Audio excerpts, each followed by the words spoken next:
my God, it's so good to see you guys. First of all, can everyone hear me? Just put yes and let me know, because my Wi-Fi went down before and then it came back up. So I just want to make sure I'm okay. And I've been running around because my dad is extremely confused tonight, which I'll tell you all about. But first, as long as you could hear me, hi, Rosie, sweetie. Molson, my man. Molson today decided that this Idaho case might be something to look into. So he's become obsessed, as we all are. Hi, green-eyed. You lover, you. Hi, Britt. Hi. Hang on. Oh, my God. Where's my glasses? Terrible. Hi, Delilah. That's a pretty name. Holly. Hi, Holly. I know downtown's coming. Kevin. There's quite a few lives. Ed. Hi, Ed.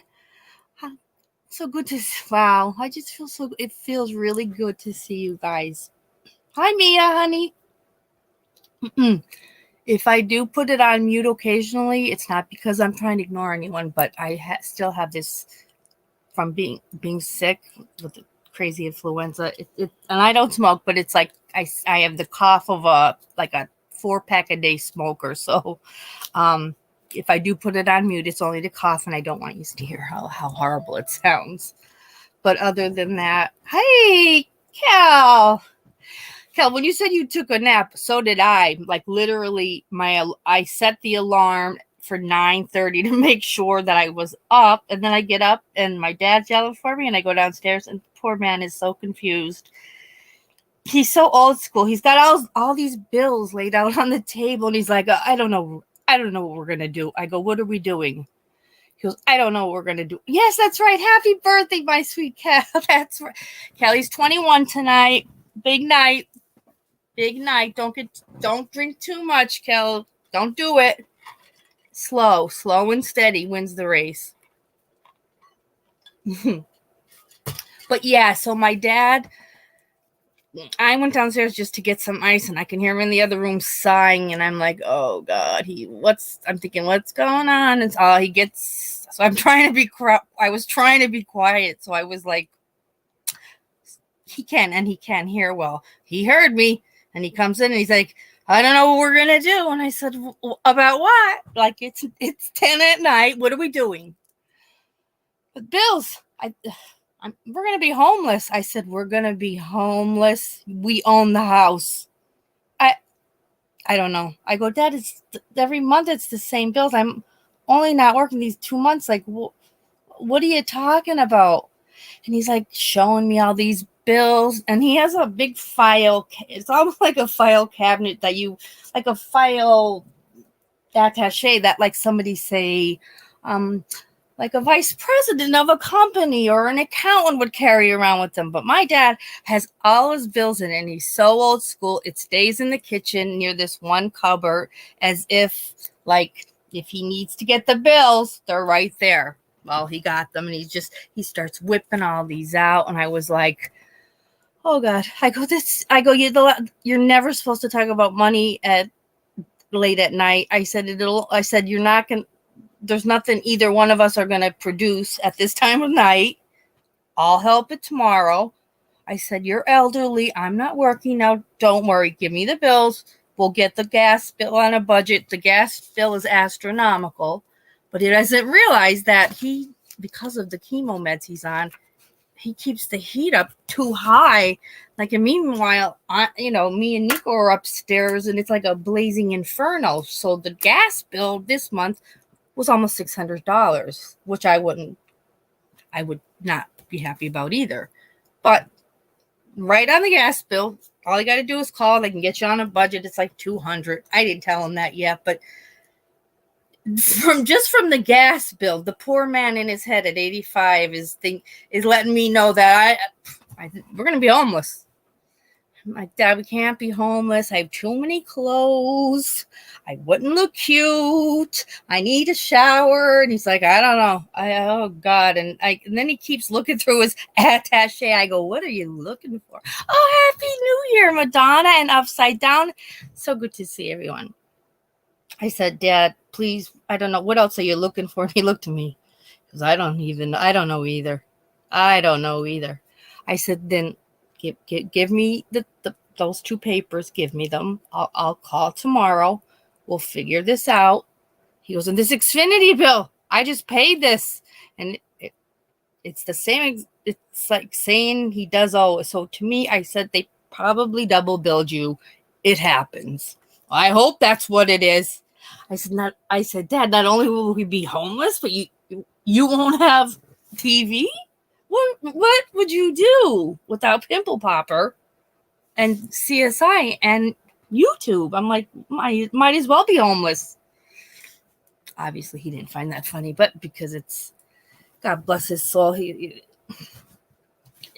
and it's a hard thing when you're caring for a parent then, because you almost want to say, like, it's time for you to give up the checkbook, right?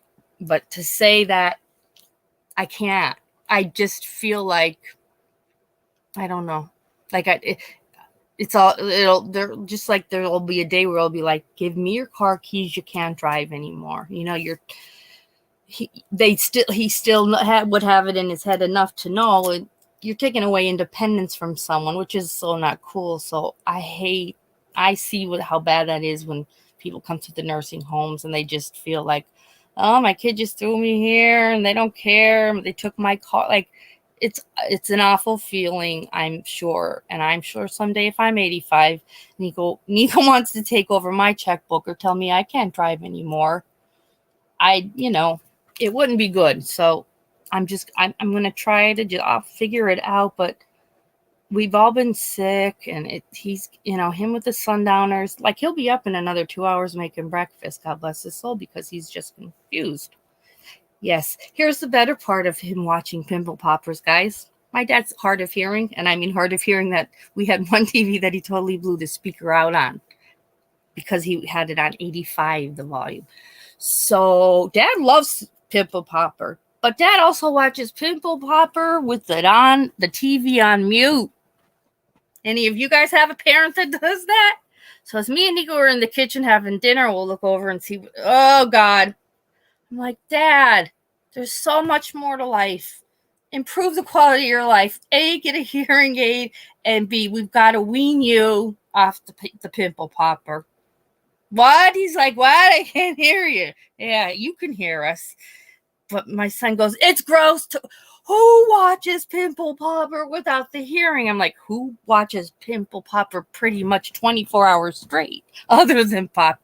True, but as we're sitting, and Nico's, he's 21. He tries to have patience, but my dad's really getting more and more confused. And he's like, I can't live like this. I can't. How can I eat watching all that white stuff come out of that pimple? And I'm like, I said, Nico, I'm a wound nurse. I said, that's nothing to me. I said, imagine me there in person. I said, that white stuff smells. Oh God. So then he starts gagging.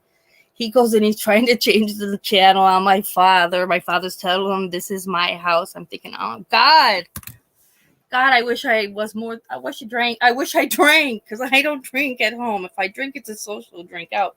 I'm like, tonight, especially like at 10 at night, yeah, we're going to be homeless. No, we're not. But God, I wish I had a drink. Poor Dad. Yes, that's what it is. And the Commonwealth is real slow with helping, like with anything, even to help him with, I've set it up to help us with, say, the electric bill. You have to go without paying your electric bill for 2 months. Well, by that time, we'd be walking around like idiots with candles. So that can't happen. So, I mean, I'm just going to do it directly through. I'm just going to start with the gas company because of, close to a $600 bill. And it's really not, it just started to basically get really cold here is ridiculous. And he's a man right now without me working. He's a man on a fixed income. So we'll do the budgets with any of the bills that'll allow. I go, and Dad, and what are they gonna what are they gonna say if not? I'll call Bureau of Aging and we'll figure it out. I said, but right now I could go work. I said, but you're home at frying bacon at 3 a.m. and going and sitting back in the other TV room and getting on Facebook. It's been a couple times now. He almost caught the house on fire. Literally, it was flaming, and I smelled it. Me and Nico ran down, and he looked at me. He goes, "You're thinking of somebody else." I said, I don't have any other dad that lives here. It was you. And what if I'm not home? I said, it's not good. So that's, we have to just figure things out for a while, but I don't know what I'm going to do. I got to get back to work, but the poor guy. 3 a.m. He's so confused. 3 a.m. breakfast. Oh God. And if Nico and me are sometimes still up, Nico's like, morning. Yep. Bacon's on. I don't drink coffee, but I'm like, coffee's brewing. Yeah, you get a discount, Rosie. Get a discount. Yeah, I apply, and in fact, I just got the letter. It's for one of those accounts, so he'll be fine. The point is, the Xfinity bill threw him over a loop, I guess, today, and it is the amount that he paid last month. So I just don't think they deducted it. And the gas bill is a ridiculous amount of money, but he'll be thrilled to hear then that we will be on a budget program, which is, it said ours could be like $221 a month. So that'll make him happy. That'll make him happy. Oh, me tell Jacob hello. Let me make sure I didn't miss anybody too, as I'm going on. I don't want to be homeless. I go, Dad, you said this once before the homeless thing. We're still here. There's nothing, no one's going to be homeless. Well, yeah, he's like, yeah, that's what you think. Poor guy. Madonna said, I can't wait until the DMV says I can't renew my license. Maybe I'm just weird. And I did say to him tonight, I'm like, Dad, why don't you just sell your car? You don't drive at night. And if you do go anywhere in the morning, it's to grab what? A coffee or paper? I'm like, you could take, I have a car. Nico has a car. And he just shook his head. By that point, he was too overwhelmed. I'm like, okay, forget it. Let's forget about the selling of the car. Does Dad still, oh God, green-eyed bacon and egg socks. They were a big hit. Christmas Eve, we went over my cousins, and Nico also got him Rice Krispie socks. So he had those on with his Christmas pajamas that he insisted he was going to wear to my cousin Maria's. He's like, you bought me these Christmas pajamas. I go, I know, to put on at night so Santa comes in the morning. Nope, I'm wearing them over. So, I mean, he's the last one left. All of my uncles, all of my aunts, everyone is gone. But my dad, so my cousins, they love him. Of course, he walked in with his red and black flannels and his Christmas shirt and then the Rice Krispie socks. Of course, my one cousin's baby thought they were fantastic. I'm like, you're a hit with the 2-year-olds. That's great. Yeah, thank you, Madonna. Thank you. Yeah, just when I think too, though, and I don't know if anybody else feels this, like when you really think like, oh, God, he forgets everything. Like, God bless him. Like, can't remember anything. Last Thursday, like, me and Nico are in the middle of, we both had influenza at the same time. We're in the middle of hardcore. I'm in my room. Nico's in his fever, the chills. Nico was throwing up. I was coughing like as if I said I was a smoker. And I hear him coming up the steps, and I'm like, say it is. Say it's not him. He basically is crawling into my room and says, you got to call the Jack Williams. I have to get my car inspected. I'm like, oh my God. I looked deranged. When I looked at it, I'm like, get out of this room, Dad. I have the flu. And at 5 p.m, what makes you think you have to get your car inspected the end of December? He goes, I do. And in my mind, I'm like, this is another thing that he's definitely just wrong about. I said, okay, I'll call tomorrow. But then I'm laying here and I'm like, you know what? I'm going to go out and look at the sticker on his car because there's no way he's right. He's right.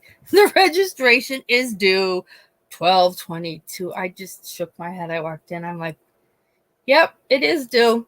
We'll call tomorrow. I knew who it was. Oh, God.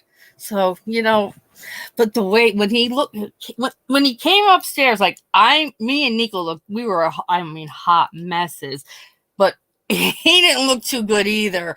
He shouldn't even be walking up the steps with his hip, but like he basically crawled into my room. It was like, if anyone came here, it was like a horror movie. Like you got one person on a bed who's shaking so bad they look like they're like Linda Blair. They're gonna rise up off the bed.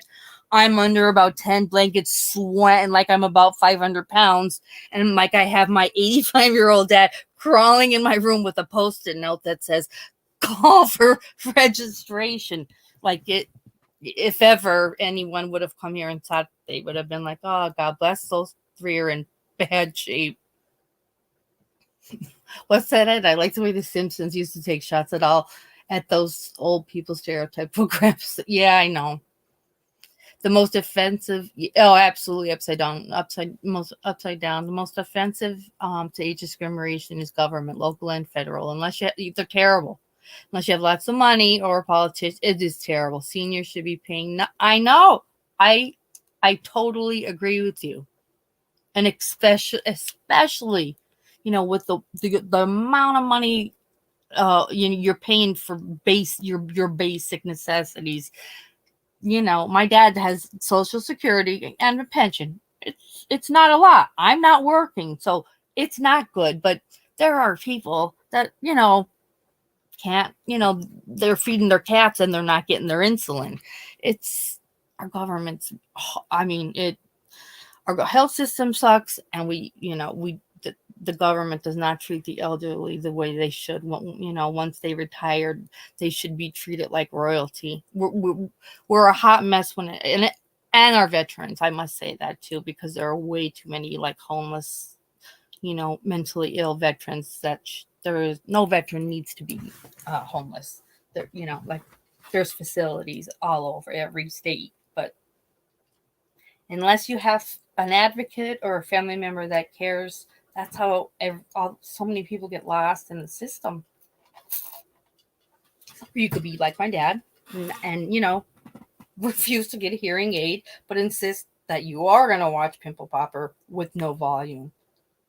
He has the volume on for CSI. I'm like, Nico, he puts that on because he is going to figure out a way to kill me some night.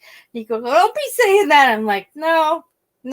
I'm pretty sure as they get older, I said he never yelled. Like my mother was the authoritarian. My dad was so soft. I'm like, he has turned into like when he's in his moods, he's lovely. Everybody that sent us a Christmas card as we got them, I'm like, nobody's getting Christmas cards this year.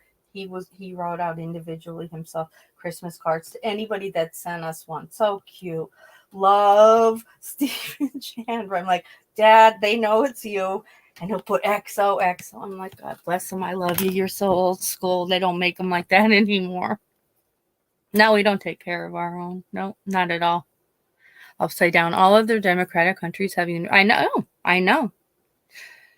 We're, and even when I worked for the Department of Military, it like 25, 30 years ago, their benefits are great. And that's why people wanted those jobs. And you could retire after 20 years. Even working for the Department of Military as a director of nursing, I still was putting in $250 a month for my health insurance. And it was good. It's, such good insurance. I thought, what's good about this? This isn't good. Like, we're horrible healthcare providers, and we're just not empathetic to the elderly and to our vets. It's sickening. It's sickening. Yeah, Rosie, and here's too what he does, because he insists, and every month, and I've tried to tell him this, every month he gives to St. Jude's, and to the Veteran Society. Every month they get a $10 check for him. So you don't know how many coasters we have, how many pair of gardening gloves, socks, and like the the stickers with your name and address that you would put on like the top of an envelope. Well, he loves those stickers with his name on it, but he puts it on the back of the envelope. And after he licks it, then he puts about 3 or 4 stickers with those stickers with his name on it on the back of the envelope. I'm like, oh, these are. It looks like a kid card. Like as if, oh look, we got a Christmas card from a kid today. Yeah, he loves his stickers. I think that's why he gives. His the St. Jude's and the Vets money every month because and he doesn't garden anymore. I'm like, we can open up a gardening glove store. He goes, and then he laughs. He goes, "What about all the socks?" So I'm like, "Yeah, those are something. A lot of floral socks. We get a lot of gifts. Useless, but we get them." Oh, thank you, thank you, Green Eyed. Thank you.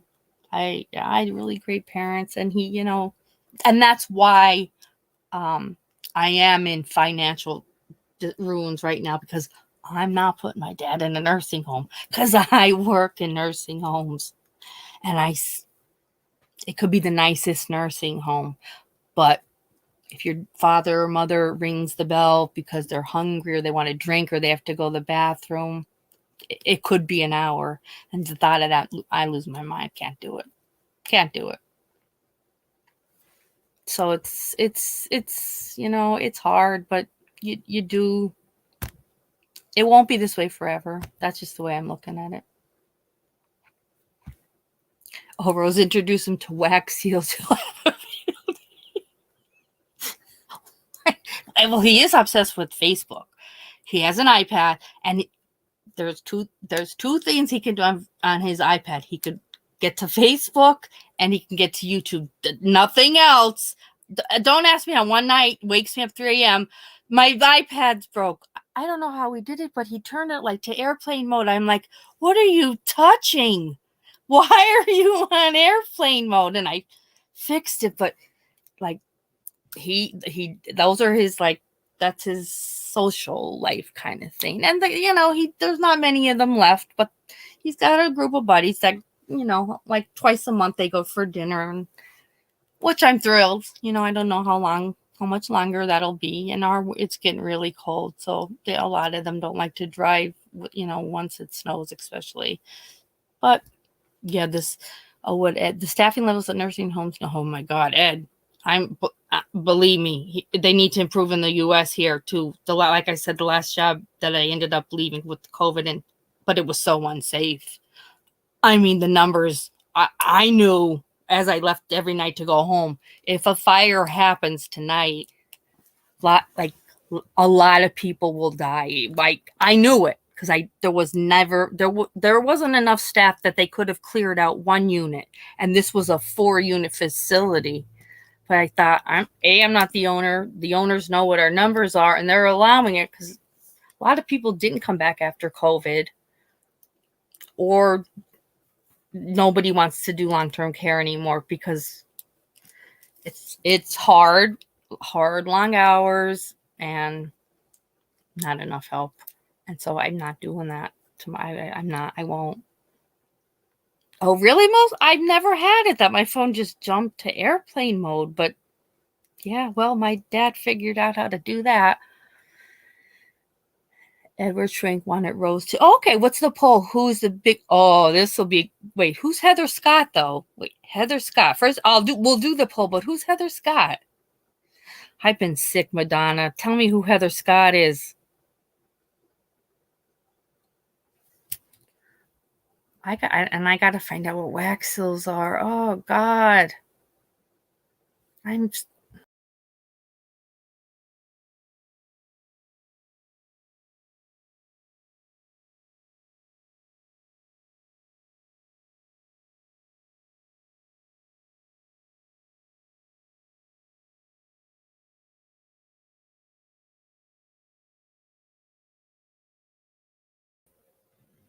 Oh, I'm sorry. It kicked me out. I hope I'm back and you could hear me. So I don't know what wax seals are. And what was, and I don't, who's Heather Scott? Did I say that? I don't remember, but it wouldn't surprise me. What don't you remember? That you wanted a poll? I like a poll. I'll do it. But, okay, Madonna said, Heather Scott is David Temple's mistress. He murdered his, he murdered his wife and then he married her. Jeez. Did we ever talk about that one, Madonna? I know we talked about the last one that we're going to start reading the book with because it was the other one that you told me about. Is that the one that I'm thinking of? He's the Texas football coach guy that ended up marrying her. Is that who David Temple and Heather Scott are? Because yeah, he did marry her. They did end up divorcing eventually. If that's the right one that I know.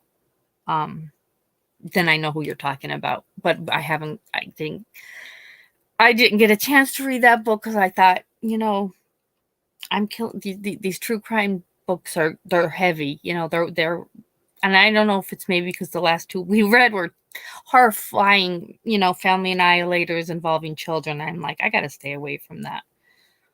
And then I got a couple of emails about, with the last days of Lennon from when I had done just a review of the book 2 years ago. So like, read that. It is a fantastic book, so I know you guys will enjoy it. But we will definitely then get to the David Temple book. But there's enough going on just talking about true crime right now that, like, I wanted our book club to kind of be an escape from the insanity. So maybe it'll be good.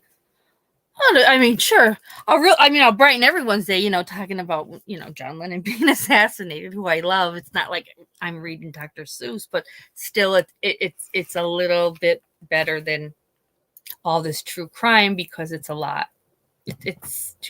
We are overloaded.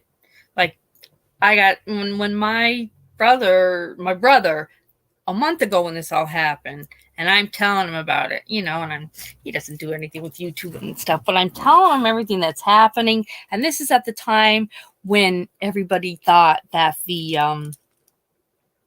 hoodie guy at the food truck with him was like suspicious, and we were all like, that it had to be him.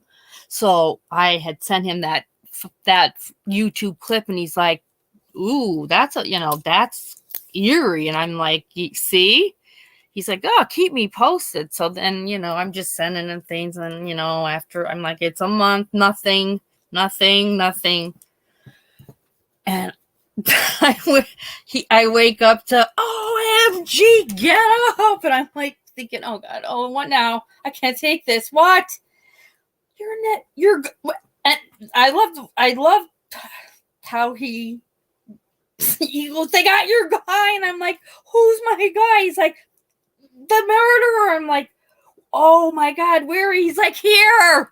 I'm like, here? He's like, here in Scranton. I'm like, he came here? Yes. I'm like, and my brother's so funny. He goes, oh my God, I knew it. I knew you'd do it. I go, what did I do? He goes, oh, I just meant like, bro, you got to talk about this on your channel. I go, of course I want to talk about it, Carmen, but what's my claim to fame? He's like, well, I'm just, it's our home. It's our hometown. I'm like, I know. What do you think that I'm going to get a call from an agent that's like, whoa, you're from Scranton. We want you. He's like, no, but this is big. He goes, like, from Idaho to here. And he really didn't know anything yet. He hadn't, like, one of his friends who was following it with me said, you call your sister right now. I think this is real. So I'm like, I got to make sure this is real, Carm, before I post or look at anything. He's like, no, it's real. It's real. So then I Google, I'm like, oh my God, it is real. He's like, I know. And then his friend texts is like, I know my shit. I wouldn't have had him tell you. And I'm like, how did this happen? Like, I can't believe that he, ended up here. Like, and then as you start reading, you're like, for God's sakes, he's from Albrightsville. Like, came right to the Pocono Mountains. He's got family in Scranton. He's got family in Albrightsville. Now, the development that Brian Enton sent, because he's here, but that he's at a he said it's kind of like a closed off development in Albrightsville. So I'm assuming that's because I have been verified, and I looked him up, and in been verified, he has one.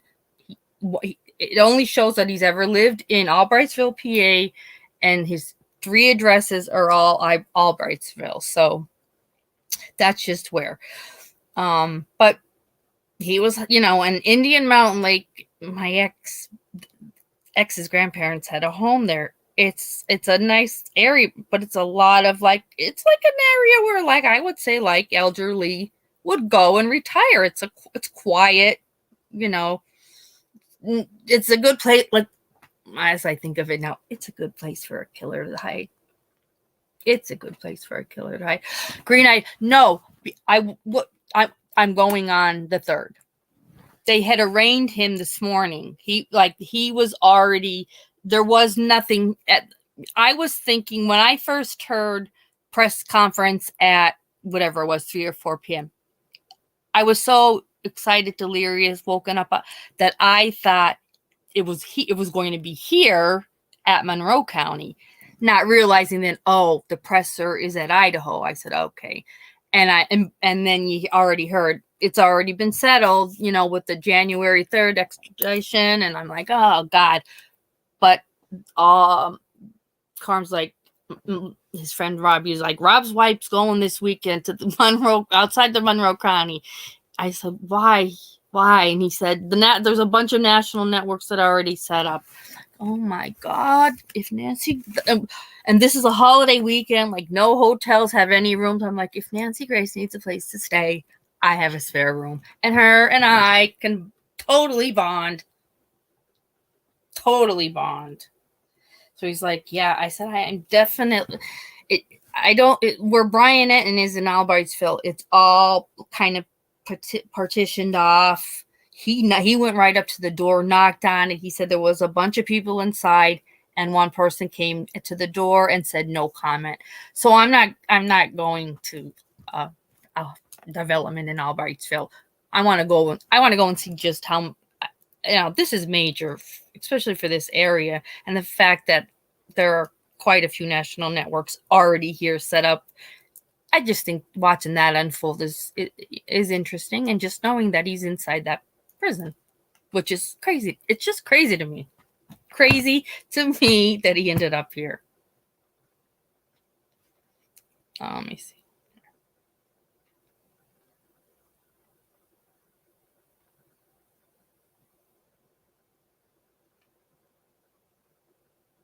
I'm trying to find. I thought my brother sent me something with the name of. Maybe not. Yeah, Nancy Grace, his wife watched CNN, and I don't watch CNN, so I don't know who it was that they were sending. And they said Bryan Enton was the first one in town, though, which I'm not surprised by. He's on top of things. And Carm goes, I go, oh my God, Bryan Enton's going to be here. Carm's like, do I know him? I'm like, no, you don't, but he's kind of like Ashley Banfield's like a colleague, I said, for News Nation.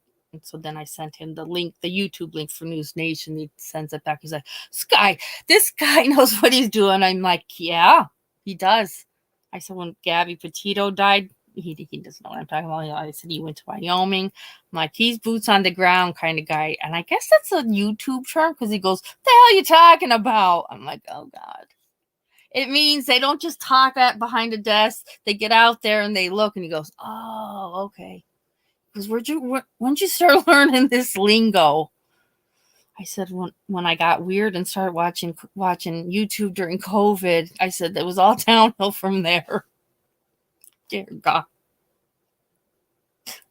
Oh, and we have a news reporter here. His name is Andy Mahalchik. I mean, this is major, right? Like, Andy Mahalchik's excited if it's bring your pet to sit on Santa's lap at the SPCA. And my brother's like, I'm pretty sure Andy Mahalchik is already in his car on his way. And I'm like, oh, definitely. And any of our area people that'll be there, they'll be there all night. Like, serious stuff like this doesn't happen often. So this is major. Was he in your county, Rose? So Scranton is Lackawanna County. Albrightsville is Monroe County, but it's a small police force. Normally, people, anything goes down in Albrightsville, they're taken to the Scranton courthouse to be arraigned.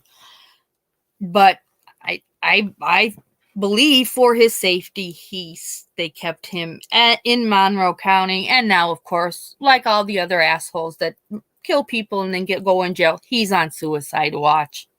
When Bryan said that, I'm like, give him a rope. He bludgeoned 4 vibrant young students, but we're gonna worry about him saying he's gonna kill himself. Okay, you want to do this Jeffrey Dahmer style, Epstein style? Do it. I'll turn my head. I'll risk my job because you're a piece of crap, and I am. Believe me, I value life, but this guy, he did not get bail. Pennsylvania denied bail, and Idaho denied bail. So, no free pass for you. No free pass for you. I mean, the pictures are so creepy. Just even the normal picture of him is creepy enough, but then, like, the mugshot, it's a blank stare. They interviewed, I don't know if anybody saw, they interviewed his friend who woke up and thought it was a joke. He's like, we go jogging every night. We jog about 6 or 7 miles every night, and he's just so nice and talkative. I'm like, aren't they all? He's like, I'm in shock. This is happening. It's happening. 6 or 7 miles every night. The dude was deranged and was probably trying to burn some of his insane energy. He's like, yeah, he'd come every night and get me. He was so nice. He's always so talkative and a lot to talk about. Oh, well, yeah, most. And I'm just saying, as a psych nurse, I don't know what he has, but yeah, most manics are pretty talkative and enjoy an 11 p.m. 7-mile jog. Yeah, no. Hi, John. Yeah, could you imagine if they gave him bail green light? It wouldn't have been good. You know why it wouldn't have been good? Because Kaylee Gonzalez's dad would have found him.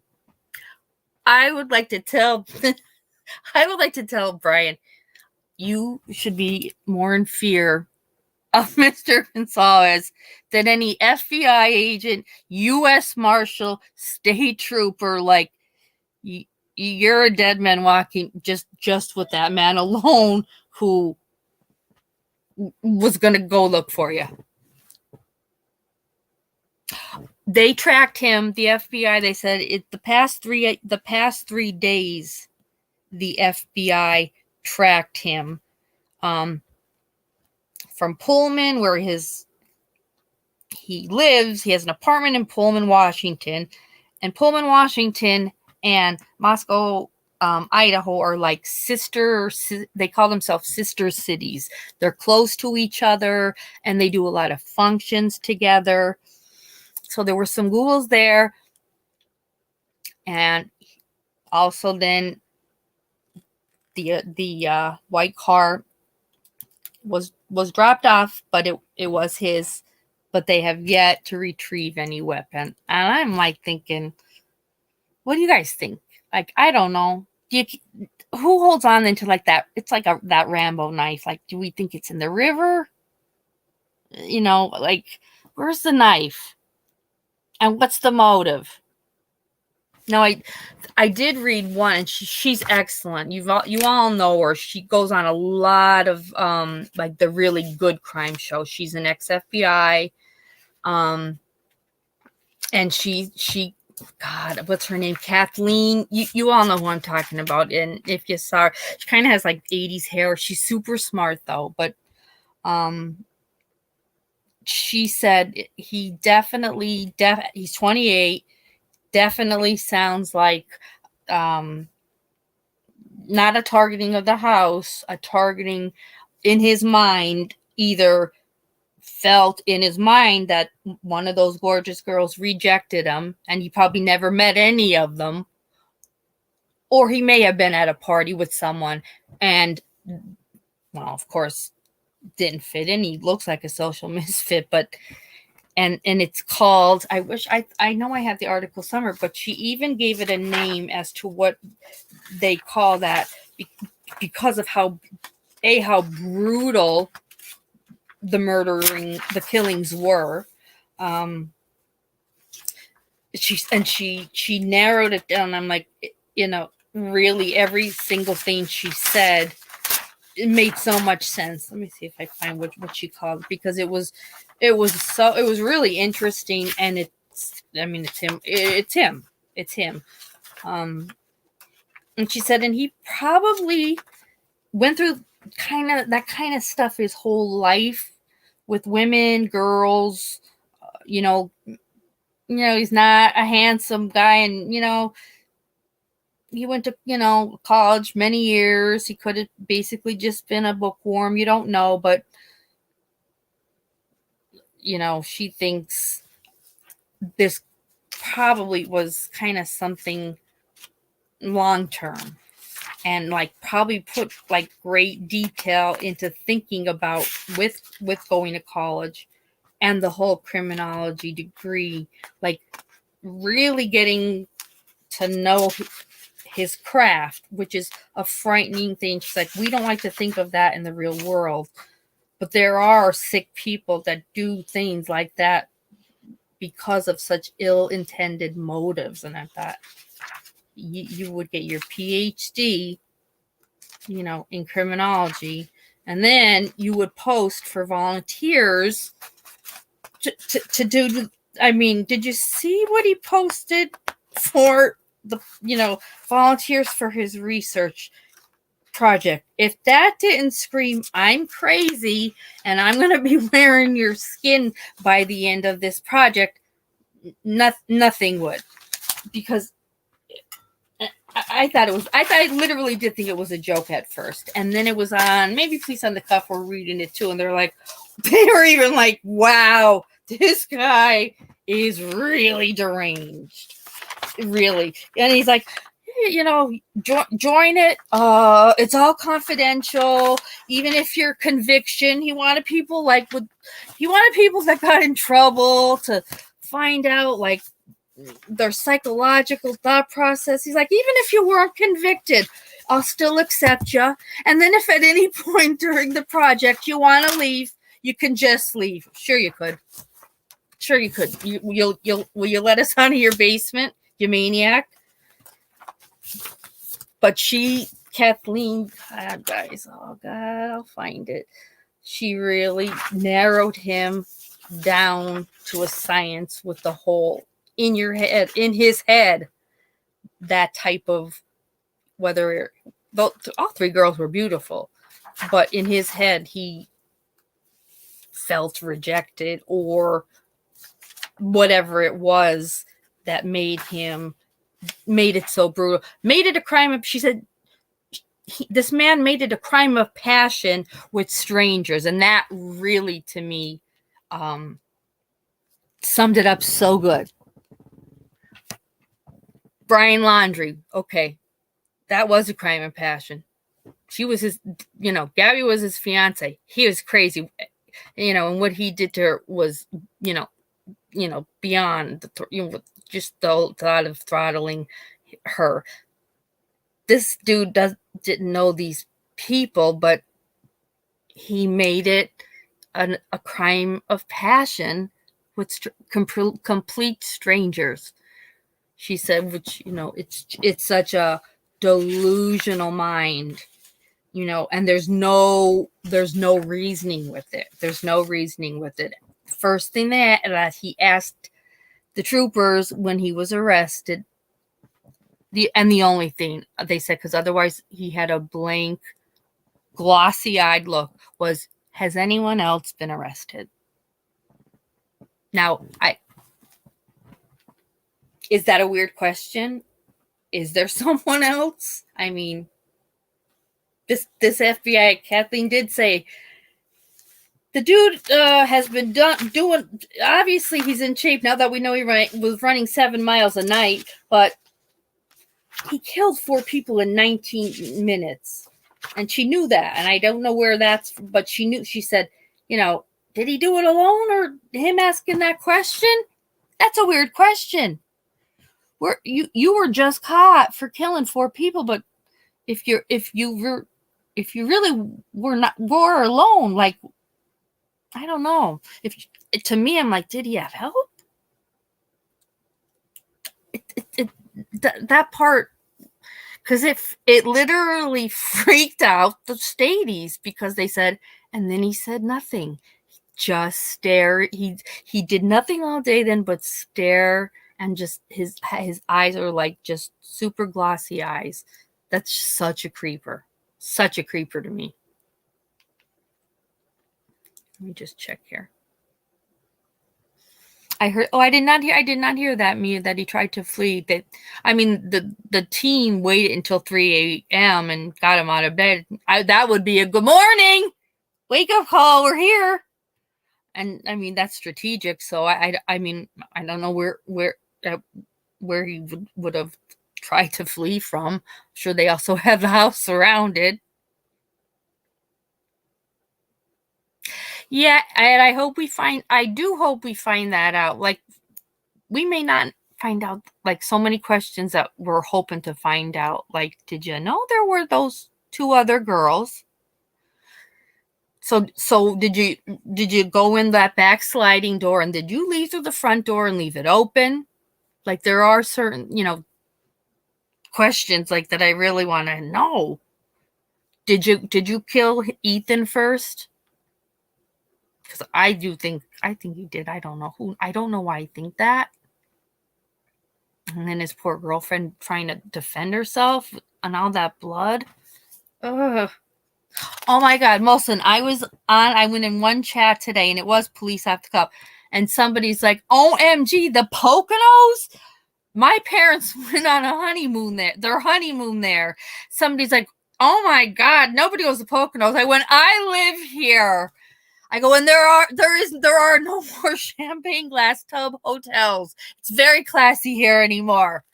And my parents went there too once. My mother came back with a broken leg, and she said she tripped, but I think she fell in the champagne tub having fun. But my brother and I were small, so we didn't question the fact that Mom came back from the Poconos, from Cove Haven, where the theme was like Cove Haven for lovers, with a broken ankle.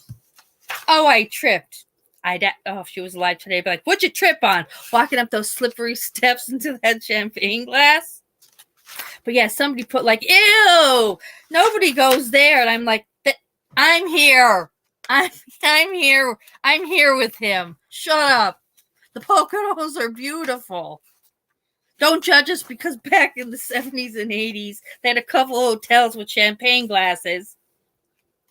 And somebody put those glasses are, those champagne tubs are cesspools. And again, here's me like, yeah, this is not a chat about that, but here's me defending the non-existent champagne tubs. I'm like, but there's none anymore anyway. I was like, all right, time to get off this chat. I just wanted to come on and talk about a murderer. How did I end up defending these disgusting champagne tubs? I don't know. I just want to let me look at see what's going on in chat. Let me grab a drink. I'm so thirsty. Oh wait, what did Ed say? I missed something. Hang on. Oh wait, something was reinstated. I missed off. Oh yeah. So he'll be in Idaho. Oh God, I can't imagine the amount of DNA on them. But like, could you imagine like all of their families, like if this goes to like a trial? The thought of that is like. But at the same time, what would be the other way? Him do a Chris Watts, and then we don't get our questions answered. It's like, I don't like that. But I don't know. Is Idaho an electric chair? Like, are they a death penalty state? I'm not sure. I just know that the Commonwealth can't wait to get him out. He didn't do anything here. Get him out. And he doesn't live here. His family's here. He lives in Pullman. Get him out. So, I mean, I'm not sure what Idaho's stance is on the death penalty. Let me see here.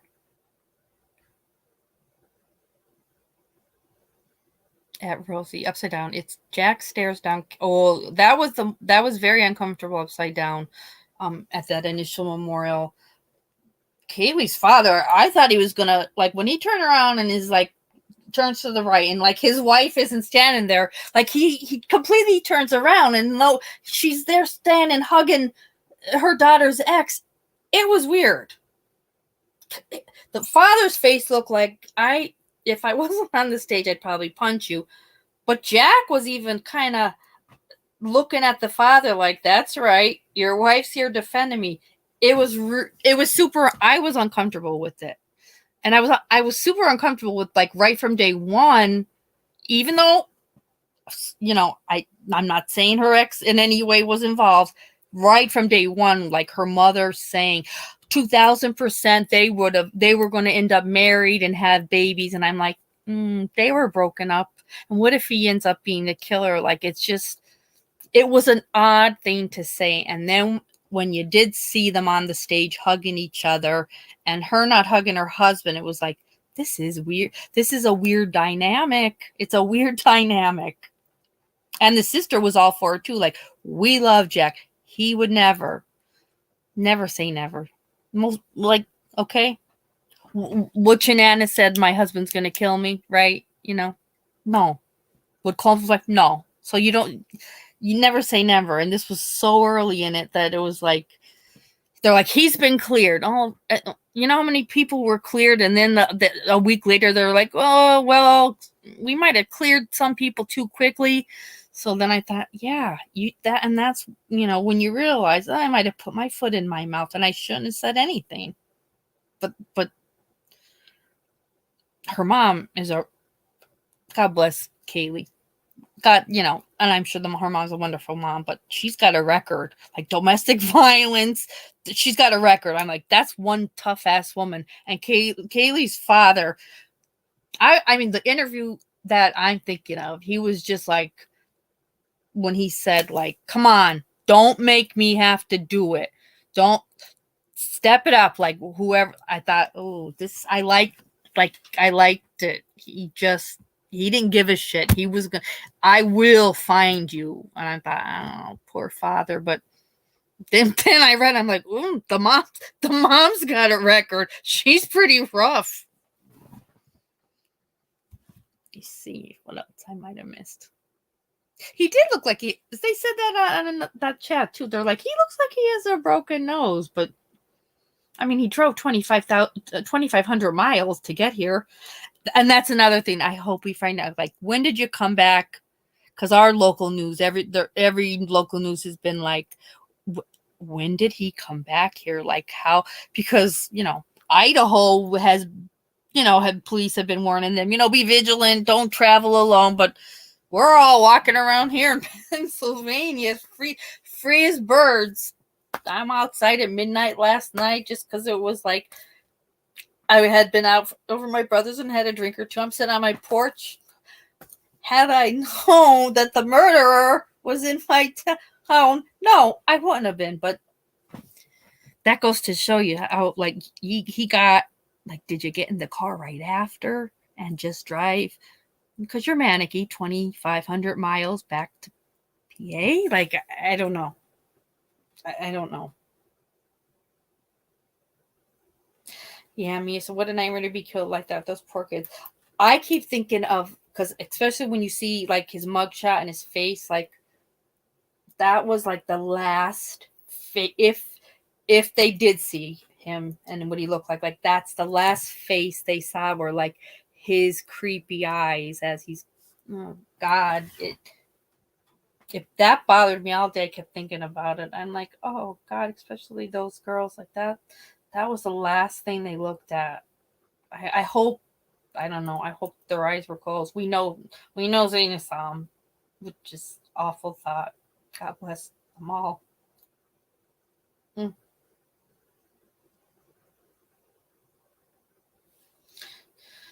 Yeah, there's a lot of demons around us, Mia. They said it could take up to 14 days to transfer him to Idaho. Yeah, but they did something tonight where it's you don't there's no like argument or a discussion. In fact, right now he can say, I want to go I don't want to wait, I want to go, and it could happen. But he's not doing that because he's probably shit scared to go back to Idaho, which he should be. But there will be no problem. January 3rd, he will be leaving. Oh, Idaho reinstated the death sentence in 74. The last person executed in Idaho was hanging in 57. Thank you, Green Eye. That's interesting. Yeah, it was just too strange that and also, like, I felt like, God, they just died, and these poor families have to go on. It'd be one thing if they just had them, like, maybe, just sit in the audience and, whatever, friends, maybe teachers, say something about them. But when I'm like, oh my God, these families have to get up now and take the mic and talk about it, I wouldn't have had the strength to do it. And then to see just that weird display with Jack and the mom, I was just like, that's why that's why these are not good ideas. Like, look at this, look how weird this looks. Even if it's completely innocent, it doesn't look right. Jack looks like he's giving the father the eye, like, that's right, your wife is comforting me, not you. And the father's kind of looking at Jack like, when we get outside, I'm gonna beat the shit out of you.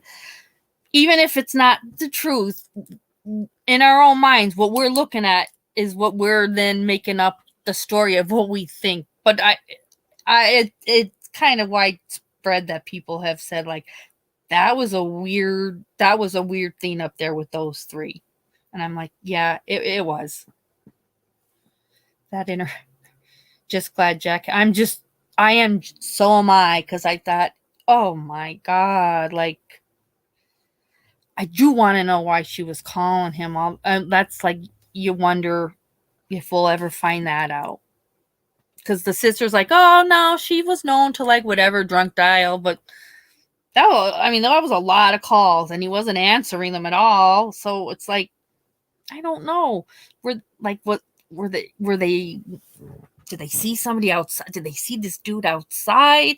Like, you have to wonder, because it's a lot of calls, and then boom, it just no more calls, and 3 a.m. is, the corner, basically that time frame. So it's that part freaks me out too. It's almost like whenever it had stopped with texting him, it's like you knew. Then basically they lights out, put their phones down, and he pounced.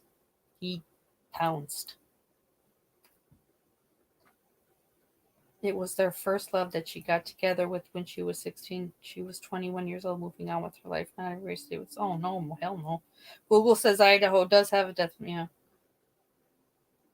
Her dad reminds me a lot. Her dad does remind me a lot of Gabby's dad. Now, the only difference is this guy was saying maybe a lot more, because he was so mad.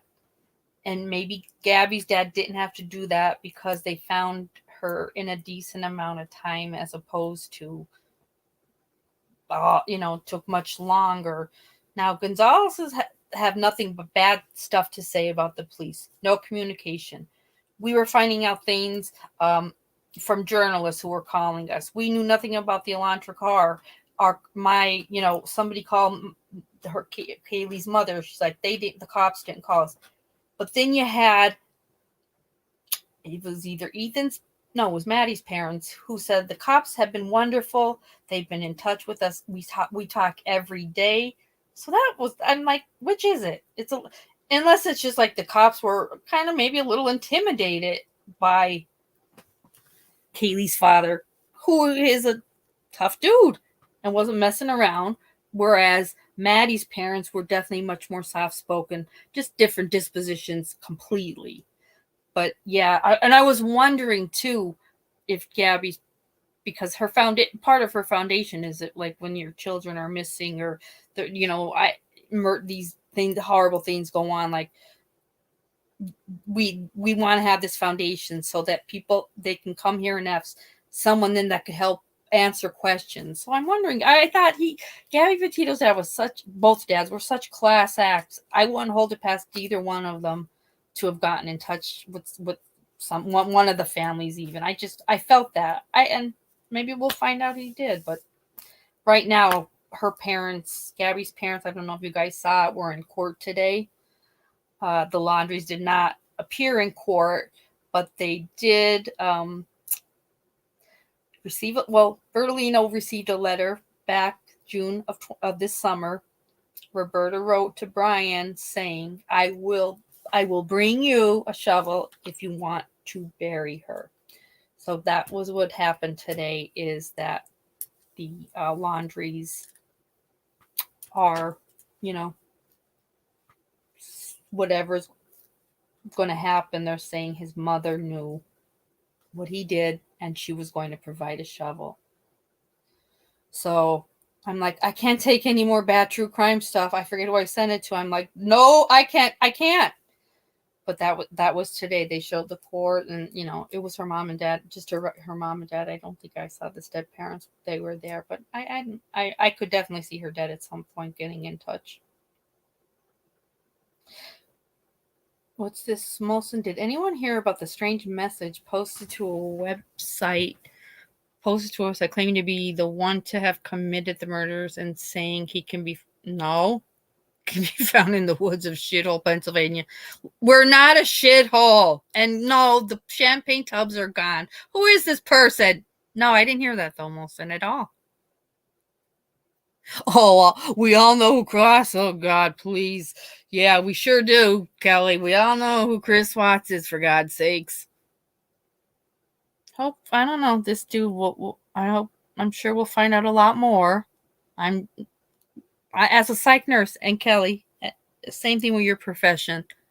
I could, just what we've heard today about this guy, I could study him for the rest of my life, and it would keep me busy. Like, he's demented. Roberta, don't you guys remember that they said, and they did not say what was in the letter, but that on the outside of the letter, Roberta wrote on it, burn after reading. And they were like, she's just making reference to that movie, blah, blah, blah. But no, nothing was ever said about what was in that letter. Well, in that letter is basically her,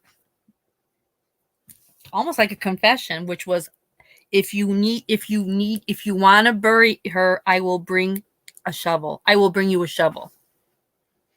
That was before he came back home. So Roberta knew, and they're saying then that the lawyer knew.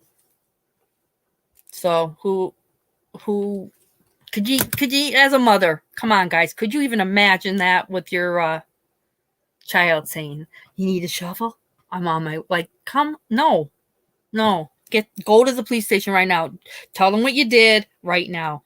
And I'm going to call, like, what did Roberta do? She blocked Gabby's parents.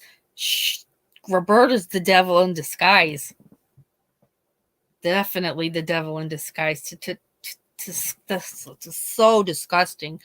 Gabby, and they show Gabby's parents in court, and her mom, her mom always looks sad, but like, oh, the tears were just rolling down her face. I thought, oh God, these people have been through hell and back, and it just gets worse and worse. Like, when Brian's sister said, like, we all loved Gabby, like my parents loved her, that was going to be their daughter-in-law.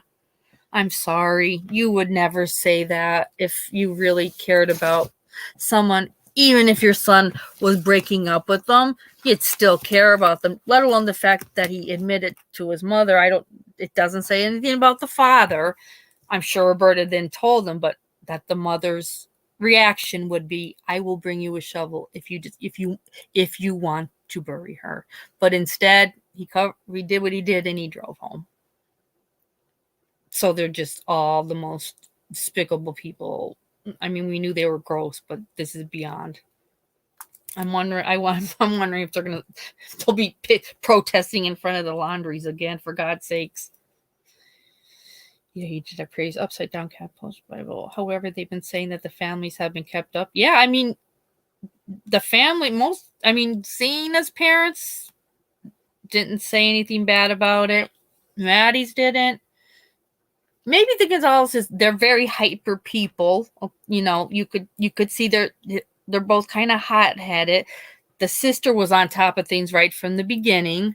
So, I don't know, maybe it was just they couldn't get along, even just with giving them information. It might have been a little bit heated. I don't know, but it doesn't matter. They still owed it to them. Oh, wait, I missed that. Watch. Hang on. Did you watch on Reddit? Oh, yes. That Reddit post, and I will play it after because that's crazy. Yeah, Avert is just a bad person all the way around. Even, okay, so he comes home, but you still don't make him go to the cops. Instead you take him camping. Like, your son is despicable, but he learned from you. Like, he learned from the best. He learned from mom, like, how to be a horrible person. Because no mother in their right mind would think that would be the best way to help their son. Let's just bury her. People, nobody will notice. Nothing to see here. Let me see what else. I'm just checking my phone for chat. I don't want to miss anything.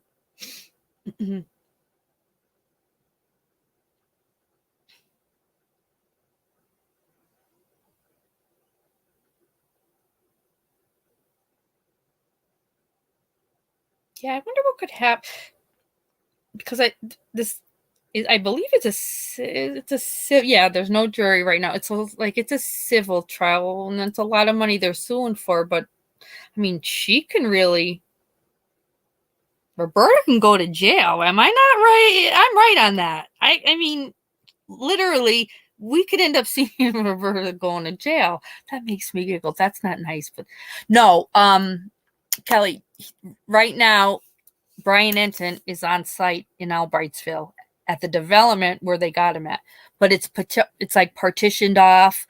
He said there's tons of like security and police. He went up to the house and knocked on the door. One person came to it and said no comment. That's in Albrightsville. I am going to go to Monroe County, to the prison where he's at tomorrow, because that's where the networks are all set up. I think that's interesting, because somebody's like, what the, I don't even know. His chat's like, why would you go to prison? You're not going to get in. Oh, I put, who did I say I want to go in? I'm not going there to see him. I'm going there because I'm interested in seeing what national network reporters are here. And you guys know I'm a celeb stalker. Well, I'm also then a national news investigator stalker. And I'm very curious as to who I'll see here. And Brian Enton will probably tomorrow be at the prison, because he said there's nothing going on here tonight, but there are, like he said, quite a few people in the house where Brian was apprehended from. So I thought that was interesting. And Brian, of course, he's always on top of things. He was the first one to roll up into town. He got to the development before our own local news people did. God bless them. We're a little slow here in Scranton area. Let me see what else. Yeah, so tomorrow or Sunday, whenever. Oh God, tomorrow's New Year's Eve. What a shit show this is going to be. There are no hotels, because, I mean, my family, my brother, my cousins, they're major gamblers. We called to see if we can get a room at either my area in the Poconos, which is a beautiful casino, or our Mohegan right here in Scranton. And even them as gamblers who get rooms comped all the time, there are no rooms at all. So if Nancy Grace or Brian Enton want to stay in a spare room, I make a fantastic breakfast, and then we can all become friends. And then you guys could meet them, and it'll be a big hit. Oh, thank you. I appreciate you guys hitting the like. Thank you so much.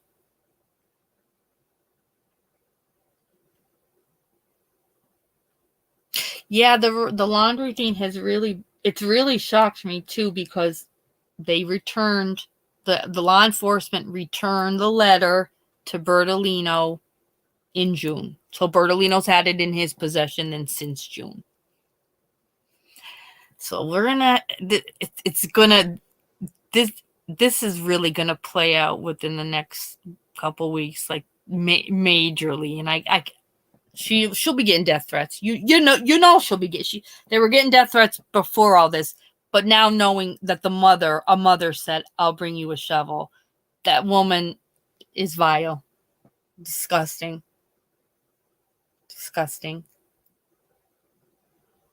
I couldn't believe it but I was also like, no more, please, no more bad. This is too much.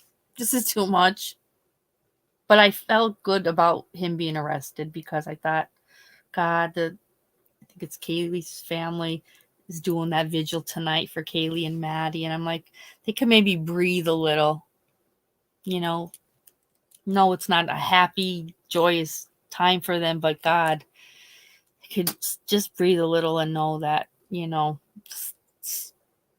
the psycho's been found.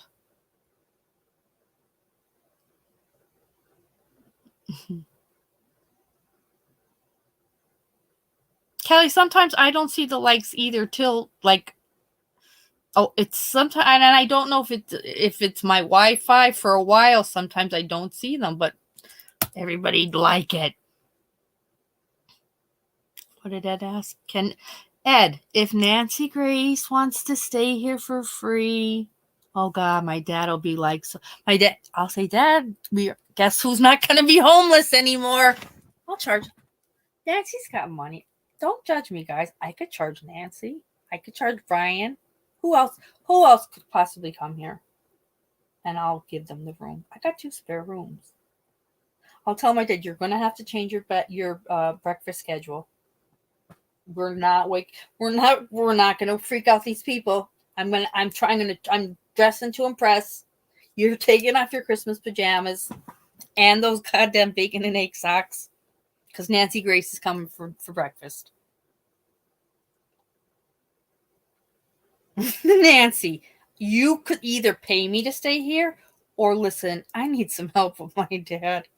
And he can hear, so you could talk as loud as you want. He'll have a ball. Just get ready for hours of Pimple Popper. How was it TMZ and tabloid said there would be an arrest before any news? Oh, I don't know. Well, TMZ, they get a lot of weird tips from shady people. God knows. Kelly, is your headache any better?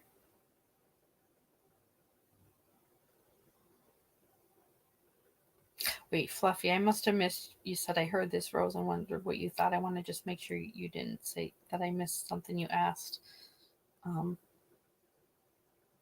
Because it just said I heard this and wondered what you thought, Rose. So if you asked me a question and I missed it, please just repost it. Because I thought a lot of things today.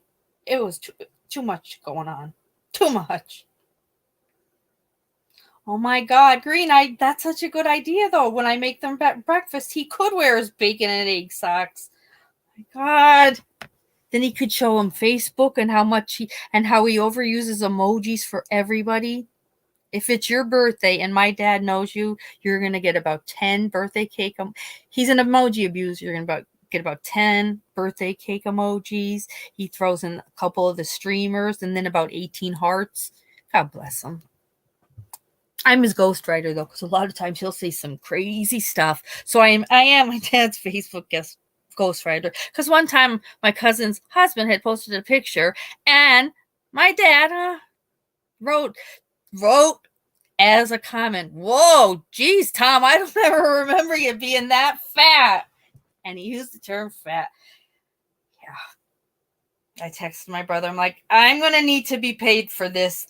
this is a lie. I'm ghostwriting for Dad. He's like, well, I'm like, because he letting Tom know he can't remember him being so fat. He's like, what? It's like, yes, yeah, I had to get rid of it. But then I went into his messenger. Now he doesn't know how to use messenger.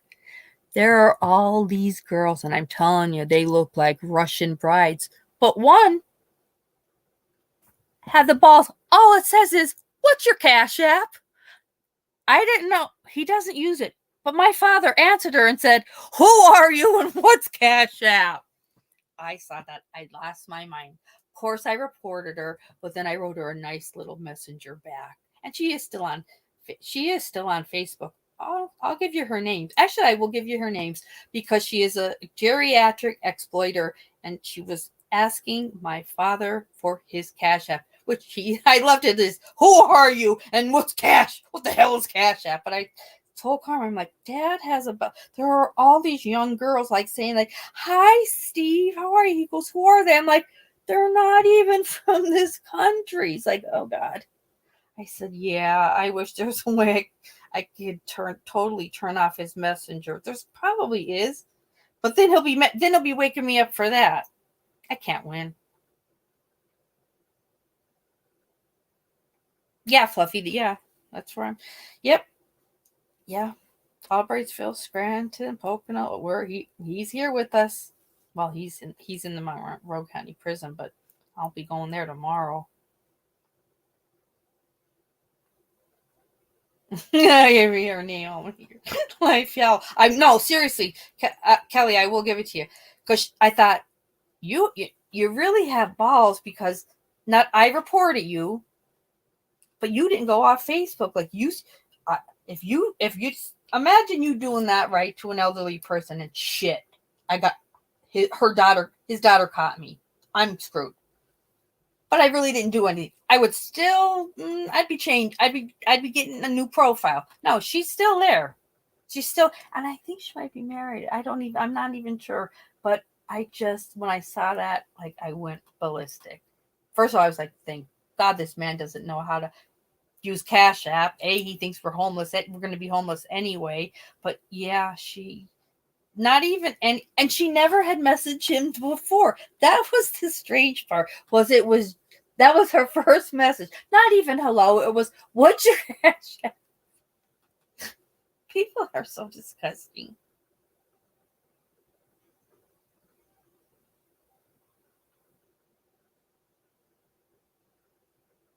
I thought being 2 hours from Moscow was unsettling enough. Oh my God, Fluffy, that's right. You're 2 hours. Holy cow. I didn't really, yeah.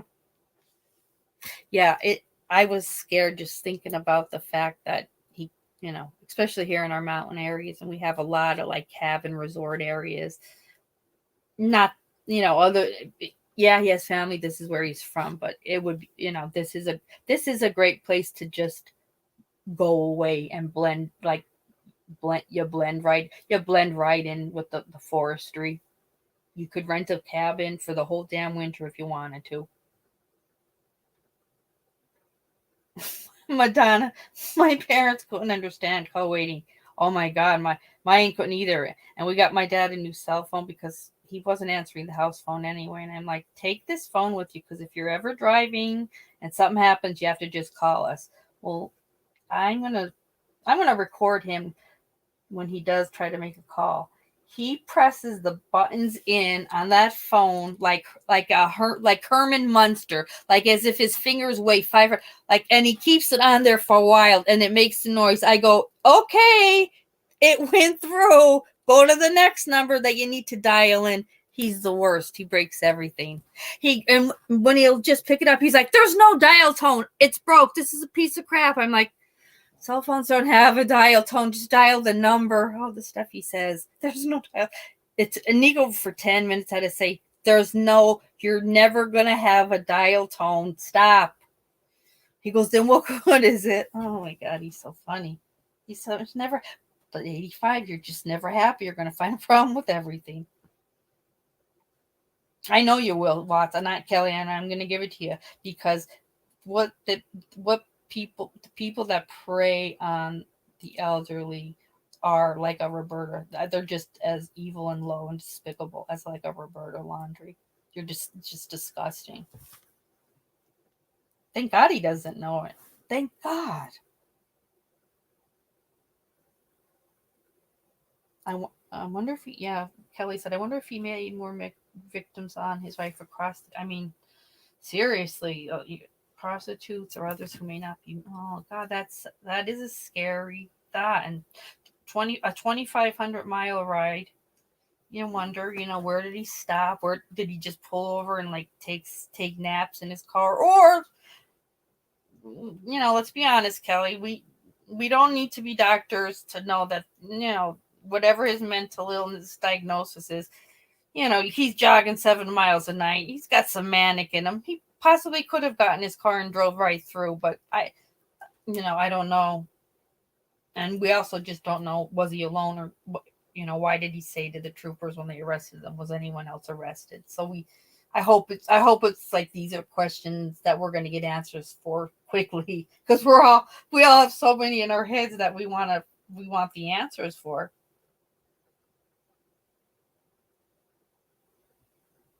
No, Ed, there is no risk of it. My dad, first of all, we got him a flip phone. He wouldn't even know there was a such thing as an app store, let alone to download an app. He knows two things. He knows Facebook, there's a Facebook button he pushes, and he knows if he has to call one of us. He has all of our numbers. Even though I programmed in the cell phone, he has all our numbers on a yellow Post-it taped to the phone with about 72 pieces of tape wrapped around the Post-it. So no, but thankfully, because there are elderly that, yeah, would 100% probably give to these sleazeballs. But it's more because I did report it, and they're like, okay, we'll block the person. I wrote back, I go, no, I blocked the person, but that's not the point. How many other people could this girl be doing this to? Facebook they're horrible for what they let people get away with. Horrible. We have to take it into our own hands. It's sickening. What happened? Wait, I missed what green eyed here. Hang on. Oh, with the watts. Yeah, I know. I have to look at about that too, Molson. Yeah, thank God though, Ed. Yeah, because like Chris Coleman's old funeral. I mean, really though, you get those televangelists that are just give to Jesus, give to God. You got to get to heaven, and their kids by the time it's too late, and they have nothing. They gave it all away. I mean, my father gives $20 a month to the vets in St. Jude's, but that's as far as it goes. Yeah, it's a long drive, Molson, but I really hope we find out like really soon. Like, did he leave immediately? Or did he go back to his apartment in Pullman first? Where did he clean? Like, where did he clean up? Like, there's so many answers we all have. Yeah, Joyce Meyer immediately makes me think of Chris Coleman too. I can't look at Joyce without thinking of Chris. Yeah, well, I mean, I can't. God, wouldn't you just love to be part of the team that's gonna study him?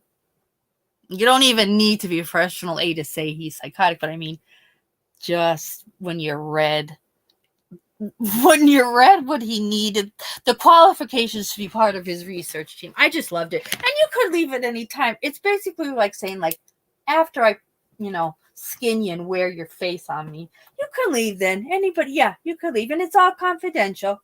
Even if you weren't convicted, you could be in part of it. What? Like, what in God's name is this? He basically went to college, got his PhDs, working on his research project to learn how to get away with murder. Honest to God. Like, honest to God, that's this man's mind. His eyes, and that is for the troopers to say that after he asked the question, was anyone else arrested? Then they said he didn't talk the rest of the time, and all he did was had a blank stare, like, and just glossy, like nobody's home kind of eyes.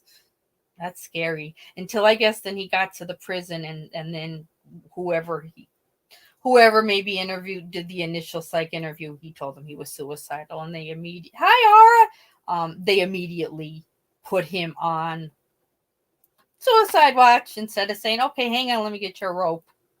Hi Karen T. Oh, you're out, but okay, good, cool. I'm happy you're here. Hi downtown. I'm sorry if I didn't see you. Security footage showed two guys stole your Vespa the other night. Oh God, that's awful. Here's one thing. Don't you guys think, like, especially in that area where their house was in Idaho, like, I know it's a college area and everybody's renting. God, I just think it should be like mandatory that everybody has like some kind of cameras on their homes. It's mind-boggling to me the little amount that's put into these houses for these kids to rent out. It's mind-blowing how easy it would have been had there been even one person that had, whether it was whatever it was, a ring camera, anything. That needs to be something really nationwide mandatory, because so much time would be eliminated when you would have had him. They said the front door was open at 8:30 in the morning. So did he literally? Maybe, yeah, he probably did walk out the front door. You'd have it right on camera, and you'd get him. It wouldn't be 19,000 tips later he's found 2,500 miles away. That's crazy to me. Yeah, and he had, he was he's definitely mentally ill. Well, yes, he did go to college. Definitely manic, and the friend said, oh my God, like he would come to my door at night to make sure we would jog. We jogged 6 or 7 miles every night, he said, and he's always super friendly and talkative. I'm like, because he's mentally ill. That's why.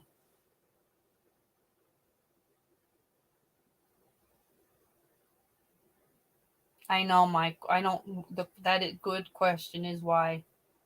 I hope we find out why. I mean, like that article we read with Kathleen, the ex-FBI, saying that it could have he to her appeared to be like almost like this could have been like a long-term kind of thing with rejection, and even rejection that never really happened, but in his head happened, because the way he killed them was the crime of passion style, but he didn't have a relationship with any of them.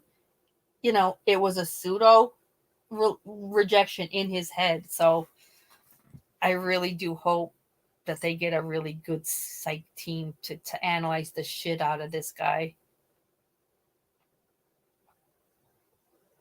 I know, Ed. Oh my God. Put him on suicide watch. No. Ask him if he prefers a rope, if he wants the guard to just turn his head Epstein style, here's your sheets, or we could have fun and we could let you exit this facility via Dahmer style. Let me just go and get a plunger. Hang on, because you deserve to be sodomized. But no, that's not what we do. No, we put him on suicide watch. What did we do with Delphi? We moved him 3 different times for his own safety. Get above. Yet the elderly can't pay their bills, and they're eating cat food. They're eating cat food and can't pay for meds. But we're putting convicts and murderers on suicide watch and moving them like to 3 different places for their own safety. It's sickening. It's sickening.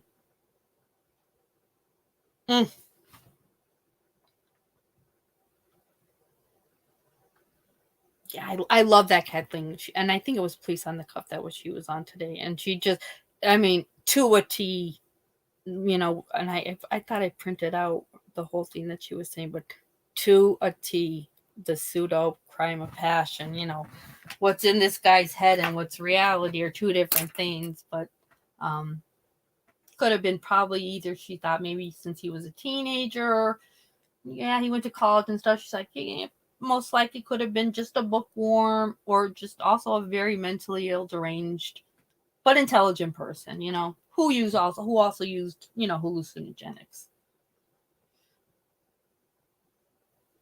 How this guy, I know the planning, and she said, like, damn, you killed 4 people in 19 minutes. And that's why Kathleen is also like, that's the only thing that she keeps going back to, like, why did he ask the Stadies, has anyone else been arrested? She said, because I just keep thinking, yeah, that you clean house in 19 minutes and it took them over a month to find you. Like, that, I don't know. That's pretty slick. But I mean, as of yet, I haven't heard of there even being any other possible people of interest, but who knows what could be happening right now. Oh, what did you say, Green Eye? He planned it well in advance, and I keep saying the address 1122 equals 6, and then November 13, 1113. Yeah, that's so weird. That's crazy. That's numerology at its best, Green Eye. Yeah, and that's the other thing she said. She said, and then also, let's think about it. Yes, total crimes of passion, whether it was because he saw one of them once and thought they gave him a dirty look, or he in his head is just an incel. Women need to die. She said, I don't believe that is what this man has. She really does think that he does have the pseudo rejection, and this, it adds up with the murder, the way he killed them, was the way Brian Laundrie, killed his fiance of 3 years, whereas this man killed 4 strangers as if they had all done him so wrong his whole life. What do we know about where he's being? I'm gonna go there tomorrow. He's just at Monroe County Prison, jail, and he's under suicide watch. And that's it. January 3rd, he'll be extradited back to Idaho. And we've set no bail, and Idaho has set no bail. So he's not going anywhere. And now, other than the fact that we know he's not going to kill himself here in Pennsylvania because he's on suicide watch.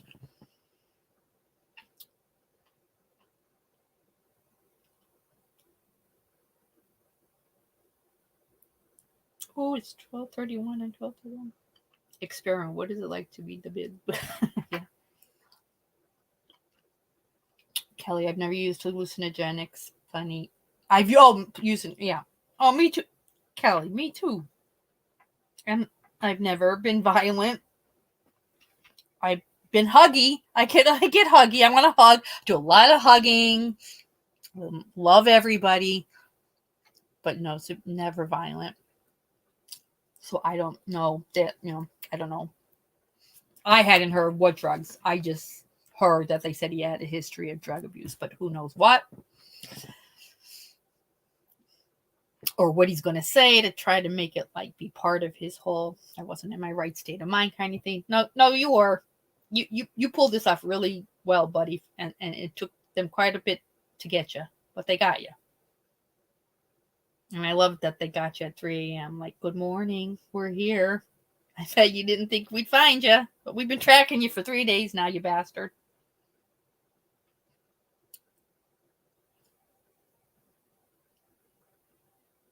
Yeah, and that's a good point, Karen G, too. That's your major, right? So and you're doing papers on, and you're doing a thesis. You've got your PhD, criminology. That's all you know. Then your brain does start to get a little weird. Like where most of us then will be like, I gotta vent, or I gotta unwind.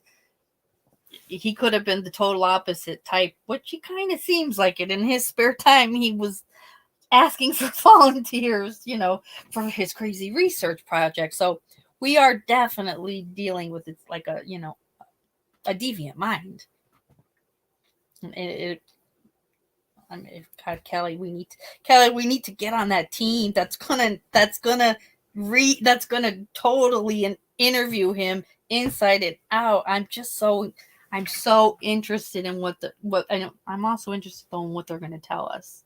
Between him being in Pennsylvania for the initial psych eval, I hope I hope we get, I don't know how that's going to work. If they're going to just give all information to Idaho, and then it'll be, I guess, probably up to Idaho when they get them, as to what we're going to hear or not.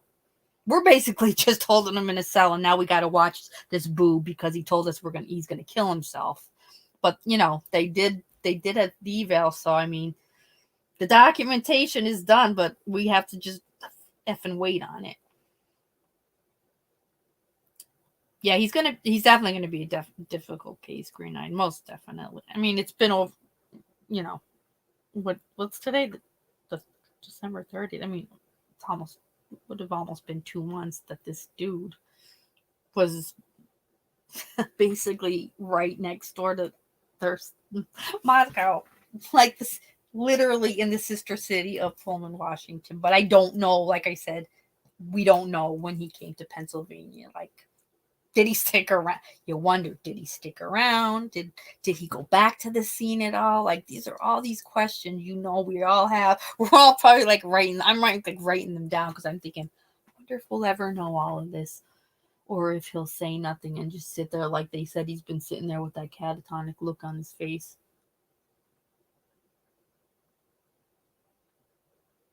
Right, yeah. Yeah. He is definitely manipulative. Oh, Bundy. Oh, God, Bundy. But you just want to act like, where were you watching them from? Like afar? Like, why them? Which one? There's so many. Oh, is Kelly leaving? Okay, Kelly, love you. I'll call you tomorrow, honey, and happy birthday again. Like I said, slow and steady. Don't overdo it. You're just 21, kid. You're just starting out. Have a good night, babe. Yes, that's absolutely, Mia. May 2023 be prosperous for all of us. I think a lot of us have gone through a lot. Like, even the past 2 years, we've been hit with a lot. We all deserve a break, for God's sakes. Oh, it's officially December 31st. Wow. Oh, guys. Okay. Okay, Mia. Good. Okay. Thank you, honey. Yeah, we all deserve to be healthy too. And justice for Kaylee and Maddie and Xana and Ethan and their families to have a little, whatever you call it, I don't know, a little peace of mind knowing he's caught, right? Whatever kind of closure you get from that. I don't even like to talk about it, but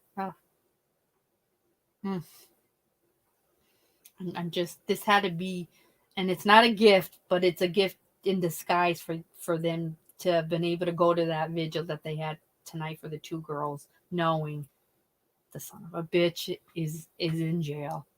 Thank you. Like, if anything, to me that seemed like the light, like a light at the end of the tunnel for them, just to, like, a little bit of room for them to breathe, knowing that he's finally caught. Because Jesus, I was really getting worried, thinking like, this is gonna, how is this gonna go cold? Like, if there was, like, when they said, oh, it's just a bloodbath in there, but you're thinking, who knows, like, what they were gonna find. But I'm just so happy they got it.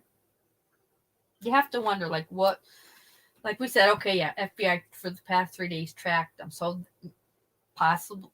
So does that, maybe that does mean then that's what it was. Tracked him 3 days, tracked him back to Pennsylvania. So does that mean for the past 3 days he drove to get back to Pennsylvania? That would make sense, which means he was in Pullman up until 3 days ago, which is an eerie thought. That could be one thing, because we don't know yet, but that would make sense for the 3-day tracking by the FBI.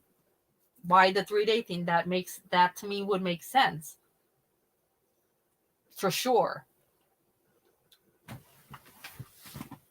Kel, the whole is healthy now. Like, when they were talking about it with given different scenarios with him, it's, first of all, it's just it's a horrifying notion. But when this, you know who this Kathleen is. She's the ex FBI agent. She's always on duty run and police off the cuff. And today she was even saying it.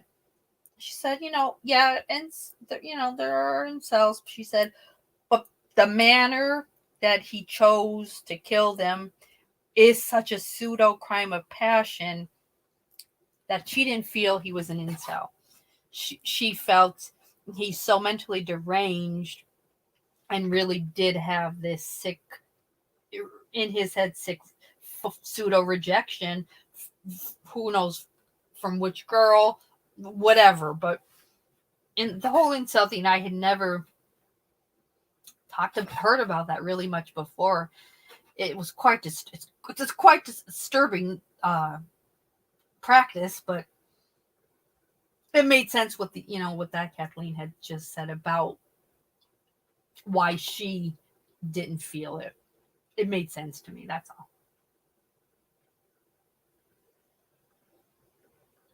It's all penis energy. We'll find. He could be anything. That's the whole. That's why I'm saying, like, oh, the psych team, man, they're gonna have a field day. He could be so many freaking things. There could be so many boxes that they're gonna be able to check off with him, or maybe not. Like, that's what's making me so crazy, or maybe not. Who knows? But I hope I just hope we don't have to wait too long to hear. What's that green? Upside down. Wait, I missed that one. Oh, God, watch. Yeah, it'll be interesting. A, where's the weapon? B, what the fuck was your motive, you nut? What the hell is wrong with you? Oh, the Zodiac Killer. Oh, God, yeah. Such a psycho case, Ed. There's so many psychos in this world. It's not... The world is scary. I know. I had posted when the dog skinny thing happened, and of course, what was it? 2 days later, cops said absolutely nothing to do with the murders. But how do they know? How do they know? Because they're saying, this guy is such a sicko. And I'm like, why? What did he do? Kill animals as a small child? I totally forgot now with that skinning of the dog. Maybe he did. Who knows? But their Idaho police said nope, in no way was it related. That was awful. God, when I saw it, I'm like, oh my God, like, what makes people even think of these things? They're gonna extradite him on Tuesday, Rosie, the 3rd. He's going back on Tuesday, yeah. They'll be having a parade to get him, and he'll be like, I want to stay in Pennsylvania where I'm safe on suicide watch. No, we won't keep you safe forever. We're not that nice here. That you would eventually leave Monroe and then have to go to one of our really bad prison jails, and they wouldn't give two shits if you told them I'm going to kill myself. They'd keep walking.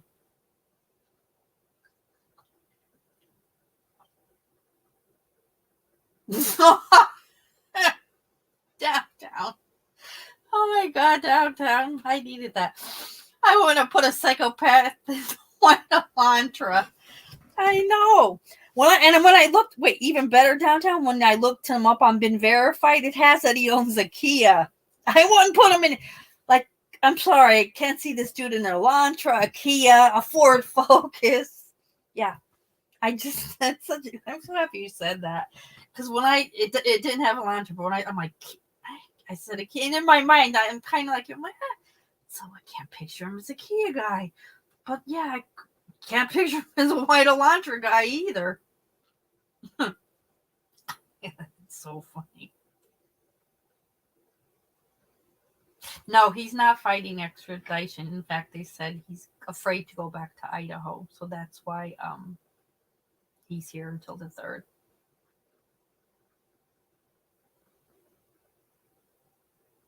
Oh, I don't know. Did they find who skinned the dog? Who did Molson? Do you know if they agree? That? Oh, so they did identify who skinned the dog. That who was it? What did the people know him? God, because whoever that is aiming to be a serial killer someday. Jesus, I didn't know that they had identified it. Ugh.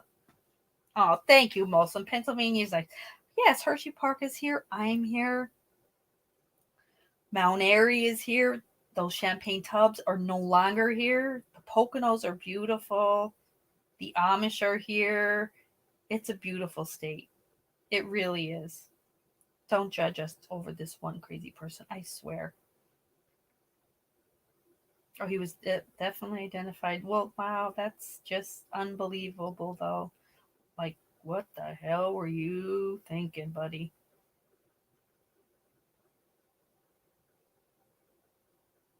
Oh, good, Rosie. I know when I text, I thought, well, I don't wake her up, but and then when I text him, Wilson's like, I spent the entire day totally immersed in the Idaho murders, which I stayed away from the whole time. I'm like, good, because I'm going live tonight. Will you come over? And he's like, what? You're like, he's like, why not? I spent my whole day here doing it anyway.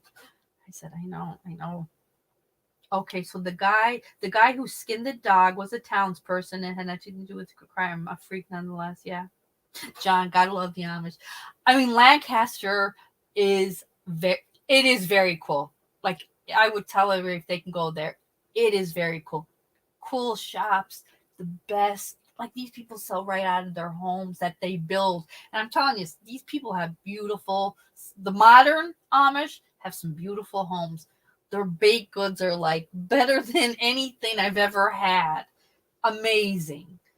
There's an awful, I mean, there's a scary backside to Amish and SA and all that, but I think a lot has changed. They have modernized a bit. I watched a really good documentary on it. They've modernized a bit, so which is a good thing. Like this documentary and they were younger, but they all built their homes. We're talking homes that look like mansions that had central air, had electricity. So they were definitely more modern than they showed you than the other homes that these are the lanterns we use at night. And I thought, oh my, I lose my mind.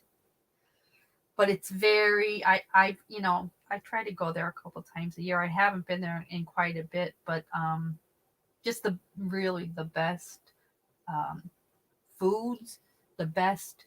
They make the best like yard like lawn furniture, woodwork. They're there are more of those stores. You would spend an entire day just going in those kind of stores because and one's more beautiful than the other. That part's cool, and it's also cool unless you get stuck behind it, but you see them in their horse and buggies, when it's 95 degrees and they have their babushka headpieces on, and oh god, like, I mean, there are still the strict ones, but the documentary did show kind of both sides, which was neat to see. I saw the movie Witness. I never saw the movie Witness. Oh, what did Green Eye say? Rose, my husband's grandparents were born and raised in Pennsylvania. I was only there once. Oh, and it was for their grandma's funeral. But what I did see as the Florida grows, love. Oh, thank you. It really is. We are gorgeous in the fall. Like, I mean, absolutely gorgeous in the fall because the mountains, everything is just orange and yellow and red, and it's absolutely beautiful. Like, every hotel is booked pretty much from September to November is major tourist time here, major. And it is a nice time to go to Lancaster because it's a lot of really beautiful countryside scenery that would blow your mind. What if Fluffy asked? Let me see. Does anyone know why? No, that's what I'm saying. Like, God above, I can't wait to hear his motive. That, like I said, that FBI agent, she doesn't come right out and say it. She just said it fits with the crime, the way he killed them so viciously, as if he was like a scorned lover. He had that like pseudo rejection mindset, but we don't know yet. I hope, and Pennsylvania is not going to tell us anything. Hopefully, when he returned to hit Idaho on the 3rd, we get to hear much more. I hope. How much cheese? Oh, I never had the cheese jam, but they make the best Welsh cookies and like breads. We did stay there once, right, the town right next to it, because there's this amazing indoor water place, and it's a gorgeous hotel and stuff. But when we got there, and we were at the front desk, and I asked my cousin, we had the kids, Nico was probably about 4, where the closest liquor store was, and she said it was a dry town. I really for a minute thought, you're kidding. She goes, yeah, no, this is a dry town. You would have sworn I was like some alky. I go, where is the closest town to get some alcohol? She's like, about 30 minutes. I'm like, can I get directions? To my cousin, I'm like, we're going to be here in this indoor goddamn water park with these kids for 3 days. I need some alcohol. Come on, kids. Let's give. They're like, oh my God, because we got lost too. They're like, we've been in the car all day. I'm like, another 30 minutes won't kill any of you, and you'll all be happier once I can get a little food. It's a dry town. Oh my God, people should be shut down. It's a dry. My cousin Carrie's like, you were starting to get sneaky with her. I'm like, I couldn't believe it. I thought it was a joke. They don't say that. They didn't say it in the pamphlet. And if the rooms were $400 a night, the place was beautiful, and I can't get a drink and sleep, and you got us lost. Yeah, I was edgy. I was getting edgy. Oh, do you go? Oh yeah, like the Amish diners, fantastic. Oh, Green Eye, did we get a lot of snow? No, we did not. We have been getting bitter cold weather. 10 degrees, 8 degrees, 15, and then today was 51. Wild, crazy. We ate last week. We had like some snow that got icy because it got cold real quick. But no, we haven't yet. Keep my fingers crossed. Had any real accumulation. But we usually have a brutal January and February. I hope not, but we do usually. Ew, watch Amish. I mean, I don't drink salt, but they put salt in their coffee. It's disgusting. My brother got his 2 shits down. He got his 2 Shih Tzus. He drove all the way to Lancaster to surprise my nephews and sister-in-law. And he was only supposed to get one. He was going to get the girl. Cutest little Shih Tzu ever. He's like, then I see they're like, oh, that's her brother. He goes, and then like he goes, so the family's there. I go, what? He goes, well, I don't know who it was, if it was a cousin or something, but she walked down the steps and she had like a mole on her face with hair sticking out of it. Then the hair sticking out of it looked like it was pointing at me. That I told the lady, I'll give you $700 for both the dogs. And the lady's like, that's a deal. He's like, and I grabbed the both of them as if I was rescuing them and got the hell out. I'm like, what were the other family people doing? He's like, nothing. It's like, there's no TV, no radio. Everybody's kind of just sitting in rockers for a minute. I thought, was this a bad idea that I came here alone? Am I going to get out of here alive? He's like, and then when I saw the cousin and the mole in the hair, I'm like, you're nuts. You're so freaking crazy. But yeah, they do that. Lancaster has a lot of puppy mills, let's say. But they were so damn cute. He had to get both. He's like, I couldn't leave. I couldn't take her and not him. I'm like, I agree. I love Annapolis. That's one of my most favorite places. Molson is Annapolis. And I just love a good diner. Yeah, Rosie, PA looks a lot like your New England states in the fall. I mean, that really is what we're known for, and that's how we really do make our tourism money is those 3 months. Amish home cooking. There's nothing like it. Every day, those women, and that even that documentary, we're talking 21-year-old bride. Every morning, they're making the homemade bread. I'm like, not if you paid me. Am I making homemade bread? And I'll make anything. I make anything homemade, but I don't do bread. They do it every morning. I'm like, that's devotion. That's damn devotion. Yeah, Green Eye, I don't know. And also with the research project, you wonder if he was just going around because like I said, they were called sister cities. If he was going around maybe to different businesses, even asking, can I hang my flyer here? He could have met them anywhere. He could have met them and they said, no, you can't hang your flyer here. And like that, if somebody's deranged, that's rejection. It'll be interesting as we hear things unfold to so many of our questions, because that I think is all of our major question. What were you targeting? You like you weren't you weren't targeting the house. I mean, you had a Rambo knife and you bludgeoned them. So no. What's that, Rosie? Did anyone notice or hear about the homeless woman living in a tent in Manchester? No, gave birth to a baby and left it in the what? Oh, the world's losing its mind. Oh God. Oh my God, John, is wifey there? We have to have a separate live just about wifey. Is she cooking too for you? This is fantastic. I'm so happy. I did not hear that though, Rosie, and that makes me want to vomit. There are safe havens. Take the baby to the safe haven. Oh God. Giving birth in a tent. Oh, that's awful. Our last week it was pretty much in the 20s all week. It was freezing. My son came in and was like, Mom, a squirrel died on our sidewalk. It froze to death. I go, what are you talking about?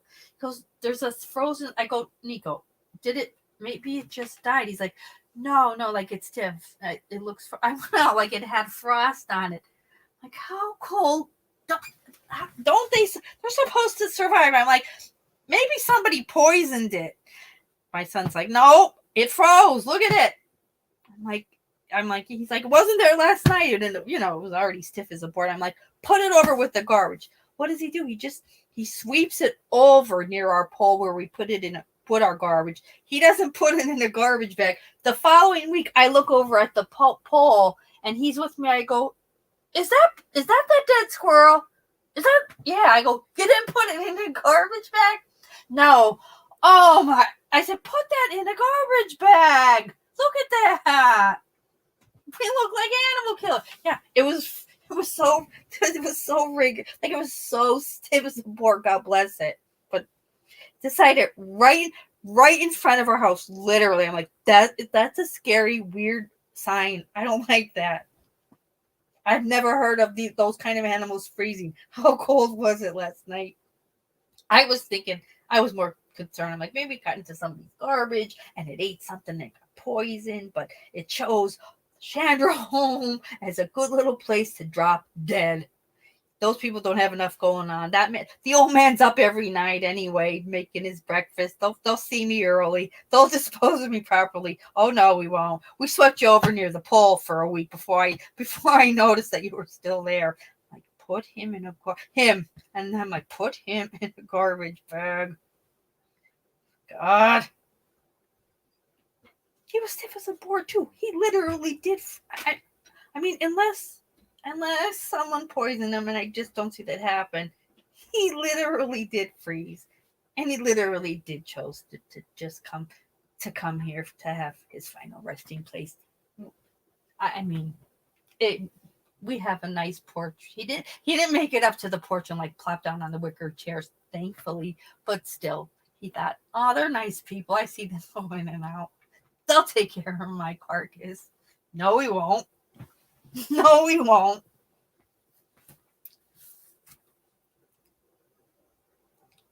Wait, you don't actually think this. Wait, what's the screen ID, Rose? You don't actually think this man is going to confess until? I hope he does. I mean, that's my biggest fear. It's like, what's he gonna? what's he gonna like? Which way is he gonna go? You know, is he going to be a true like criminology major?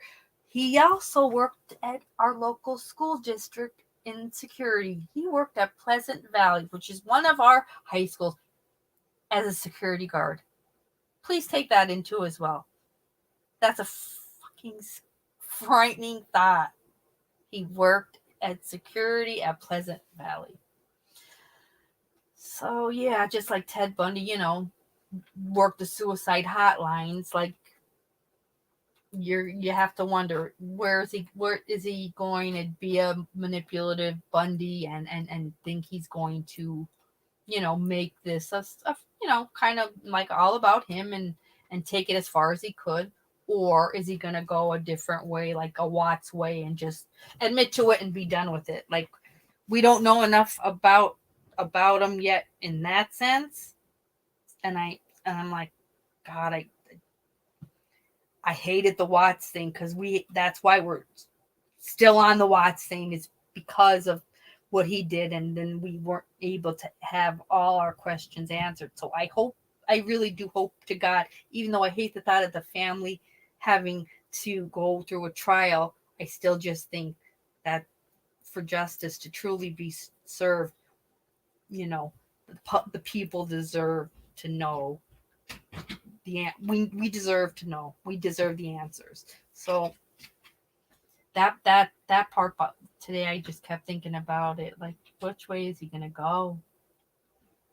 And now that he's, you know, though he's doing the whole Chris Watts suicide thing, it's like, oh God, you were big balls bludgeoning these four, you know, beautiful people, but now you're you know, you're shit scared in our little Monroe County Jail, and you know they have you on a watch.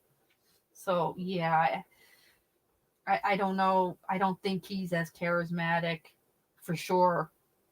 He doesn't have the Bundy look, so he's not as charismatic as Bundy. So, but I don't know about his how manipulative of a man he is. That'll be interesting to see which way he's going to go with that. I do feel horrible if the family does have to deal with the trial, but we are still at the Watts case because there was no trial. So, you know, there's positive and negatives to both. And you wonder what the family wants, like what they feel true justice would be. Because I don't think anybody, I hate the idea of making plea deals with fucking murderers. Like, I just hate that whole thing. It's like, no, we're taking you through the judicial system, but who knows what you know, hopefully within these next couple of days, everything's going to unfold and we're going to know so much more.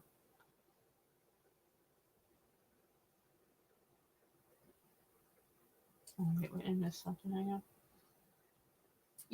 John, the squirrel froze, and I was calling him. I don't even know why.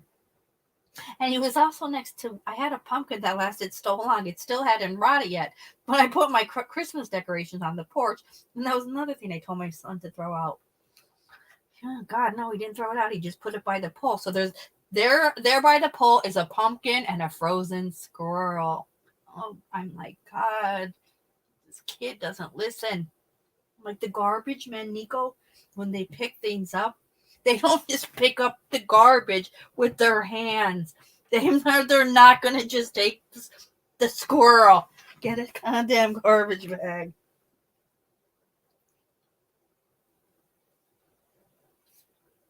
That happened in Calgary. Oh, with the baby. Yeah, you hear so many. I mean, you don't hear it about it as much. I remember the one time. Remember the one girl that went to her prom and gave birth in the bathroom and then put the baby in the garbage or something? Like, and then went on and had the rest of her date in her prom. Like, oh God.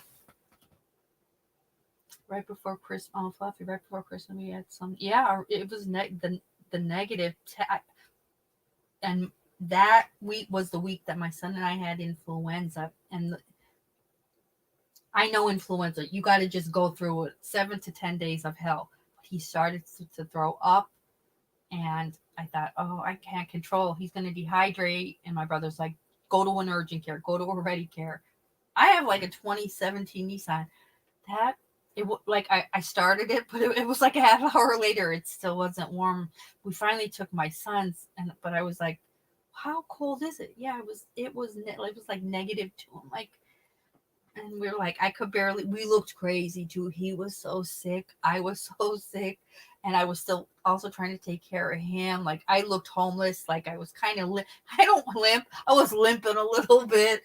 We got to the ER, and I asked for a wheelchair, and there. I think at first the lady was like that I needed. I don't think she knew who to give it to. I go, no, I'm gonna put him in it. He's not well. And I don't know why I said this. And I go, I don't feel good either. I guess if she gave a shit, but she felt bad for me. Pretty sure I had it even comb my hair. I think wearing pajamas. It was cute. It was a look. It was a look for sure. And it was a hospital that I ran the wound care center for 8 years, because in my head in the ER I kept thinking, please don't let me run into anyone, please. And luckily we didn't, but oh god, I was like, I can't believe I left the house looking like this. Let's see there. Oh, was that who the prom? Wow, Ed, you're good. Melissa Drexler, the prom mom. Ugh, ugh. Yeah, Molson. I know. Molson, I know all about these murders you're talking about. Jesus, so many, even that Brooke. You are, Madonna, you are like Molson. Molson is like, when he told me about the Chandra Sharon, and then I read it and how they burned her alive. I'm like, no more recommendations, Molson. But then luckily he's the one that, it's how I got to become friends with Kathleen, our Kathleen. But Molson knows them all. And then you know a lot of them too, because I didn't know the David Temple, and you're like, oh, that's another one. He's despicable like Coleman, and it is despicable too. He shot the wife. Her back was to him. She was walking away. She's pregnant with her 3-year-old sleeping. That will be a good book. I'm just not mentally ready for it yet, but you guys will. It is a good book. There is no one where your children are everything. My God. Everything is they're just heartless. There's such evil in this world.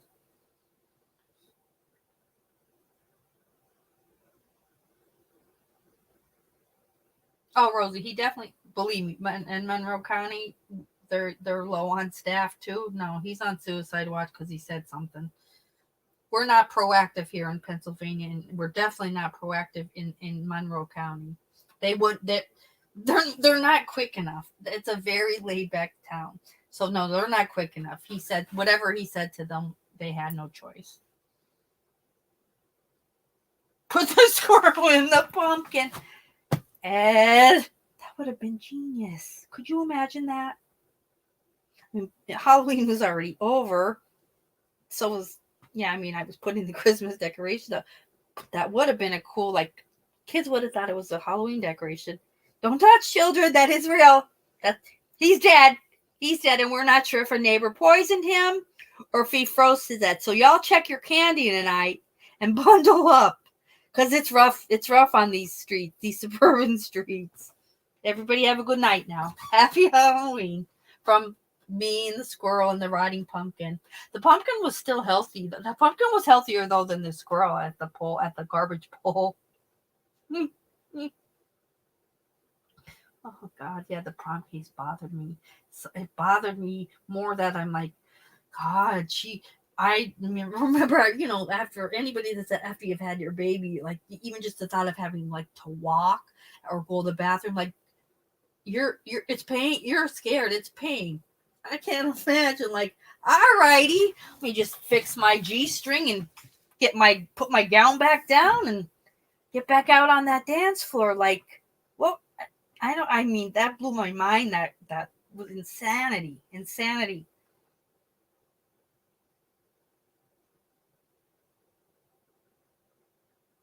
Oh no, Rena, I didn't say you said the charismatic. I said with the Ted Bundy being charismatic. That was, he was charismatic even to the stupid security guards that were supposed to be watching him, and that's how he escaped from the jail the one day. They let the idiot talk on the phone, and the stupid security guard thought he was, he's a cool dude. Yeah, I could turn my back. And meanwhile, Ted took off. Like, he just had that way about him. He was a schmoozer. He was and he was educated. So it's like, they're the most dangerous people. Like I said, Ted was good looking. This guy just looks crazy to me. So I don't know. We'll see. It'll be interesting just to see, because they've only said I saw that it's on, and I don't remember the channel now, and it was a girl, and it's like I knew him, but I didn't even click it. I just clicked on the one with the male friend, the friend that jogs with him every night. So I don't know how many more people will come out. Maybe that were his friends, or if he even had many friends. Who the hell knows. Madonna, yeah, Rose, can you look up a bit for Margaret Watson, out North Carolina? Shows a pic of who I think is Ronnie and Cindy at their wedding. Really? Oh, yeah, I definitely will. Give me a second. Ed said, hey, most of men ever heard the sign for Family Guy? I'm just a prom night. Oh, my God, I never heard that. Madonna, I tell my family, don't try anything funny. I know all the tricks. I think we all did, right? No, Rosie, I keep the voicemail full so that nobody could call anymore. It's fantastic. Everybody should do it. People be like, you got to clear your voicemail. Oh, yeah, I keep forgetting. I'm terrible at voicemail and email. Texting, that's the quickest way to get me. I'm like, yeah, I got to clear that. Okay. Sorry for typos. Oh, Madonna, no worry. I love you, though, Rosie. Thank you. Rosie said, what did he say, Rose? Because I thought I heard them say law enforcement decided to put him on. All they said was they put him on suicide watch. The channel I watched did not have a reason. So, and I don't know if it came from his initial psych eval, because I'm just thinking of our area. We are not a proactive area, but who knows? Who knows? Maybe we are. I don't know. Maybe they thought we gotta get him alive and back to Idaho on the 3rd. So, but I don't. And so maybe that's why. But I know our prisons in this area are all low staff. The amount of money they're paying for our rents to go work there, would never be enough for me. But they're so super short staffed.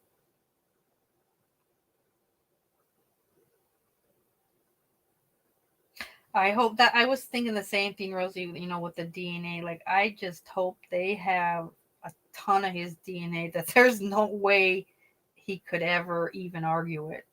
I hope.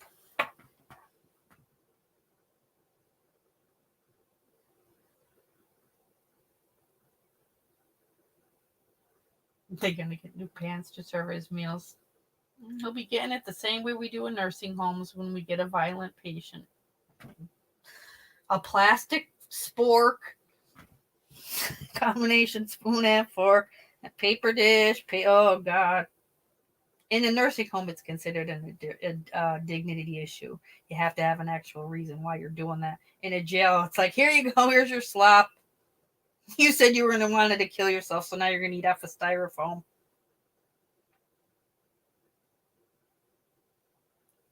Ed said, here's a certainty. They will try to get him declared not mentally fit. Oh, you know it, Ed. And they did announce that too. And I know the defender, he was given, the public defender went and saw him today. Our local too. I forget who the hell it was. So he could have also said something to him. Who knows?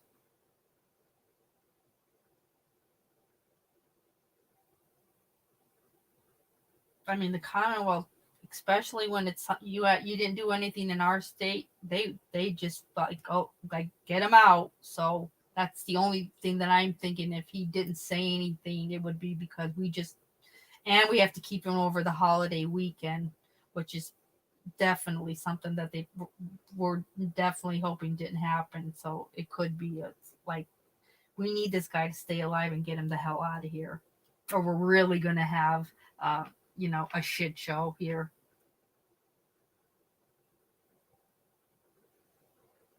And the Monroe County though, like that's old. It's not even. It's dingy. I hope he's like in a cell like with a broken toilet. Mosman said, "Think about it. Today the case broke, and we've heard from more friends just today alone than we ever, yeah, than we ever heard from NK. Not one person, which is how is that even possible that not one person would even, not to say anything bad, like not even one girlfriend said, yeah, we were friends for so and she's a great girl. Nothing.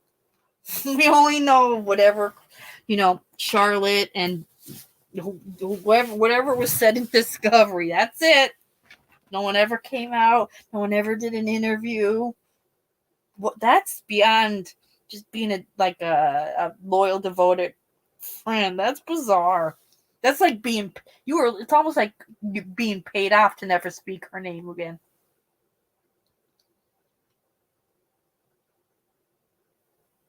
Yeah, that's all they said. He said was, has anyone else been arrested?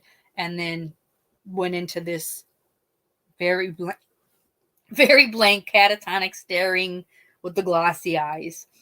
So he's probably really playing up the kooky role. People are going to crawl out of the woodwork and talk about this guy. Then you never know. But I mean, they found the friend, and when they did, because whoever, I forget who went and interviewed him, was like, and shockingly, he spoke with me. Like, I think he couldn't believe it.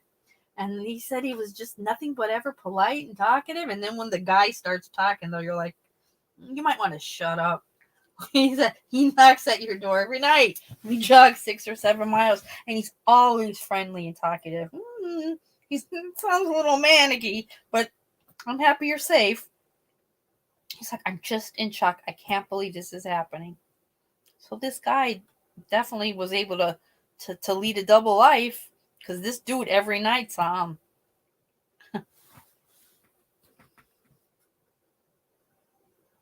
Jen, I woke up.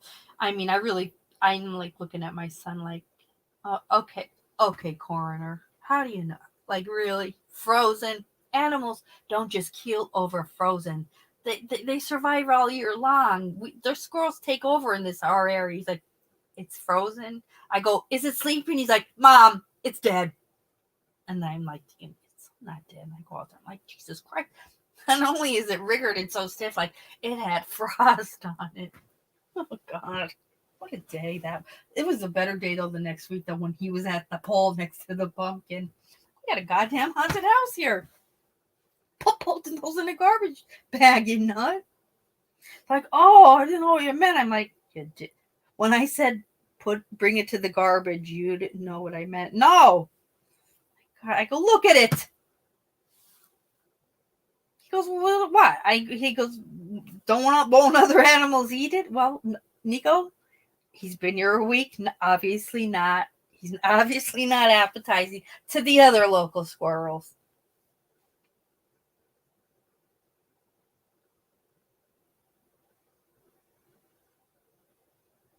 He already has a public. Yeah, he has a public defender in Pennsylvania. Hell yeah. That's us. That's the state. That's our system. Yeah, he'll be assigned. I think they said already they were in the works of like our public defender contacting Idaho to set that all up, because that's how bad that Pennsylvania wants him on the 3rd, like bright and early to be gone. He'll be having a 2 a.m. breakfast the same time my dad is. They'll shipping him out good and early.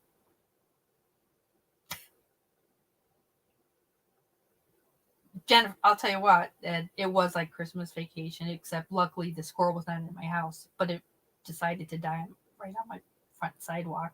Nonetheless, but still,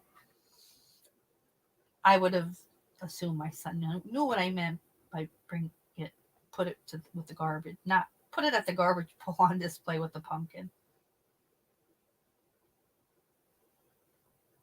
What's that, Rosie? TikTok girl sounded petrified. The one that has pictures of him, and that's the one I don't know. And unknowingly helped him find heroin. They said that about with the. I don't know that though. That's the one that I have not yet seen, Rosie.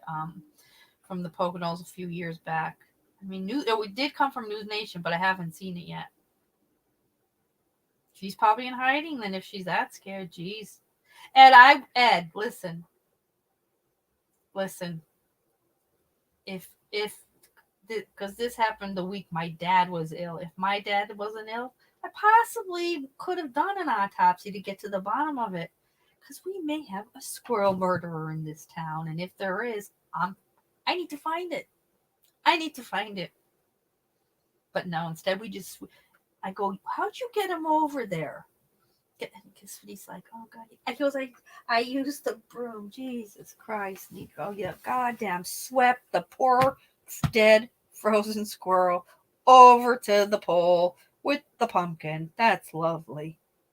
I go, you know, you've ever heard of reincarnation? Yeah. He goes, yeah, I don't really believe in it. I said, you will when you're a squirrel. You will when you're a squirrel someday. Jen said, if my kid went to the school in Idaho, I would be so mad. They said, well, Jen, that's what I'm saying. So they're telling, so what did they tell everybody in Idaho? No one's in danger. Well, first of all, how the hell do you know that? There are 4 bludgeon college students. Then it's be vigilant, travel in groups, let your family know if you're going to be traveling and where you're all at times. And I said, and meanwhile, here we all are in Pennsylvania. I'm like out sitting on my porch at midnight last night because we had been at my brother's. Other than a dead squirrel, I'm safe. Nothing. So it's like, I just don't think they should ever say like no one's in jeopardy or in danger. Listen, until like a murderer is caught, any state. They could be in any state and anybody could be in danger. I did find that statement very reckless. Very reckless.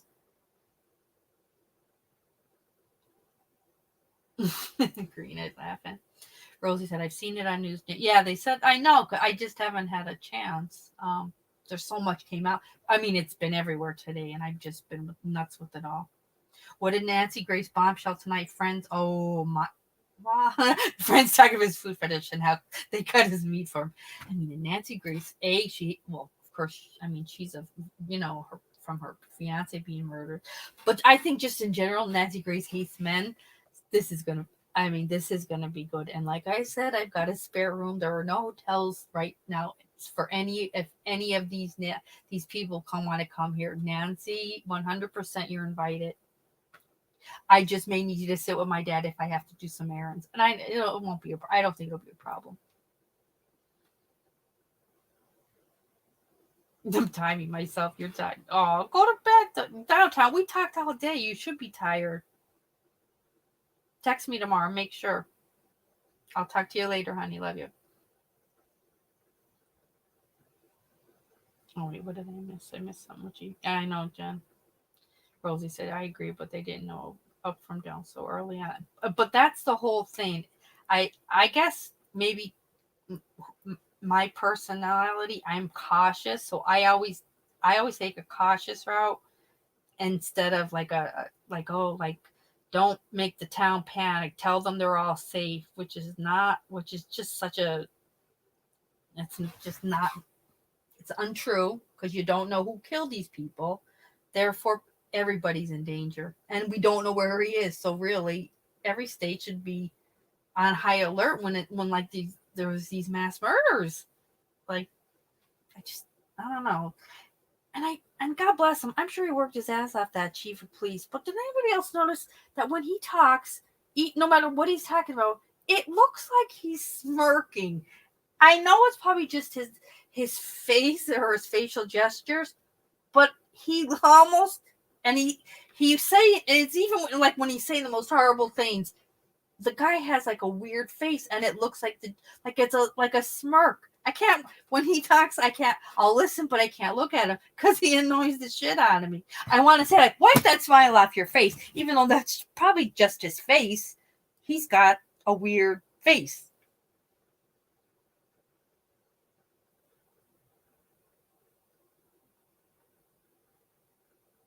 Oh my God, green eye. That's right. I forgot about the fingers in the cup. Guys, listen, really though. This is weird stuff. If you didn't know me better, you'd be like, geez, is Rose a serial killer?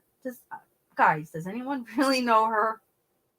I mean, she had a human finger in a cup. She had a dead squirrel at the pole. What's going on? Is Rose okay? She had a lot going on this year. Is she okay? I forgot about the fingers in the cup. That's fantastic. And whenever I do see my nurses, that is the first thing. They're like, remember the fingers in the cup? I'm like, well, yeah, it was the only time I've ever had on my desk a human finger in a cup. But I said, but it was a good Halloween prop. Oh, God. My most memorable NG moment was when Casey Anthony. Oh, my God. Casey Anthony. God, that was crazy. There's just so many certain cases that stick with you forever. Forever. Her face just sticks with me forever. Like I want to, and I'm not violent. Like you want to bitch slap her if you never met her. Like a good bitch, like a real hard one. Like a Joan Crawford, real hard. Scarface. I love Scarface downtown. You know that. You know that. He's fat. God, I said, I watch it more than anything else. My son will be like, "Oh my God, you're watching this again? Why?" Like, why not? It's like he doesn't look like that anymore. So, Madonna said, "I am one that really listens to Ronnie and Cindy. I feel for them." Oh, I do too. I do too, Madonna. That's why I think all of us. I'm happy we, with reading Blood and Marriage, we all got a little, a little different perspective, and I think really from the comments I got, everybody left feeling a little bit differently. You didn't have to love them, but they did have. You had a different empathy for her, just the fact that as a mother, and that's why I love that book and the way Kathleen wrote it. It made us all think a little differently, which was great. You're gone this time. All right, honey. We'll still be here, but I'll see you tomorrow. Good night. What would Jennifer say? That case will never go away. No, it won't. It can't go away, Jen, because questions weren't answered. So that's why I'm praying to God. I know the I maybe the family would want the trial, of course, but I pray to God that there is a trial just so we get answers. But yeah, we don't know how deranged this guy's gonna play it up crazy. Like who I don't that'll be up in the air. I pray to God it's not. There's way too many questions that we need answers for. That book was so fucking fit. I mean, I still get comments every day of like new people reading it and they're like, I can't stop reading the wedding part. And like, you and 26,000 people can't. I know. So I thank you for this. Thank you for this. I'm like, Merry Christmas. Yeah, I do. Me too, Molson. I mean, hey, and let's be honest. We all have kids. Some of us are, my son's not married yet, but you hope that you're going to love whoever they end up with. But the reality is you might not. And that's just normal. They didn't like each other. They got along at times. Okay, that's normal life too. Chris played his parents out, like he played them too, though, and he would stop talking to them for months, then ask them for money.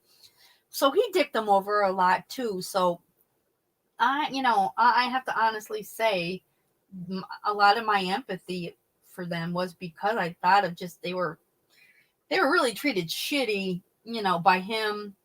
And then just the fact that her and Shanann didn't get along. And then especially Cindy, those initial interviews, she was just being Cindy. She's very simple and brutally honest.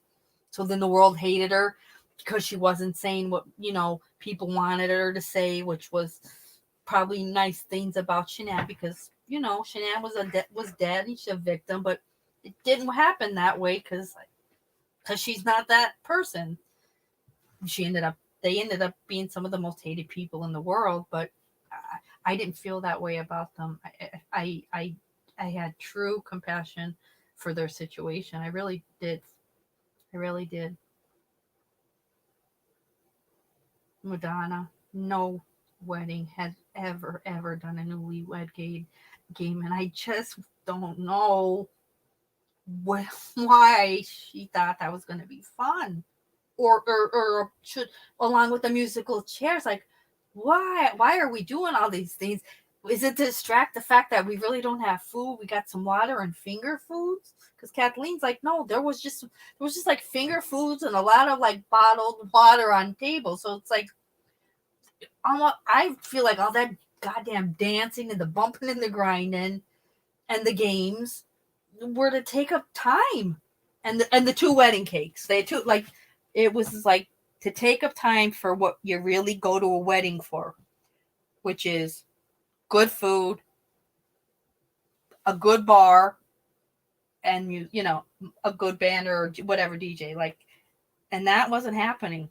So newlywed game and musical chairs and the bumping and grinding dancing were true. Like, we got to figure out a way to take up time in this wedding. What can we take to drag until at least 7 p.m. and then we'll shove them some like corn wieners wrapped up, with corn dog, like cornmeal. Like, what? I'm like, Kathleen, what was there? She's like, finger foods. I'm like, God. She goes, they spent the most money on the pavilion outside of the hotel that looked like a huge white circus pavilion, just so Xana had that to walk through. Because then when they left, they like lit the sparklers, and they walked through that. So it looked pretty. She's like, but that was like what they spent the majority of their budget on. So then they had no money for food and wanted Cindy and Ronnie to pay for their food after they hadn't talked to them for months, and also as they had just disinvited poor Jamie and her entire family. But we'd like you to pay for our food because we want it from our favorite restaurant. No, have your mother cook. Didn't your mom cook for your baby shower? Because whatchamacallit, you said your sister-in-law Jamie, everything was contaminated with gluten. I'm just saying, as an Italian, and I've watched Sandy's show, and she is a damn good cook. Why didn't she cook for the wedding? I don't know. That part we'll never know. It was the most bizarre wedding I think anyone has ever been at that was there. And us reading it was like we were there. I love it. Yeah, most of it, and it's normal. Daughter-in-laws, mother-in-laws. You see, I see it's either it's like a really like, oh, I love my daughter-in-law, or like or it's the, oh, we don't get along. There's not really a lot of in the middle, especially when it's like a mother and a daughter-in-law. It's hard. It's a hard one. It's a hard one.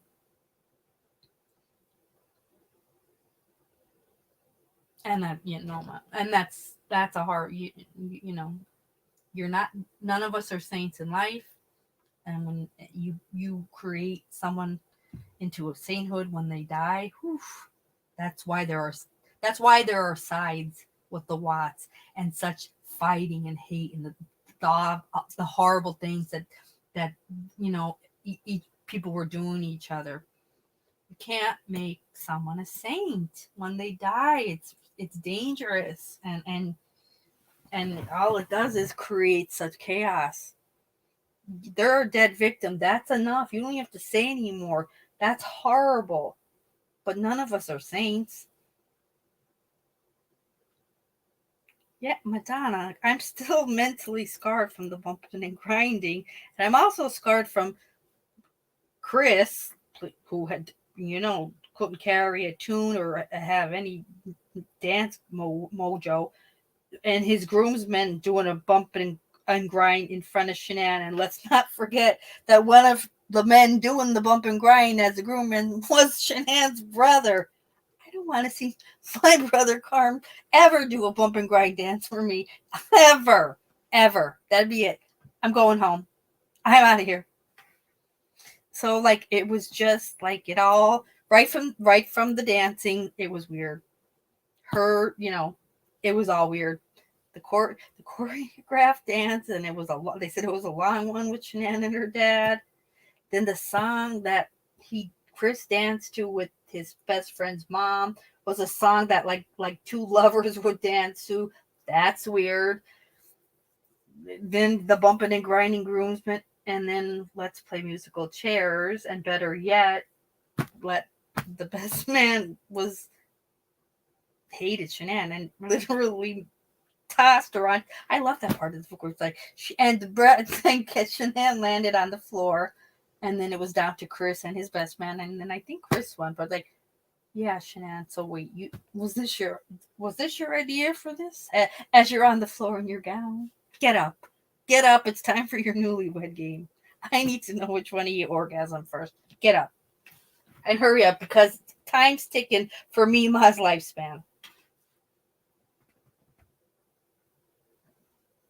All the gum chewing during the wedding. Oh, that annoyed the shit out of me.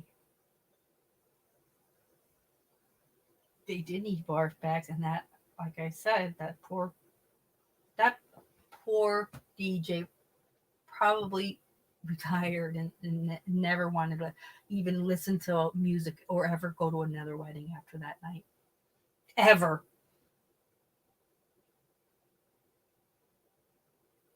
Yeah, Mark didn't, the best friend. Well, Shania was like, he literally hit on him and he didn't like her. I don't blame him. His best friend was marrying her. It is intriguing. There are parts of it, Karen, when I interviewed Kathleen, and there are parts where I had to explain some things to her. Like, I explained about the autopsy because she's like, she was under the notion that Bella was alive when she went in the tank, so I had explained that part. No, she wasn't. And the R's, she felt that like they've remained quiet all these years. I'm like, no, they haven't. But so there were different things that her and I disagreed on, but you respectfully just able to disagree. It was a great interview, and she's so damn funny. Yeah, Madonna. The Watts probably got calls the next day from like Mark and his mother were probably like, "You don't know the bullet you dodged. You have no idea what we went through." But John, I'm telling you, I hate weddings anyway. So that wedding, like I said, I would have been like with my man, like we're going find the liquor. I like the dry town in Lancaster. Find the liquor store. We're out of here.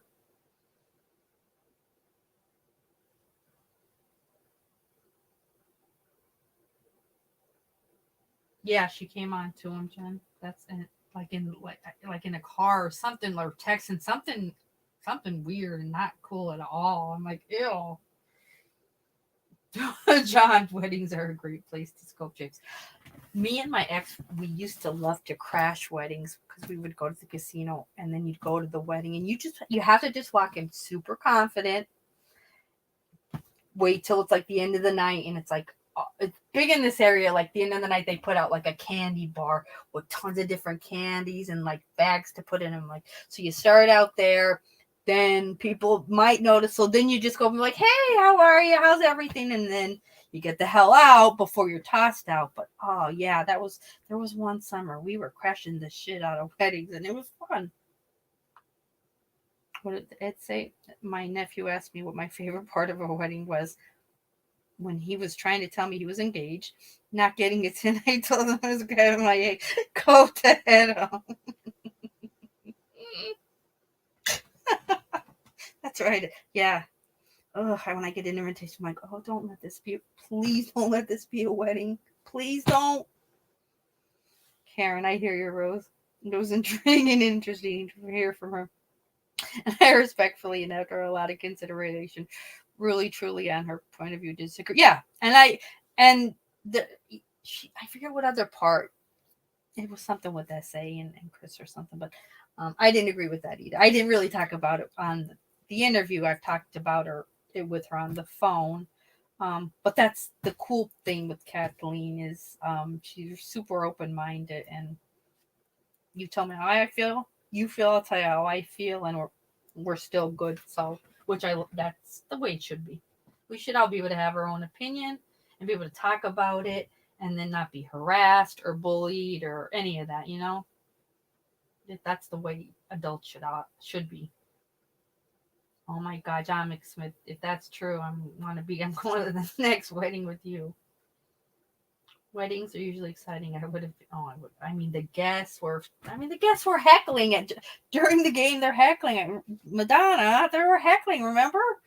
And then they were yelling out, "Oh, we knew that one," which was like, "Who's the boss of the house?" I don't know. For anyone, I'm like, that dude is hangry. He's hungry. He doesn't have liquor, and he'd be my date. Like, he was the heckler. Like, people were getting so pissed off by the 22nd question. They're probably ready to bail, and then they end up getting frozen mozzarella sticks. Jesus. It was difficult. But, Green-eyed, 100%. Her mother says it. I lived with her, but then I told her, we got in an argument. I told her something about Celeste, and I knew then I had to leave. Literally, they left without even saying goodbye to Chris or Bella.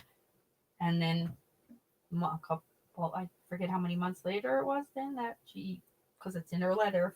And she says, how many months? My entire family is dead. But she did put that in the letter about her initially having to move out there because her daughter had her second baby and she needed me to help. But then I knew we had to leave. Whatever it was, but I was like, yeah, you didn't tell Shanann anything she didn't want to hear, because either and even with Sandy, they wouldn't talk. There'd be bouts of them not talking, or like we said, the other two people that were supposed to be her bridesmaid that she got rid of, you never heard, their names were just never mentioned again. Never. Totally, just like shit scrubbed from the internet. Never to be heard or seen again. It's odd. It's odd.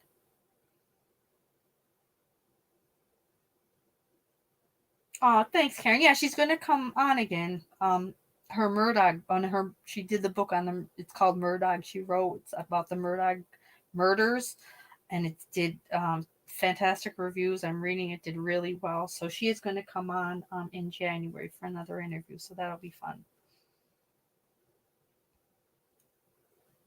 The sex questions, oh God, they were the worst.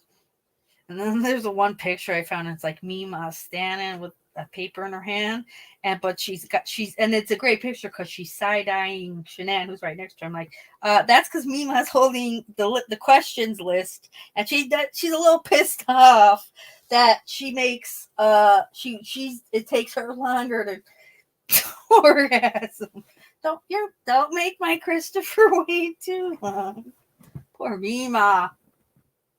Poor 90-year-old Mima did not need to know any of those sex questions or answers. Nor did Frank Rusek, although he was smiling his ass off. That's my girl. I'm so happy. I'm so happy she initiates sex. Oh God, just the thought of it, guys. Makes me squirm. Be looking over at my dad like, that's not true, and I'm a virgin. I'm still a virgin. Tonight will be the first night. Oh God. Karen, unfortunately, a lot of people don't have a good intuition, or they ignore. Yeah. A lot of them. I don't know. It's almost like they look the other way. Count me out for sure, though. Yeah, Sandy and Shanann, they had a rough relationship, and we saw in videos too, though. It was also an odd relationship. Yeah, 100% Frank adored his grandkids, but it was Shanann had an odd relationship with her dad, like the FaceTiming every night during dinner, the Christmas Eve FaceTime. Like, Frank wanted to get off the phone, but Shanann basically didn't want to hang up. She kept talking to him. it was very codependent. It was super unhealthy. And that you don't have to know them to see it. All you need to do is, and you don't need to be a medical professional. All you need to do is watch a few of the videos.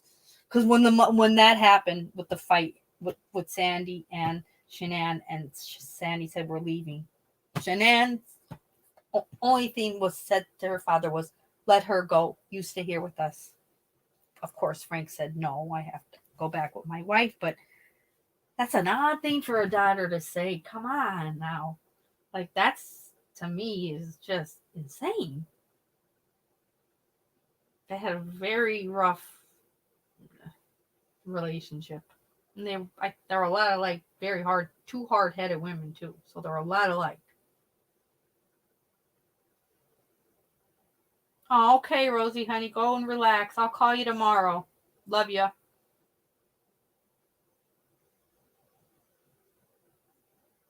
Yeah, Karen, it would be if we knew more about Shanann. Like, the real, like, her, like, real issues. Whatever. We only know what she showed us or what he has said about her, but yeah, I agree with you that it would be interesting then to really know more than about also her childhood and growing up. And the teacher said how bad her childhood was, but how bad really was it? You don't, what was she dramatizing some of it? Possibly. I don't want to take that away from her if it really was horrific, but we've seen what Shanann did trying to sell Lavelle and making it look like she was making a fortune, and how it was just so she felt so great. So we do know she could act pretty well. She could make you believe what she wanted you to believe. So yeah, the Christmas video is horrifying. It's the worst. How did they own that house? Mostly because it wasn't in a foreclosure. They owned the house and were paying mortgage on it, but then they got behind in paying their, what was the housing, the door, I forget what the hell it was. I mean, they couldn't afford it. They were just living above their means, but that didn't. They went from what? Remember the one year, like, she did well with Lavelle, and then the next year was like their total earnings was like 50 or 40, like an amount that kind of is like poverty level if you live in Colorado. They were definitely living a life that they in no way should have had any part of.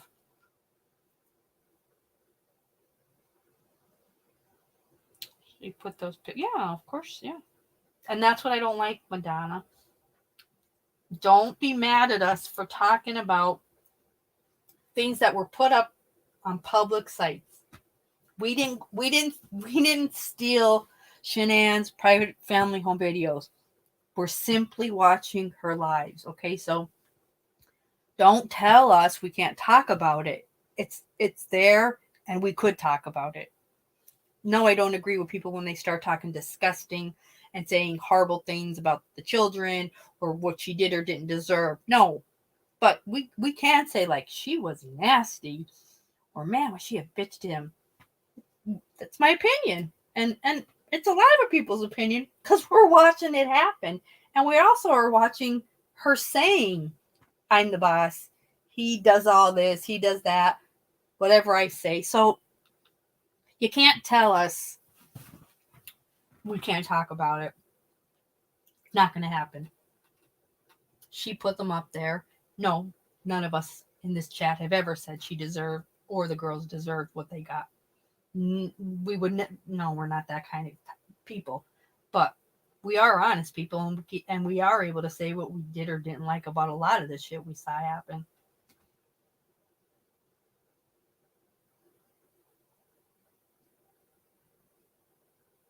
Yeah, the Colemans, right? I mean, till the end, the mother just died a few months ago, but I mean, they still believe he didn't do it. They were horrible, though, to her family, and I really had such a problem with that. To not even, he's a preacher, Mr. Coleman, and never even called to say, "I'm sorry that our grandkids and your daughter's dead." Like, you're a preacher? Awful. Yes, you could talk about that awful bikini anytime, John. We all hate that damn brown bikini.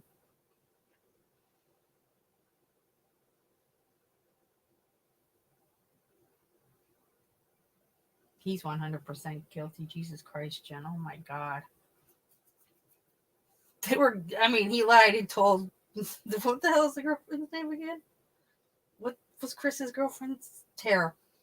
The day he killed her was the day that he told her that the lawyer, she was being served the divorce papers. I love that the cops were like, oh yeah, we called. He never filed any divorce papers, just so you know. But we'll question you more tomorrow. Have a good night.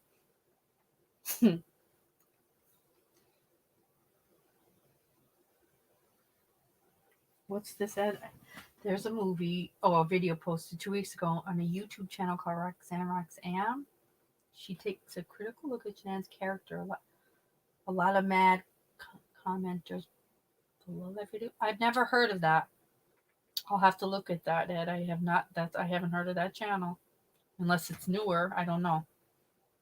Yeah, Molson, just not too long ago she died. I don't know if he's still a preacher. I wouldn't doubt it though. Those people don't give in easily. And although he is, I don't know how old he is now, but he was a preacher when this all went down. And for God's sakes, if you're a man of God and you can't call your your dead daughter-in-law's mother up to say, I'm so sorry with all that's going on. You shouldn't be a preacher. I wonder if he still is. I'll have to look into that, Jen. I'll have to look at that. I wonder. Who the hell would listen to? Well, I mean, but they do have their cult like. They do have their followers, so who knows? He could possibly still be. Yeah, Ed, email me the link because I have not yet even heard of that, so I would appreciate that. Is he Jenny? Oh my! See there you go. That makes sense though. He's at the same church. Boom! It's like it's the Jim Jones Punch Church. Keep drinking the Kool-Aid. I just made a fresh batch. They till the end. Those people are brainwashed to believe whatever their person, this guy being Preacher Coleman, is saying. They still need to believe in him. They still got to hold on to that. Your son is innocent. There's no way. We've known him since he was a baby. Blah blah blah.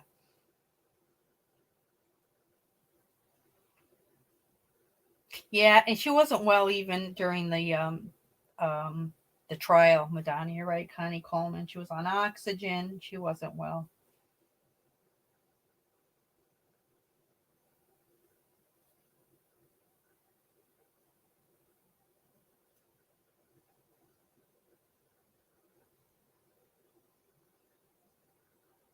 The girls.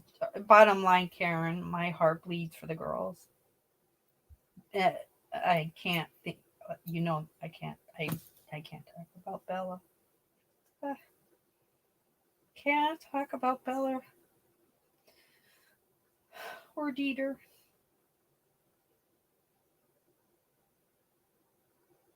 Because Bella had to sit in that car for 45 minutes in that darkness, just driving with him and then watching what he was doing.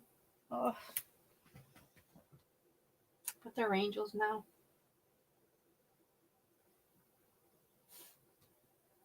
God. There is evil that walks this earth. Thank God we still have Jeter's right. Yeah, I know. Frankie posted was it last year mostly because people asked, but then nothing. I miss him. I miss the shit out of that cutie. He's so damn cute. Every day he probably wonders where are the littles. You see stories of like the dogs where their people go to the war, and yet like their dog every day is at the door waiting. Like dogs remember. I really believe Dieter every day is like waiting for the girls to come through the. See, I can cry. Why do I talk about this? Why am I talking about this? Ugh. God damn it. Yeah, Madonna. Christmas. That's right. Lacey. Yep. I remember it was like it was yesterday. Her poor mom begging for anybody and crying. I like it was yesterday. 20 years. God, he's a year younger than my son. God. Oh. Mm.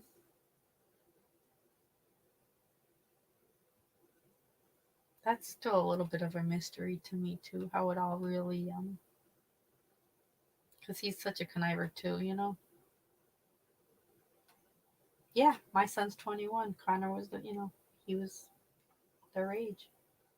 That's what I think of too. Like, oh my God, for like this, that was, I think, was it Ethan and Xana's first year? I'm like, oh God, like no matter where Nico goes, I'm like, all right, be safe.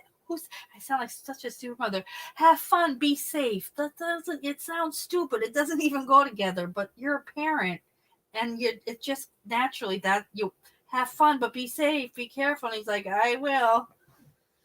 But I think that killed me. That part of the interview with Mr. Gonzalez when he says, I paid for my daughter to come to school for education, and she came home in a box. Oh my God. Mm-mm. Nope, I can't. I'm not. Like, I'm going to read what Frank Molson is saying. Frankie is an opportunity. Yeah, I know, and that's the whole thing too. That's the whole thing too. So that's probably why people don't even ask me. I don't know. I'm not asking him for any favors. I'm just happy knowing Frank that Dieter, survived, and I'm also happy knowing that Murphy, who is maybe one of the cutest dogs ever, that was Kaylee's dog, survives. Oh my God, I love those dogs. What a cutie pie that dog was. When you see her in videos with it too, oh God, dog was so darn cute. What's that, Jen? Most sincerely, I thought Snake when I saw your, yeah, the opportunist. I don't know, Karen. People are so weird. So weird. I mean, Scott's father, his whole life, like, was basically you could do anything, you could be anything, you're perfect, and you're innocent. So, yeah, that was their whole, that was always the father's, like, we're not even talking. You did not do it. You're Scott Peterson. You're my son. Like, you're perfection. Because that's the way he acted. Total fake, but yeah, no new trial for Scott. Thank God. And Chris Coleman's appeal was denied, so he's not going anywhere either. Yeah, Murphy. Didn't you love him, Madonna? He had a. When you look at him, when you watch a video, look at him. They're the first. They're the cutest dogs. My cousin has one, but they have a face that it looks like they're almost like smiling. The dog is absolutely beautiful. That was one of the things I thought. I'm like, is the dog alive? Please God, let the dog be alive. And they said the dog's alive. And then I'm like, how didn't the roommates hear the dog barking? And then and it's weird. Kaylee's mother said, "Oh, the dog wasn't a barker." I'm like, unless the dog was in a locked in a crate or in a room with the door closed, even if you're not a barker, if you're seeing your owner, you're being bludgeoned. Dogs sense that. Like the, I don't know. I think that part's weird. I hope we find out where was Murphy. Like that is one of my questions. Where was Murphy? I know you said Murphy was not in any of the crime scene areas. Well, then where was he? That does bother me. You know, if they said he wasn't around, okay, then you wouldn't bark. But I don't know. I don't know. He was a puppy. Maybe he was a crate. Maybe he was in a crate when he at nighttime. Who knows? I was just like, thank you God for not for that poor innocent dog. And he'll be fine. He'll be fine. And he's with Dad. I mean, he's okay. Yeah, attack for sure. They sense that. I mean, they could be the friendliest dog, but they sense that when they sense violence and it's against their master, they're not. I'm not gonna just watch it. So I hope it was either in, I don't know, maybe one of the roommates that lived had him with, who knows? Maybe we'll find out, or maybe we won't. But he has this, God, he just has the cutest face. As soon as I saw him, I'm like, oh God, another dog. I'm gonna fall in love with now. I'm not. It won't be long now before I won't be able to talk about Murphy without crying. Hi, Aussie True Crime. Happy New Year, honey. Yeah, Jen. In fact, was it Judy Ron? No, it might have been Chris McDonough that said, we have to remember this is the party house, right? This is the loud music. This is the house where the cops had to come back a couple times one night. The dog, noise meant nothing to this dog. This dog was not affected by noise or loud, any loud sounds or anything. So that wasn't going to trigger him for sure. Yeah, he did say that. And he was a puppy, so he could have saw, if he did see the start of something and he was a puppy, maybe he ran and hide. I don't know. I hope, like I said, all we got was he wasn't any crime scene areas, but maybe they'll give us more details in time. I hope they do. I'm just happy that he wasn't hurt. And he's so damn cute.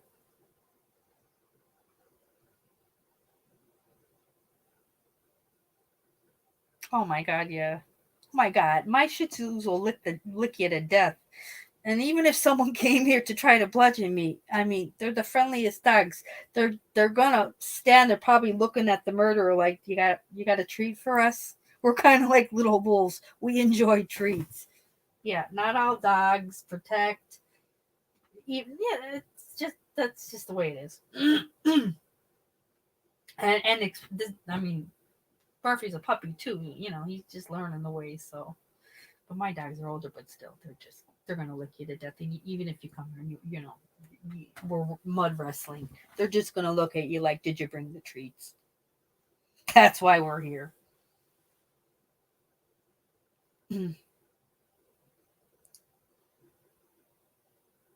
I think,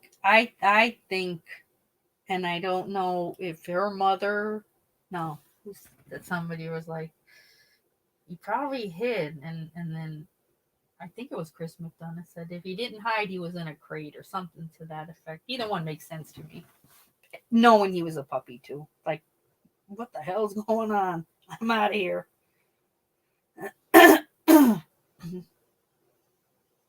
No, my dogs, Karen, are 12 years old. I'm saying they're 12 years old. They'll lick the shit out of you, and they just, no matter who they meet, they think everybody has treats. They're not mean dogs. The one doesn't even bark. So all dogs are different, but my dogs are just super friendly. They're more fearful of things than anything. The one doesn't like loud noises, and they'll just run on the couch with my dad. They're Shih Tzus are adorable, but every breed's different, and that's also the way you raise them. Oh yeah, that's right. You have a Shih Tzu too, Austin. Yeah, my brother has 4. I have 2. I had 3, but God, they're so smart. I was making meatballs last night, 2 nights ago. 'Cause we went to my brother's, and it's like 10 o'clock at night. And then I turned around, I almost fell over the one. Like, he smelled the meatballs. There's me cutting up 2 meatballs for each of these fools. I'm like, no, it's 10 o'clock. Go to bed now.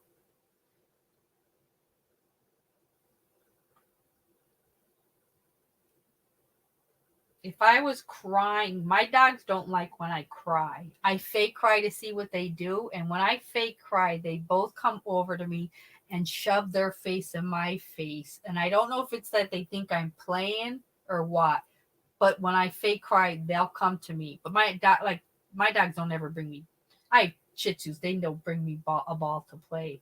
Like they're just not that kind of dog. They like their beds. They like to hang out and be held and hugged. But we don't play with, like, they don't come to me with a ball to play. No, not at all. But dogs are extremely smart. When I fake cry, they are in my face.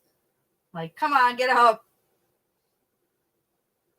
I love them. I love all pets, though. Anybody that abuses animals, Jesus, it's just boggles my mind. Boggles my mind. Dogs are smart. Pets are so smart. Pets are so smart. It kills me when, especially when you see like the pets, the military that are away, or the military that passed away, and it was like the dog that was with them through the war, and like they don't want to leave the grave site. Oh, I don't know why I watch those commercials. I cry like a fool.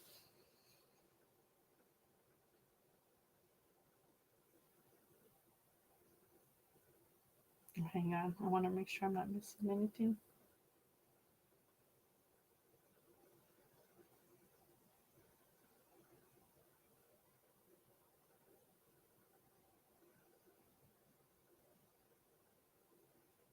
Yeah, you Shih Tzus, I'm telling you, they are just a friendly breed. They're like, ah, da, da, da, da. Life is good.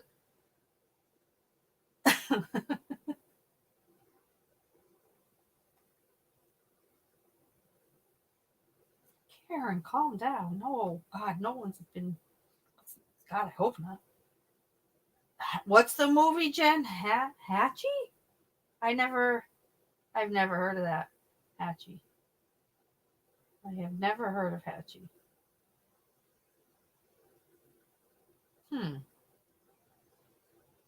Yeah, and you know what? Too. Now that I think of it, the Shih Tzus like really like they sleep with my dad now. Like they don't leave his side. And when he broke his hip and he was on the floor in the TV room, I was upstairs and he was like crying in pain. They were like they're just sitting on the couch watching Pimple Popper. Like, oh, he'll be all right. He'll get up. He'll get up. He'll stop. But I love my dogs. Oh my God, I love my dog. I loved Dieter. I thought Dieter was one of the cutest dogs ever. And they were just so cute with him. Ugh, thank God he was all right. Thank God. Oh, I missed all of you guys. I'm so happy that you're all here too. I couldn't wait. I mean, this was a crazy morning to wake up to all this insanity with this, but I thought we'll do the John Lennon another day. This is so much more important. Excuse me. Sorry, guys.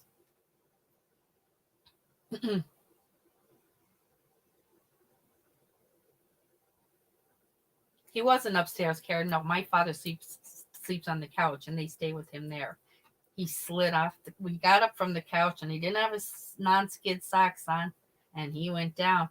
And I was right upstairs. Instead of he had his cell phone right next to him.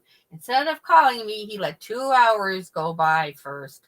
Then he calls me. I'm like, Dad, are you kidding? He goes, I think I broke my hip. Oh God. I don't even think I hit the steps. Like, I think I darted down 10 steps like a lunatic. And he broke his hip.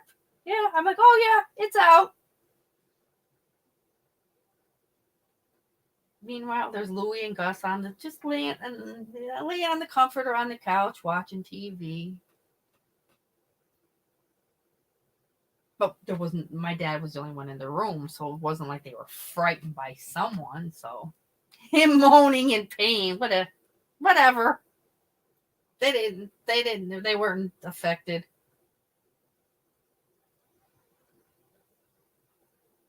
And I don't know. My cousin has a golden doodle, and all it wants to do is jump on me and lick. But I do love it. I love it. I just think they're so damn cute. I adore them.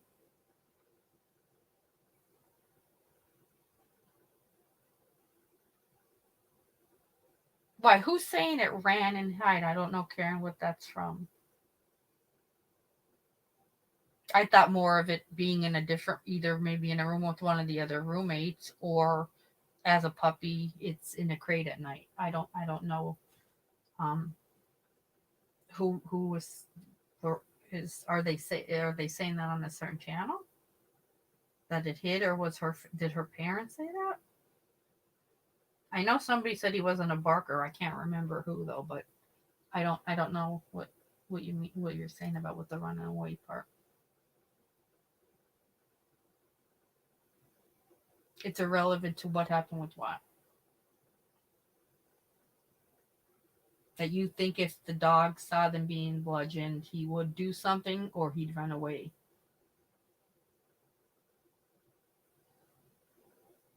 Not that it matters, because Murphy's never going to tell us. Just like poor Dieter would love to have told us what happened, but unfortunately he can't.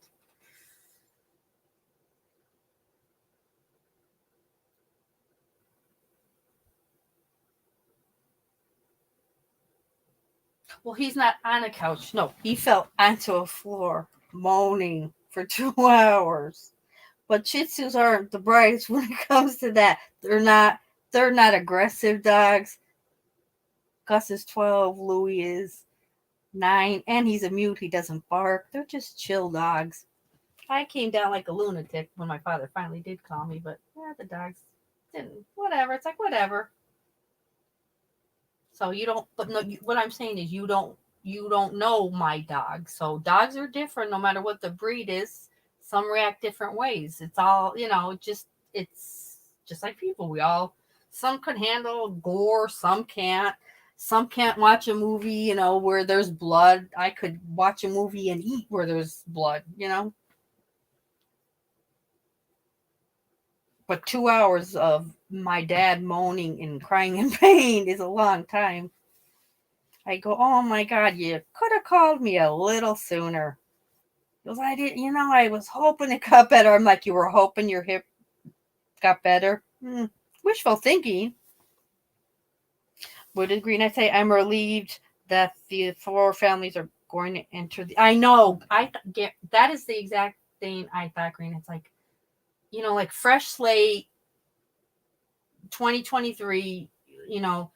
Let this man get what he deserves, and let these families try to heal, right? Like, but we don't know what's going to happen as far. Who knows what's going to happen. But at least, even like they said for tonight, the family walking in, being able to go to that vigil service, a little less heavy hearted. It was a good thing.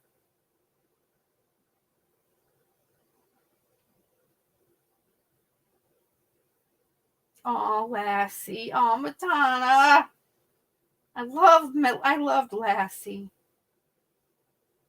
Oh my God. That's old school, man. We're going way back with Lassie. Weren't many good shows with dogs as the main character, but man, Lassie had all our hearts. Karen, you're the only one that's talking about the dogs. It is what it is. We don't know, and Murphy's not going to tell us. We're all just happy he's alive. What Green I say? Honestly, I meant to see if I can find. Oh, were they gonna? Do you think they were going to show it?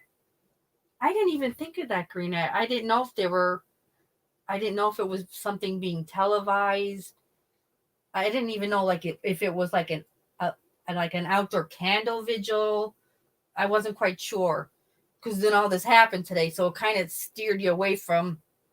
I mean, they were, you knew it was happening, but I didn't really know the details about what the heck was going on. Say, Ed, I had an 83-year-old patient slide out of bed, on night shift. Once she couldn't reach her call bell. She had her cell phone. She dialed the nursing desk, and there you go. That's the smart thing to do. I know. See, I think we all really fell hard for Dieter, real hard. Plus, let's think about it. He was he was at first with their friend that originally had the dog.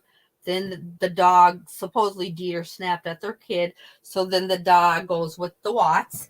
Then they die. So then the dog goes and moves in with the Yards. Like, poor Dieter's lived in 3 different households. Like, geez, let him just please live out the rest of his life peacefully. It's a lot of moving around to do. A lot.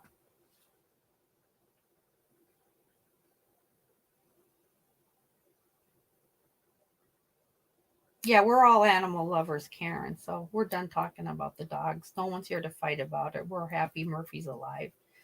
No one could be right or wrong because none of us know what happened with that. That's all. we all have different opinions, and respectfully, we're gonna just move on. They confirm Murphy the dog is he's a one. Ah! My cousin's is older now, but man, he still has that puppy face. They got him on Columbus Day. They named him Columbus, and I just love him. And whenever we go in there, I'm like, why do you need to bring their dog? And they're like, because it's like bringing a big hairy human that wants to sit on your lap. I have to go and visit him because he is so damn cute. No one is needing to be lassoed in though about the dog. You don't know even where he was, is all we're saying. It's irrelevant. It doesn't matter. We're just happy he's alive. That's all. Maybe we'll find out where he was actually at. Doesn't matter either way.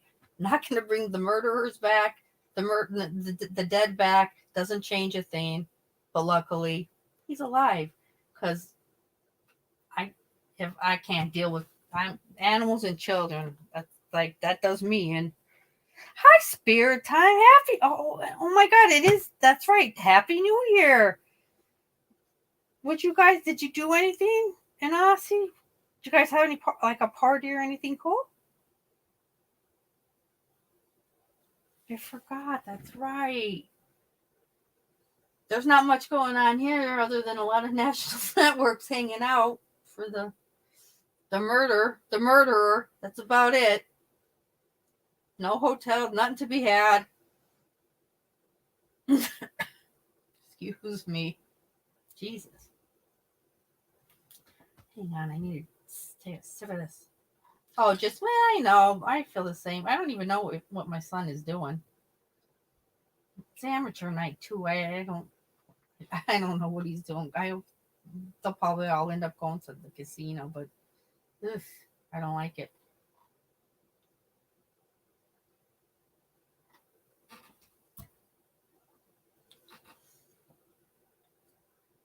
Oh yeah, and then in the middle, Kevin's working. He's got to be working. So then in the middle of it all, Kevin texts me to let me know we have a major our hospital system out here. I don't know if anyone has in their state Geisinger Health System, but the main headquarter hospital is in Danville. He texts me. He's like, active shooter alert. Geisinger Danville right now is on lockdown, and my brother works for Geisinger. I'm like, what? He goes, yeah. I looked it up. There was one person was already dead, and then there were nurses hiding under desks, calling their family members. I don't even know this was just going on. Then earlier in the night, I don't even know what happened. I don't know if any more people died. But I'm like, oh God, no more. I can't hear any more bad. We're done. Between Roberta Laundrie and a shovel today, this whole in Idaho, and now there's an active shooter, and already one person's dead, and there are essential workers hiding under desks. My heart can't take anymore. But there was one confirmed dead.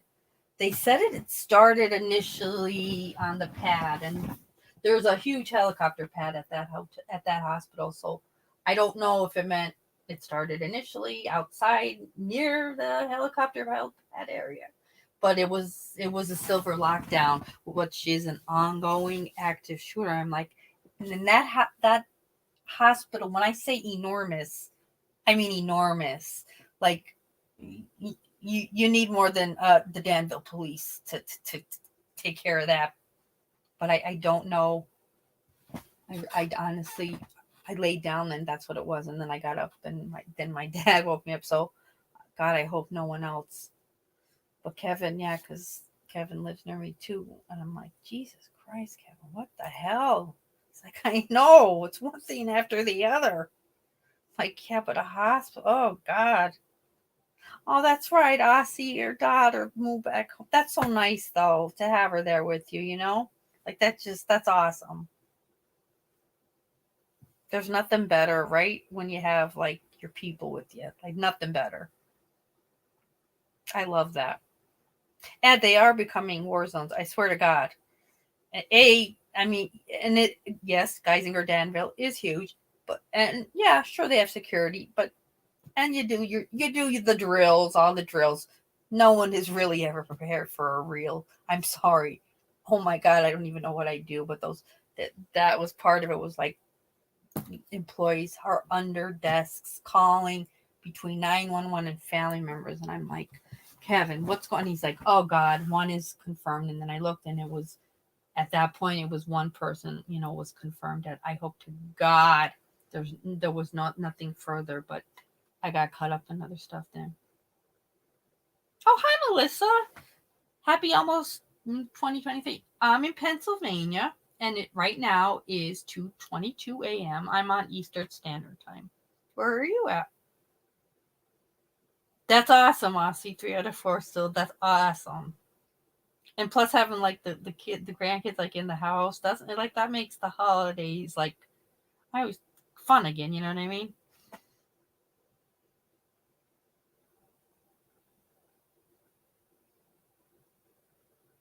Ooh, there's sirens. You were hearing where you're at, Rosie? Oh, God only knows, right?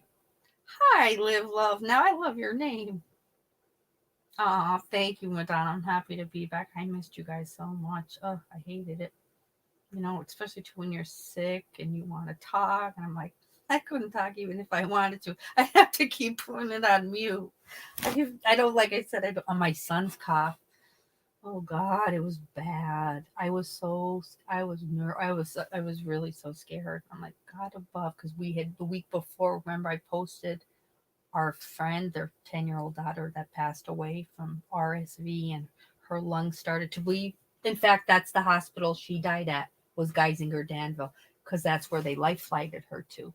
So in my mind, I'm like, his heart is not going to be able to keep up with it. The coughing was like he was barely having time to breathe. It was a rough week. I missed you guys terrible.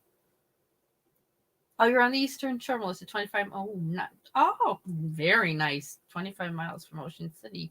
Love Ocean City. Such a pretty area. Oh, Montana is beautiful, Ed. Oh, beautiful. So, Melissa, did you start partying? Are you going to start partying for New Year's? And Live Now. I know. I love Live Now's name. That's adorable. What do you? Is anybody doing anything exciting? Like, oh my one cousin has a beach house in Avalon, so they're going there. My brother and his family, they're just like going for dinner. My friends wanted to go to the casino. I'm like, hell no, hell no. And so then we tried. Like I said, my brother and cousins are major gamblers. They always have comp rooms at Mohegan. They tried to get us comp rooms. Me and my girl cousins, we were all going to just go there. I'm like, let's just go there, order in, have fun. Not one room available. Damn it. Damn. So, I don't know. Probably just go over one of my cousin's houses for a little bit. It's no big deal. Would you say, Ashley Rossi, we had a family and was driving home for Christmas. Oh God, it had an accident. Mom and dad passed. Oh man. But the three kids what? Were stuck in the car for 3 days? Jesus. When you hear shit like this, it makes you appreciate your simple everyday life that we take for granted. The kids were 5, 3, and oh my God, 9 months. Oh Jesus Christ. Oh my God, I'm so sorry I to even hear that. See how freaking fragile life is. Dear God. Rosie said, it's just after midnight on the eve of New Year's Eve. Yeah. Sirens are calm. True, sirens are calm, but I'm away from most of it because there's no. Okay. Green Eye. I live in Florida, somewhat near an airport. We haven't had this many. Really, we haven't had this many planes flying in since before COVID. That winter snowstorm sent. Oh God, many people to that. You guys got hit hard though with that storm. Green Eye, were you affected at all by that? That was awful. My heart was like bleeding for you guys as they were showing like areas of such devastation. I'm like, God, like people, like everybody's like people haven't recovered from financial wounds from COVID and the isolate. Like it's one thing after the other. It's just such devastation, but then you see that it's like, oh God, when it's acts of God and nature, like, oh my God, like they show like an area like just flattened trees everywhere. I'm like, God, you just pray that people are safe, but that was a rough one. That was hard. That the weekend like where like there was all those storms in the Midwest. California was getting pummeled with rain, snow. I'm like, the world. I'm pretty sure the world's ending this week. This is some crazy ass weather. And that's when we started with the minus 10 degrees, 10 degrees. The God, I hate, and we have long ass winters here. We don't get a spring. We pretty much go from winter uh, to maybe around May it warms up. Oh, okay, I'm in Florida. We don't get snow, but we have. Yeah, you guys got a lot. Was it a hurricane that came through, or what? Remember, it was just recent, right? I forget what the hell it was. I thought it was a hurricane or rain. I can't remember now. I just maybe maybe I'm thinking of a different state, but it was rough. But it was rough because I always think God, like if I was a traveling nurse, like I would so be there, like with the red light, just helping. Ugh. Yeah, when you hear about those tragedies, though, man, it makes you just like you gotta just stop and realize, yeah, I got shit going on right now, but man, I'm here. Like I'm alive. I'm here. We're not like Kaylee and Maddie and Xana and Ethan's parents, who are never gonna see them again, and it's awful. Oh yeah, Hurricane Ian, and then it was Hurricane. I love the names too. Who names them? And Hurricane Nicole. We don't have any more. We don't have many hotels along. Wow, that's crazy. Yeah, that's right. There was Ian and her. I'm like, who named this? Who named her Hurricane Nicole? Hurricane Nicole. Hurricane Cinnamon. It's like a stripper hurricane. Like who names them? Is it like the weather channel? Because I had to have a better name than Nicole. I'm sorry. I'd have let's get a little bit more creative. Ian is a good one. Like if I hear Hurricane Ian in my mind, I'm like, we're screwed. Everything's going down. Kid in the basement. But Hurricane Nicole, I'd be like, let's make sure that the lawn furniture is put away. She should be fine. When Melissa Richards said, I had plans to go out for New Year's Eve for the first time in like 25 years with fam and friends. Don't even say it. You tested positive for COVID yesterday? Oh, honey. Oh, Melissa, I'm sorry. Oh, how you feeling? Mia was just here too, and her and her son both tested positive 2 days ago. They both have it. They've both been down and out. Oh, damn. I hope you have a mild case, though. And you got to then make plans to just go out some night just to get the hell out and go for dinner. You owe it to yourself, but I do hope you have a mild case. I'm sorry to hear that.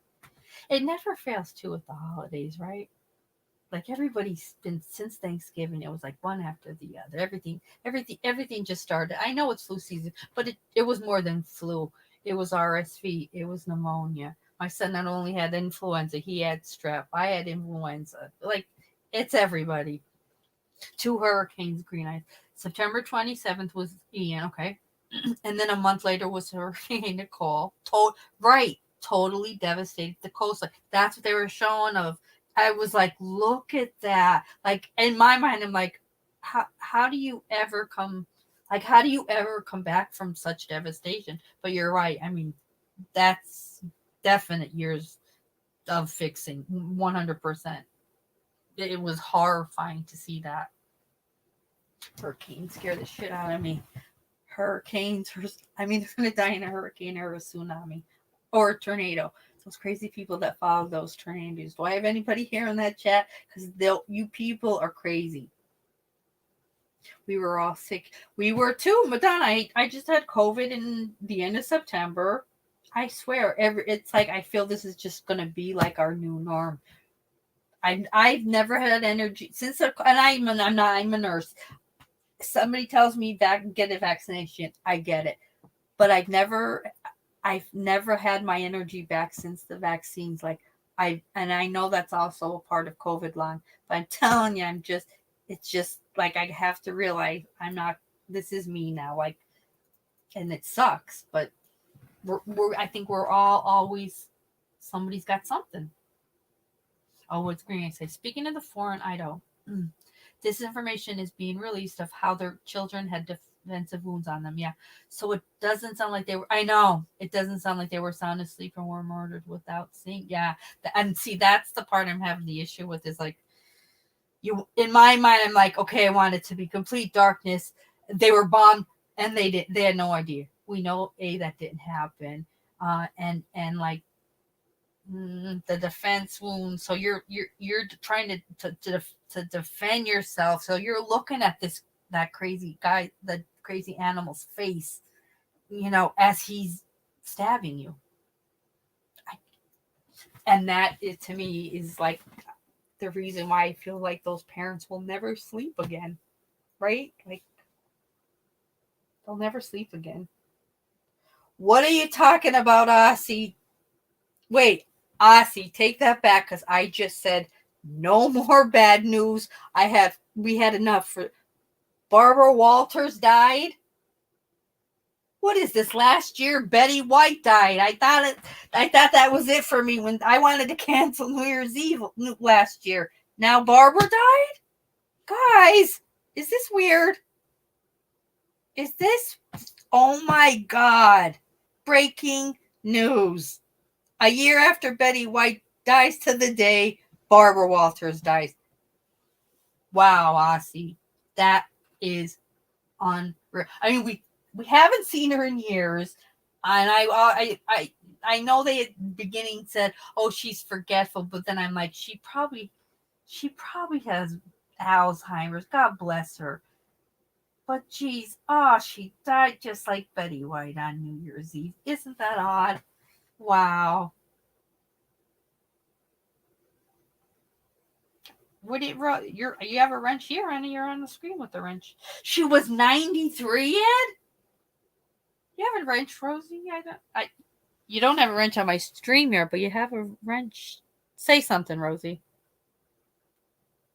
She was born September 23rd, and she had the one adopted daughter, if I'm not mistaken, right, Ed?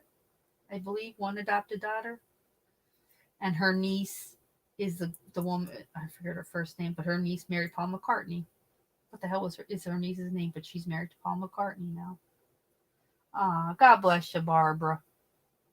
93. What was Betty White? 99, right? Wasn't it People magazine jinxed it? They printed out all the She's 100 magazines before she was 100. They jinxed her. People magazine killed her. I loved Betty. She passed away peacefully in her home, surrounded by loved ones. Aw. Well, that,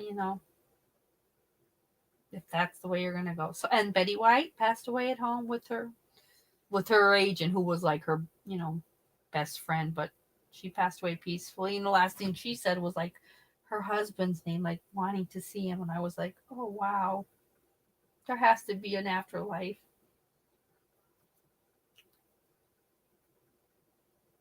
Oh, Betty and Barbara, same day, a year later. How about that? Yeah, your wrench. Yeah, I don't know. Maybe I don't know if it was maybe. Yeah, you got a wrench on mine. You don't. No one has wrenches through StreamYard, but when I look on my phone, you do. So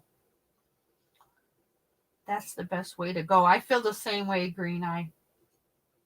I want to go to bed, and then I just peace. Or if I'm ill, I would like my family around me in my own home, though. See, Betty White was a damn American treasure. When we lost her, I remember too, because once again last year, Nico had COVID. My boyfriend at the time had COVID. So everybody was Nico one had to go to his apartment. Tom was at his house. So it was just me and my dad. And he wanted lobster. I go to the store to get lobster. I come home. I walk in. He goes, Betty White died. I went, what? He goes, Betty White just died. I'm like, and I don't know why. It was so. I go, I can't. I'm not cooking. He goes, what the hell? What are you talking about? I go, I'm not. This is too much. You want me to make this lobster, but now Betty died. I can't. Can we do it tomorrow? He's like, no, I'm hungry. I remember, like, yeah, okay, I gotta come. I'm crying. There I am crying, scooping shit out of lobster and cleaning it, put it back in the shell. I'm like, effing People magazine, you jinxter. We loved Betty. Who didn't love Betty? Yeah, Melissa, it's awful. Me too. Third time. It's craziness. That your symptoms started last Thursday. You felt bad. Oh, you felt bad on Christmas, but couldn't get in. Of course not. To PCP. Oh, Jesus. Not feeling good. Good as you were. That's good. Now, last week, it started 2 weekends ago. My son called me on his way home from Arizona where he was on a business trip and said, I'm getting on the plane now, but I'm really sick. And I'm like, what do you mean? He goes, oh my God, I'm aching everywhere. I'm sweating. I'm like, oh God. So he's a 5-hour flight home. Then he has to drive home from Philly. And I mean, he walked in the house and he looked like that store. We take a COVID test. It's negative. I'm like, well, it's flu season. Get in bed. And then it just got worse and worse. And then 2 days later, I'm like, oh no. And he's like, what? I'm like, I don't feel good. He's like, what do you mean? I'm like, oh, I don't know. I'm hot. I'm ache. And then within 3 days, the both of us were so bad. But when he started to throw up, my brother goes, get him to an urgent care. This is how bad our healthcare system is, that we have no staff. We have a beautiful new urgent care 2 blocks from us. There's the sign on the door. Anyone in need of urgent care, please go to the ER. No staff available. I'm like, are you kidding? So then we drive up about another 8 miles to this huge urgent care. It's 7:30 in the morning. They open at 10. I'm like, it's an urgent care. Shouldn't they be open a little earlier? You'd be dead. So I'm a goddamn nurse. I would never take my son to an ER for the flu, but we had no choice. We had nowhere else to go. And the nurse was probably a new nurse. And he's like, did you call your PCP? I go, no, we didn't. I said, he doesn't have COVID, but I'm pretty sure it's influenza. He goes, yep, 7 to 10 days. Nothing you could do. I go, we're here because he started throwing up today and I can't treat the dehydration. So if he's dehydrated, you're going to have to give him fluids. And then when he heard I was a nurse, his whole thing changed. But I thought, dude, don't ever tell a parent that they shouldn't bring their child to the hospital who's sick, because you don't know what could possibly be going on. Because we had a family friend who was 10 years old and 2 weeks ago died, okay, because they kept her home because the doctor said to keep her home, and she ended up with RSV and her lungs bled out. So the worst thing any nurse should ever do is make anybody feel guilty for going to the ER. I don't care if you have diarrhea. If you feel you need to go to the ER, you go to the ER, and don't ever make anybody make you feel guilty. And if they're downright rude, report them. My son ended up having more than influenza. He also had strep B. And right now, the UK had 2 people not only die from strep B, they're in a shortage of amoxicillin. Nico gets tested positive.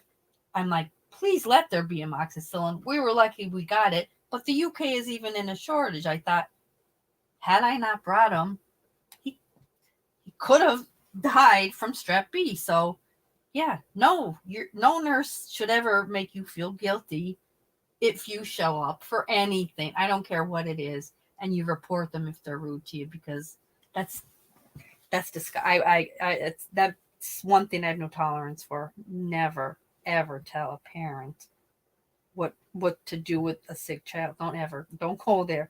I looked at him thinking, you must be like a new graduate nurse, because you're all gun-ho with knowing the 7 to 10 days. And when I said he started vomiting today, he's like, well, that's part of it. I said, it is part of it, but I don't have IV fluids to run at home, so that's why we're here. And then he shut up, and I was like, God above, dude, you need to settle down.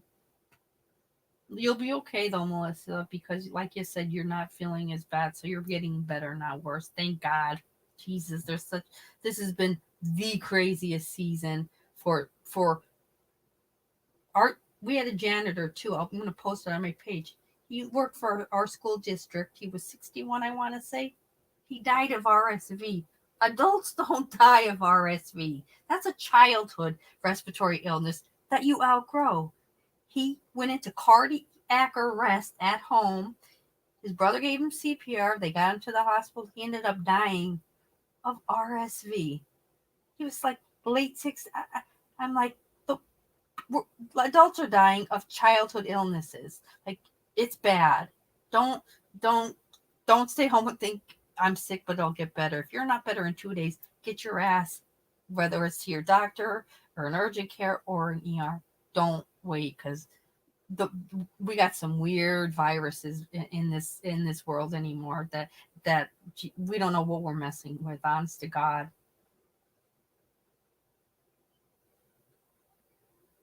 Yeah, that's why I was like, in my head, I'm thinking the last thing I want to do is take him to our ER. And when I'm like, no, this urgent care is massive. It'll be open.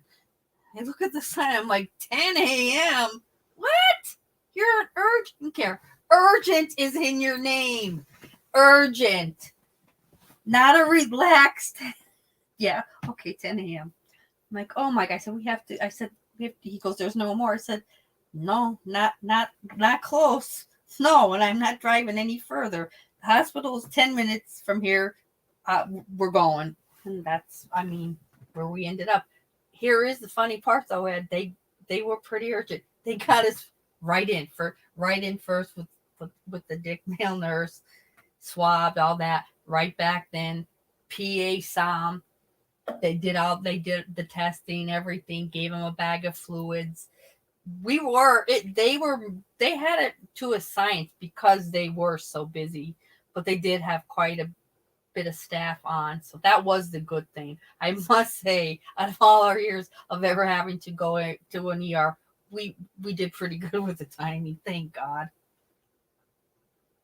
Oh no, bless his heart. Yeah, we both had it. He when he gets sick though, like when he gets COVID, man, it's full blown respiratory COVID. When I get COVID, it's the migraines, the back pain, and the exhaustion. So he always tends, when he gets sick, man, it's respiratory, and it's like respiratory I've never seen before. I was so worried. I just kept thinking like his heart cannot handle him coughing like this. Like, it was even like 6 days later, still coughing like that. I'm like, God above this. And they, of course, did say in the ER. Of course, the male nurse had to let me know. Yeah, influenza is wreaking this on Northeast PA. I said, I know it is. I know it's killing people. That's why we're here, ass. Ugh. Yeah, I went from COVID in September, and then my dad got sick, and then I didn't have COVID though, but I just didn't feel, maybe I was starting with the influenza, but then Nico came home and he was full blown, and then I was, but I'm telling you guys, you don't get any better with the fever and the aches and all that, or you start throwing up, and it's 72 hours later. I don't go somewhere, and don't ever let anybody make you feel bad. Yeah, I know there's not a miracle drug for viral influenza, but you know, make sure I don't have anything else. They did a chest X-ray on him immediately. Note that they said looks good. No pneumonia, no atelectasis. I was like, yeah, that's why we're here. Why don't you go tell that asshole that I'm pretty sure is new not to tell parents to stay home, because I don't have an X-ray machine at home. And yeah, what if he did have pneumonia? He could have ended up dead within days. So I'm telling you all that as a nurse. I've never done. I've never ever done that to anybody, and no good nurse should. You going green eyed? It's all right, honey. I'll talk to you tomorrow. Love you. Happy 2023. It's going to be good for all of us. I promise. Oh God, Ed, are you kidding? 14-hour. Well, Cal, you guys have that whole universal health care, so you have more people who do go. We have more people that they've been like, finding dead in their homes. Aw, thank you, Rosie. I had COVID from September from the nursing home when we had the when we had the outbreak. Remember? And then me and my assistant director both tested positive. It was like the end of September, and I had 3 weeks later I had to resign because I had just started there in August. I didn't have the time, but I couldn't walk. The lumbar back pain was beyond anything I've ever. It was like sciatica at its finest, and the exhaustion. And I haven't. And then I went in. From the influenza, I wake up tired. I'm like, God damn it. 2023, John. It's gonna be good, right? It's gonna be better for all of us because we all deserve it. Everybody here, we deserve a good year ahead of us. We these past couple of years, a lot of us have seen how we've been sick, we've had to stop working, we people have lost homes, jobs, all their savings. Like, we all deserve a better year. Please. I That's my prayer for all of us. Yeah, Melissa, absolutely, of course. Well wishes. I'm happier so you're here. I know. I almost wanted. I'm like, I wanted to. This is how like I well I was, but I looked crazy too because I was so sick. But I almost wanted. I was so like deranged and not feel. I almost wanted to like leave a. Are you people fucking nuts? Not opening till 10. Had I had paper and tape in the car, I probably would have taped it to their door. But I had to get my kid somewhere to be seen. So we didn't. I didn't leave a bad note.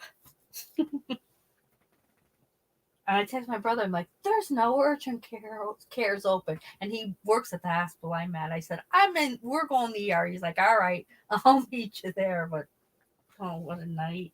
What a nightmare it was. Yeah, 23. It's going to be good, John. I feel it in my bones. It has to be. It's got to get better. Listen, it started out good for this, with this whole Idaho thing. This is all we wanted, right? Find him. Last day of the year, like, he's in custody, so things are gonna get better. Roberta Laundrie has been proven that yes, she knew Bryan not only killed Gabby, but she wrote him the letter that I will bring you a shovel if you want to bury her. So listen, things are getting good people are gonna be rewarded, and justice will be served to those that deserve it. That's how I feel.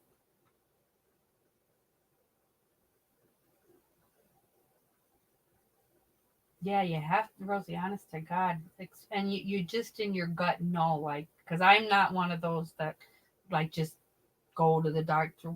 Never. Like, it's got to be some. Plus, doctors don't. Unless you.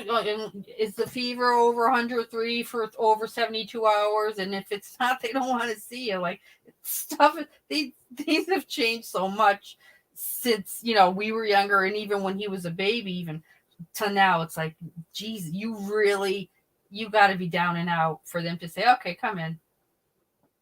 Yeah, this was a bad year. This was a bad year, and the prices of everything went up, and yet no people didn't have jobs, or a lot of, especially in the nursing field, a ton of the people did not go back to nursing, and they won't. So it's like a lot of us are really dealing with a lot of financial problems, which if you have your finances okay and your health, you're good. But man, when you have financial stress or health stress, everything is just havoc. So I'm praying for a 2023 and a good old FU 2022. We thought you were going to be better and you weren't. Oh, shoot. Wait, what did I wanted to look up? Shoot, somebody asked me to look something up and now I can't remember. Oh, darn. If anybody remembers, somebody. Can't remember.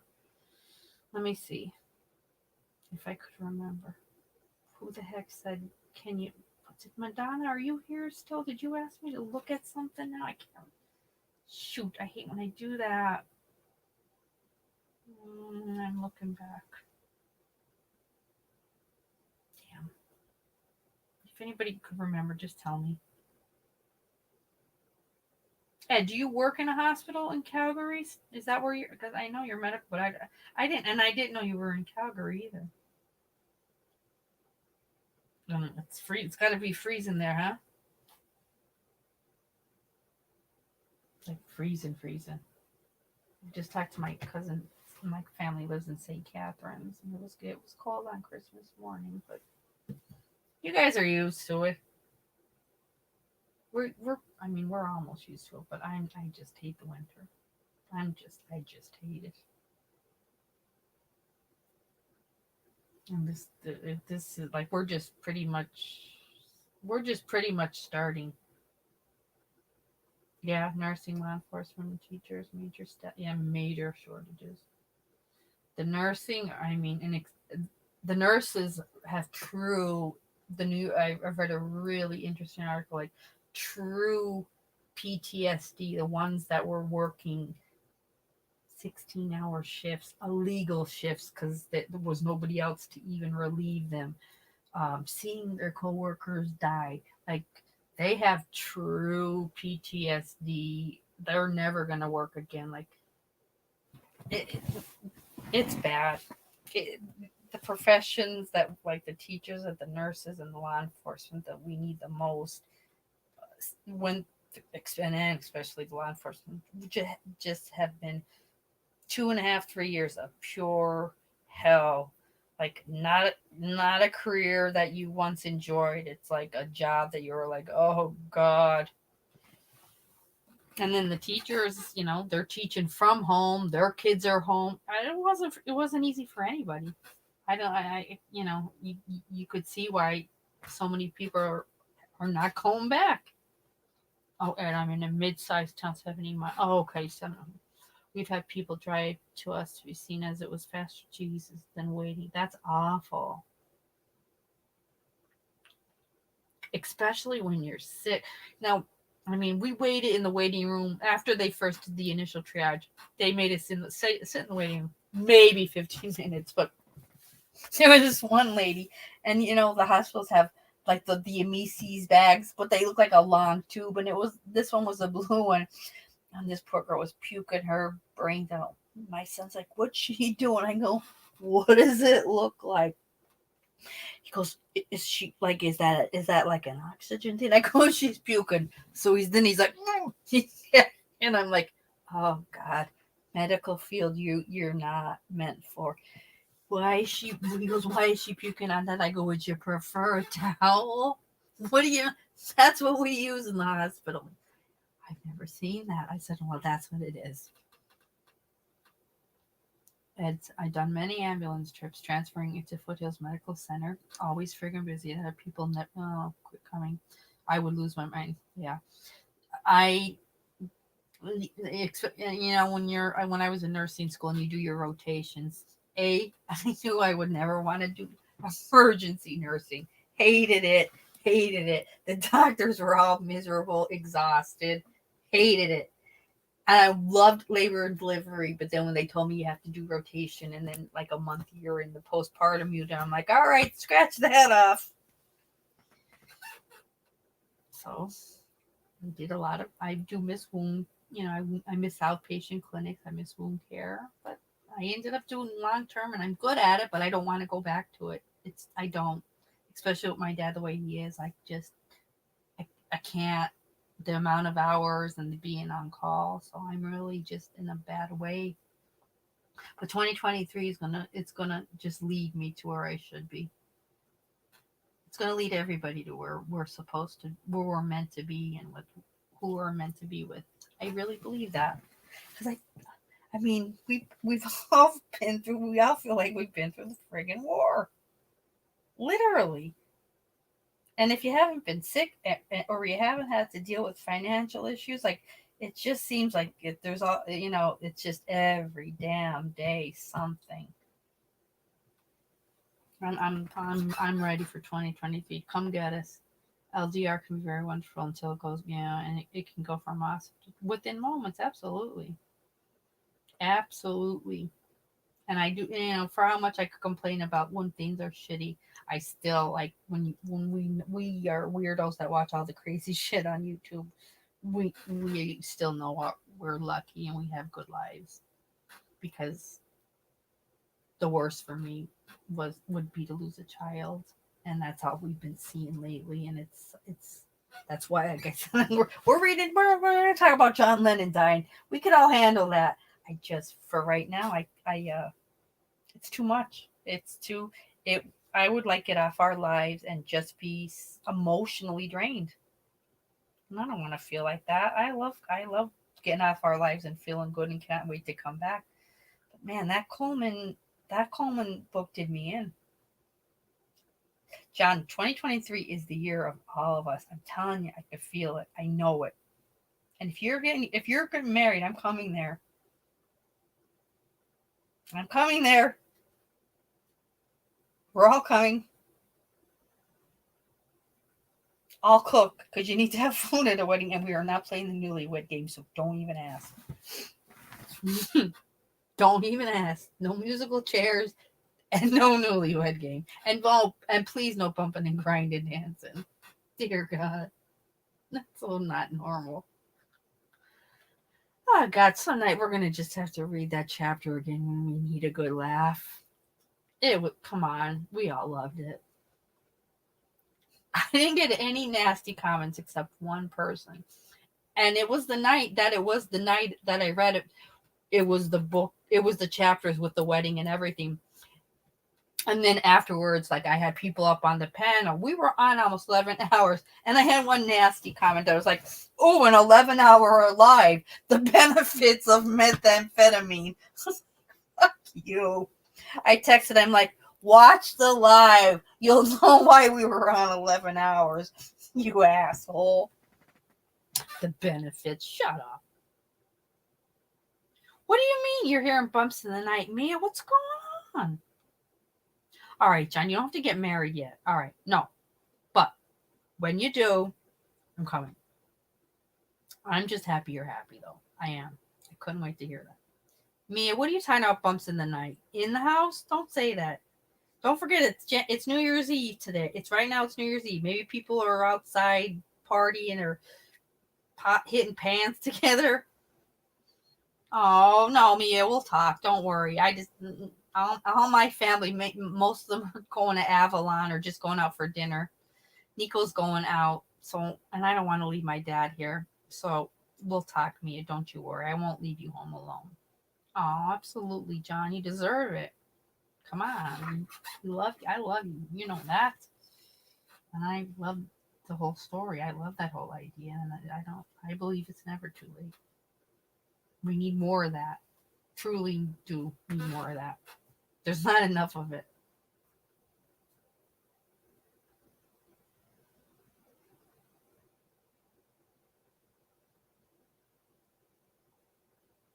Hang on 1 second, guys. How did you get up here? Hang on 1 second. My little one got up here, one of the pups.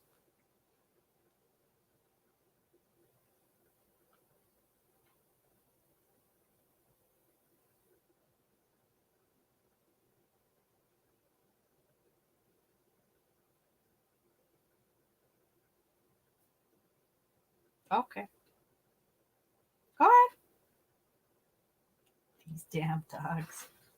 I hear stuff on the stairs. Oh, Jesus. Mia, just so as long as you're locked up. But I know. I'm telling you, like I said, that one channel had that discussion. They're like, these college towns that with all these houses that are just rented for college students, man, they need to make some kind of mandatory that every house has. it's not expensive to put a goddamn camera up or a ring cam, even like, yeah, you know, this Idaho thing would have been solved a month ago. For sure.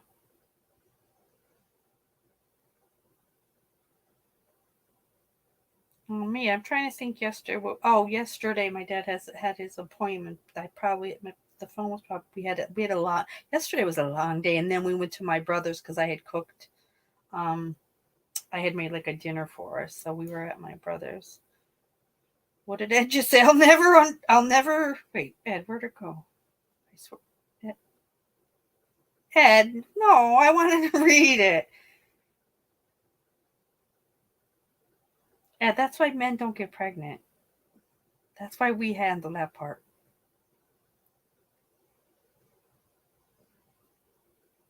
I'm happier at least up though, Mia. I was worried about you. That damn effing COVID. Yeah, it was definitely at my brother's. Oh yeah, that's right too. After my dad's appointment, I had met two of my friends from high school. We went for lunch, so it was like kind of all day. How I can type it again. I thought we'd maybe moved on, and no. My somebody, one of the doctors, he was an OB/GYN, and he'd always be like, "Thank God that guy that's women who give labor, there'd be no kids." He's like, "I don't know how the hell you do it." I'm like, "You're a labor and delivery doctor." He's like, "I also am what do you call him? An advocate of epidurals." He goes, "I hate my natural labor patients." Oh my God, Dr. Schmidt, I love you. Oh, you have the flu. Oh, John, I'm sorry. I know your pain. Just hang in there and stay hydrated, please. Oh, you had it. Yeah, I was a real bitch. You're taking more than. Aw, Mia. I need to take my 4th rapid test later. Oh, okay, this morning because I'm learning there. Okay.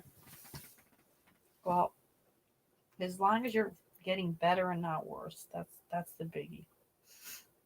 Yeah, John, I know when Nico was saying he was sick, I'm like, oh my, and he's had COVID so many times. I'm like, it's probably COVID.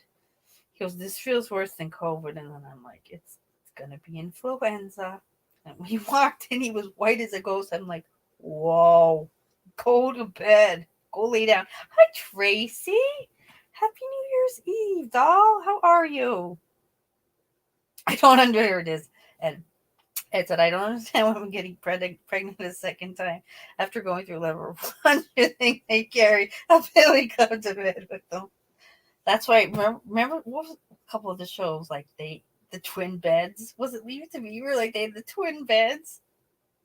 What did they do, like when they wanted to conjugate? I'll meet at night in my twin. That's so unsexy. All right, Rose, why do you say Idaho would have been soft? I said if there had been the problem that they said with the area, like where the murders were, is these are houses that these owners are pretty much renting out to college students, so they're not putting a ton of money into like you know, lawn and floral arrangements and security cameras. And they said, something's got to change. Have these homes anywhere on either side had a clear shot of front or back, because he went in both doors. You would have had him on camera, and things could have went a lot smoother. And that's why I'm like, God, we need something put into place, like, just for the safety, especially of areas like that in college towns where it's constant party houses and people in and out, and you don't even know who's in your place. So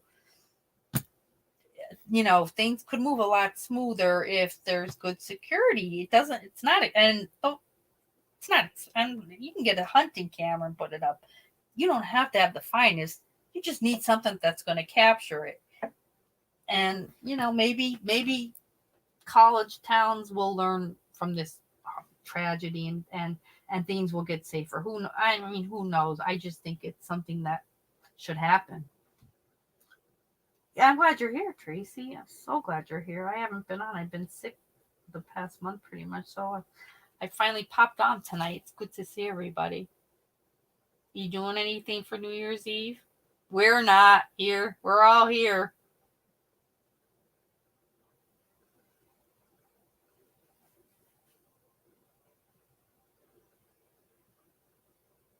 Yeah, and Rosie, no, they until a murder, like until someone is caught after anyone's been killed, especially like 4 people bludgeoned. I am not in agreement with law enforcement saying no. Don't no one. People are safe. We don't feel everybody's okay. We don't. No one's safe. Be good. We're all good. Don't say that. You don't know that. And look at there they are in Idaho saying like be vigilant, travel in groups. Make sure you let your family know if you're going to travel. And here we are in Pennsylvania, like, life, not a worry in the world. I wake up, this dude is in my backyard. So you really shouldn't say that, because a murder could happen and somebody could hop in a car and drive 2,500 miles away to a different state, and then no one's on high alert. So I just think until someone's caught, you should never say everybody's safe, because they're not. Everyone has their opinions, a lot of what if. So the why question, Mike, we all are dying to know. But we'll see what they're going to tell us when he goes back. We'll see. I hope it's going to be informative and not a whole, oh, well, we've got to keep that under wraps right now I hope not. I hope we find out some of these answers quick. Oh God, Rosie, that would be a horrible thing. 10 years. Oh, you housing was on. Oh God, it's scary. See, so scary. I really do feel, especially since like this whole Idaho case should set the bar for anybody that owns a housing that they're renting out. Be vigilant, not only for the people living in your home, but for your protection. Put a camera. It doesn't take much, and it literally could be the difference between a month and a half going away before a total maniac is found 2,500 miles away from where he murdered 4 people. It's not hard. Oh, yeah, I'm gonna see this. I was, at me, and that kind of weird stuff potentially happening is why I would never buy the Ed. I would never. I wouldn't buy it. I wouldn't. Plus, for the amount of money, like, and your neighbors are right on top of you, like, I would want open space land. No thanks. YCW? Why? I know, John. John said I'd give it $100,000 for the Watts place. Well, the new people gave a lot more for that house, which is crazy. I don't remember what it was. Molson had told me, but they ended up what I can't remember. And that's another thing, Rosie. Anything like, especially how college housing, whether it's a dorm or it's an apartment where you're renting out to students, there needs to be carbon monoxide and fire alarms. Oh yeah, my God, John. And I don't know what's going on, but Molson said there's a whole issue going on now with the new owners in the house. I don't know what he meant, but yeah, a husband and wife and their 3 kids purchased the house about a month and a half ago, I want to say. Yep, it's sold. Oh God, Ed, listen, I'm afraid of certain things. 1, clowns. 2, the twins from The Shining. Come play with us, Danny. Those are 2 of the ugliest, scariest little twins ever, and they have scarred me since I was 9 in their frilly little dresses. That's Ed. Now I'm scared in my room. 600,000. Guys, come on now. Let's think about it. I don't care what the square footage was of the house. You have a dinky backyard, and each neighbor on each side of you is on top of you. Hell no. That house, no, no, no. You would get, and here in Pennsylvania, you would get an enormous piece of property and a beautiful big home for that money. I don't, if I'm paying $600,000, I do not want to see my neighbors. That's insane. I hate clowns. Madonna, I hate them. And when I first started reading Blood and Marriage, and when she said she calls CW Pennywise, I'm like, I won't be. We're going to stick to his real name. It's a bad enough story. I don't need to add Pennywise to my nightmares. Yeah, I mean, John, haunted or not, I don't want to see Nate's mom or whoever the hell's living in that house and whoever bought Betty's house. I don't know. Hell no. No, Pennywise, scary. Bozo, not as much. I don't know why, but Pennywise, because the movie, it is awfully scary. And then fucking William Gacy, yes, when he put his goddamn clown suit on. Oh, God. That's enough to mentally scar anybody. Between really Gacy and Pennywise are frightening. There are, if you go on YouTube and you type in scary, unexplainable things caught on camera, there is one, and it's 4 or 5 people. It's like the movie The Strangers, but they have clown masks on, and they just walk up to this person's porch, and they literally just stare in the camera, and they're the scariest clown masks. I still, if I think about it, I might have to turn a different light on now too. It's the scariest thing ever. I was never mentally scarred as a child. Like I said, I could think I was at a birthday party and the clown scared me. I just hate them. And I know, listen guys, don't laugh. I fucking hate mimes. I hate them. They're not funny. I don't find them entertaining. They don't talk. They put their stupid hands up. Keep mimes and clowns away from me. Please. God. What does that mean? There's a local clown called Cuckoo the Clown. My cousin booked years ago and that hooker was a dick. Google him. I'll Google him tomorrow when it's light out. I can't Google Cuckoo. A clown named Cuckoo right now, Mia. I would. No. Bad enough I don't sleep. He drove up in a white van with his picture. That sounds fantastic. With his picture plastered on the sides. All the kids cried. That needs to be a movie. We need to make that a movie. Yeah, Madonna. Is he a creep bozo? Was he bad to kids? Yeah, Gacy scared the maybe that's when it started for me. Was Gacy seeing it on the news? Because and then the movie it was after that. I bet it was Gacy. Oh me, that's fantastic though. Clown's here for the party. We paid $250 for this clown, and now we got all the kids crying and they don't want to see him. On the it said on the plus side, Rose, if you ran short on toilet paper, just reach through the window. Knock on the neighbor's window. Oh, Betty was still there. She would. Betty, I'm out of TP. Can you spare a sheet? Betty, can you spare a sheet, please? You know I'm good for it. Betty moved to Florida. I liked Betty. The boyfriend died. She moved to Florida. What's his name? Nate moved out. He let his mother live there. I don't know if she's still there. Oh, good night, Melissa. Yeah, get some rest, honey. And come on to my next live when I'm on. Love having you, doll. Happy New Year. Wait, whatever else to say.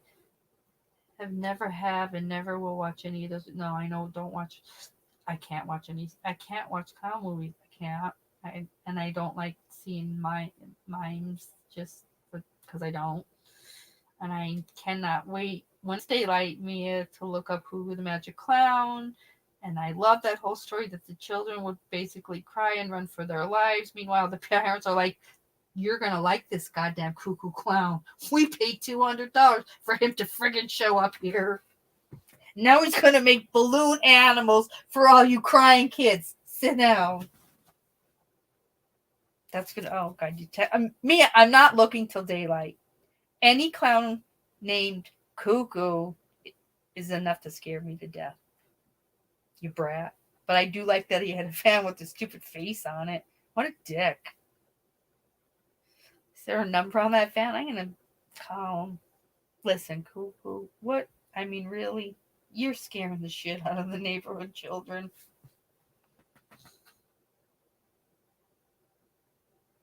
Yeah, Melissa, you're going to start to feel better too, because like we said, 2023, it's bringing it. Eric the Clown from Seinfeld. That's right, John. I forgot.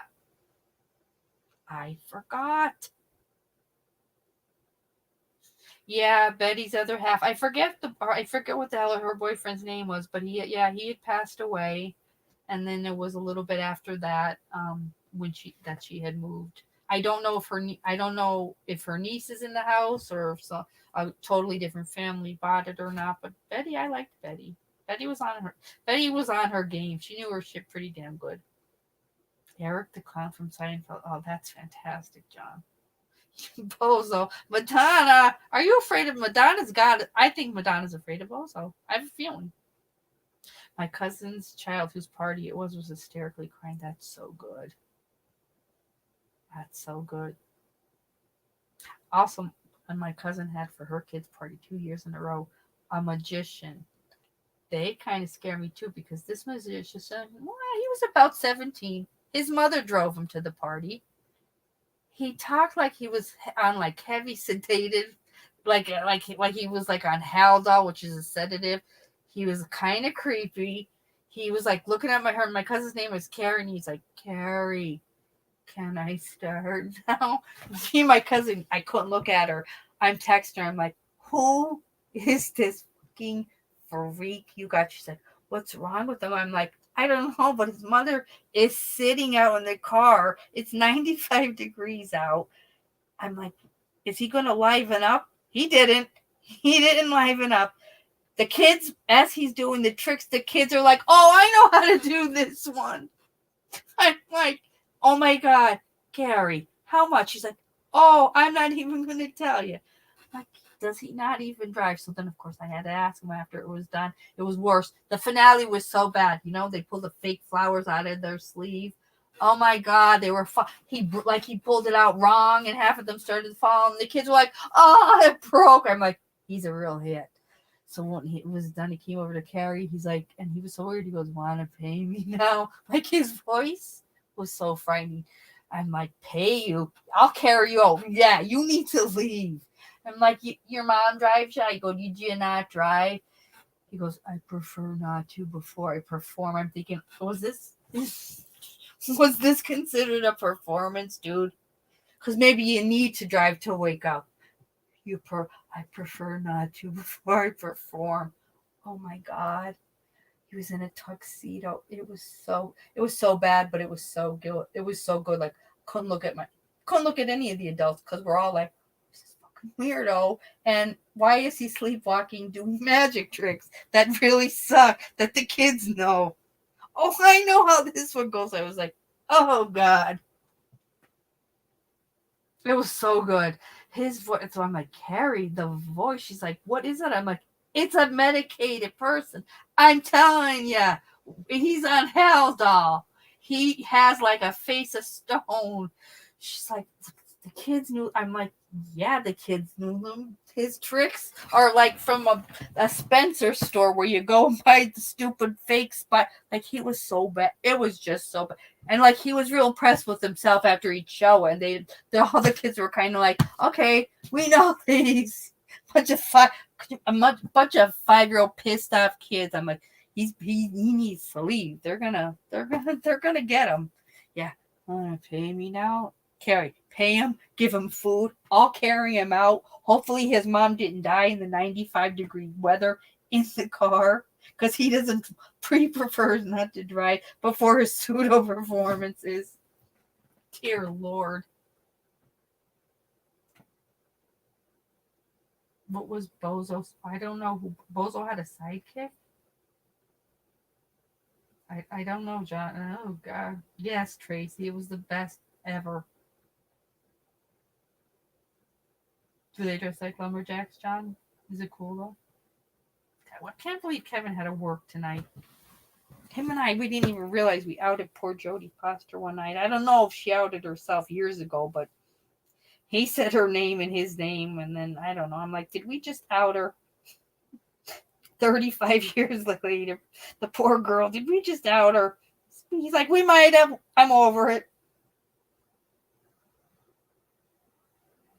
Oh, your neighbors are away. Oh God, Mia, those neighbors. Just make sure everything's locked up. That's all, and don't go out. Just stay in. Yeah, you gotta keep you and Jacob safe. Just stay in. Oh, Bozo. Oh, really, Madonna? Bozo looks just like Stephen King's. Oh no, no. Wait, I might kind of remember Bozo with the big stupid red nose. I don't know. John McSmith. Oh my God, that's a mental image. I didn't need it either, but it's great because we're nuts here, and I'm missing Kevin with his when he changes his names, to Jodie Foster, Boschnick, Kevin Scientology, Tom Cruise, Boschnick. Guys, Barbara Walters died a year to the day of Betty White dying. I'm telling you, that's like a weird synchronicity. I mean, I didn't love Barbara Walters, but I mean, she was an icon. She definitely was an icon. But I loved Betty White. I really did want to cancel New Year's Eve last year. I was serious. My dad was looking at me like, God, you're worse off than me. I'm crying at this sink cleaning shit off a lobster. Betty's dead. We should be eating lobster. Baba Wawa. Baba Wawa. Oh God, I love when they do that skit on SNL. Sherry O'Terry would do her so damn good. Betty White was a goddamn American angel, John. When I really did think my father was joking at first, and then when I realized he wasn't, yeah. He wouldn't allow it, but I wanted to cancel New Year's Eve. And then I wanted also Sue People magazine for jinxing her. You don't print out you don't print that out until she turned it. They jinxed her. She was so damn cute. Every day for lunch she had vodka and a hot dog. I mean, come on. The lady was fucking cool. Every day, a vodka and a hot dog. You gotta love her. Oh, what I've been doing lately is I read different really good books, like true crime books. And I try to do, like at least every other weekend. If I'm not gonna read. I read two really heavy true crime books the last few months. So next week I'm gonna start, and it's a fabulous book. It's The Last Days of John Lennon, and it takes you through everything that was going on. It's an amazing book. So I'm gonna start that next week. So that'll be nice, and I want you here. And we'll have a good time. I read the books, but I also like I'm not like we stop, we talk, we've read books where we've all been crying or laughing, and we take breaks, we talk about it. So this is a chill channel. I do love my peeps love the readings. I love to read to them, but we're really laid back. So please come back. Oh, thank you, Madonna. I know, me. You had Betty's signature, which is pretty cool. And Melissa, just rest and please hydrate because we need you back. And you're welcome on panel anytime. All my subs are anytime. I didn't drop the link tonight because we were just talking so much. But if anybody wants to come up and talk about anything with the case, with Idaho or anything, let me know. I'll drop the link.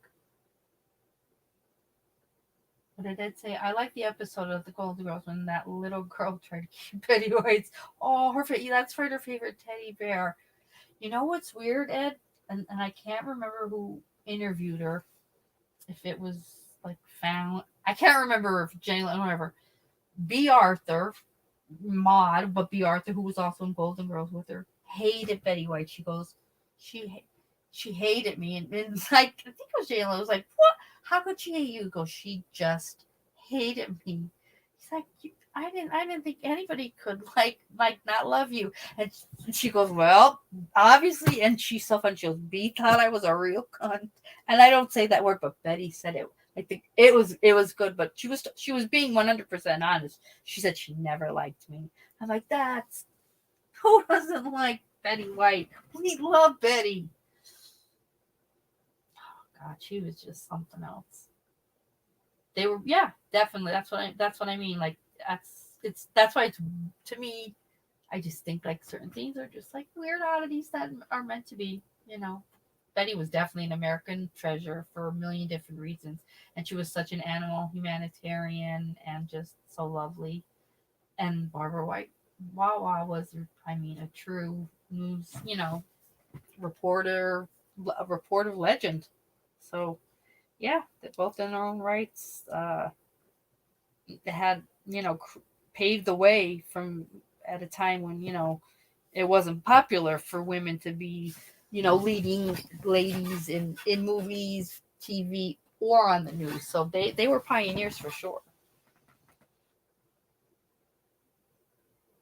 Cher just got engaged. Did you see that, John? He's a lot younger than her. She just turned 70. Her mom was 96 and just died 2 weeks ago. But her ring is enormous. He's a black dude that was engaged to Amber Rose. I forget what the hell his name is, but it is an enormous diamond. Just the other day, in fact.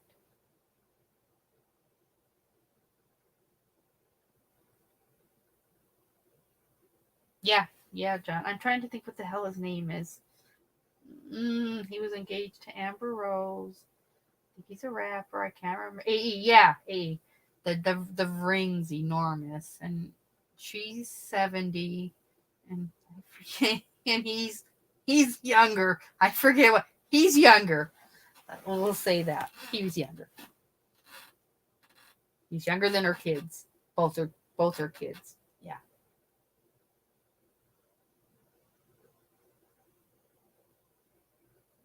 Yeah, I'll always put out a notification when I'm going to go live, but also always just look under my community tab on my page too, Melissa, because if I'm going to go live like a couple days prior, I like to kind of put a post out.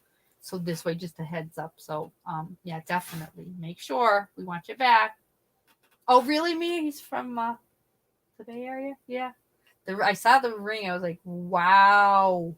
Because it was only about a month ago that they were like, oh, Cher has a new beau and blah, blah, blah. And then her mother died.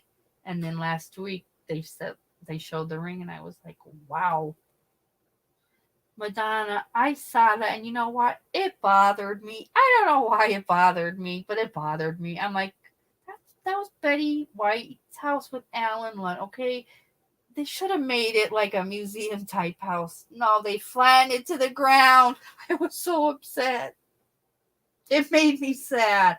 I'm like, really? Really? Terrible. Right down to nothing. They're like, oh, they're gonna put something else up. I'm like, well, not Betty's house. So I don't care if they put a statue of Betty up. The house should have stayed up with her cute yellow shade, the shutters. They should have made it a damn museum. Not knock it down to nothing. And what did it say? Anyone remember how B. Arthur would always be threatening to put a spaghetti? Yes, into the Shady Pines nursing home. Yeah, that's like elder abuse. My cousin's husband, he was funny. He used to do that. He'd take my grandmother and his mother-in-law, who was my great aunt, for rides, and he would always drive by this one nursing home. We'd be like, all right, here you go. They'd be like, where is this? Like, it's the country club. I got reservations for you. He would do it every weekend, which was funny, but no, seriously, yeah. That's good. It could if it's taken. If someone takes it seriously, yeah, that's elder abuse. That's funny though. I do remember that. I loved Estelle Getty too. She was awesome. Oh my God, John, do you want me to do a Brady Bunch show on Where Are They Now? Because I will, because that was one of my favorite shows of all times.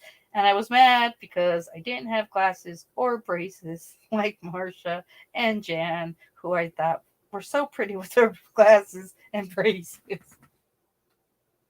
Yeah, Mia and her assistant.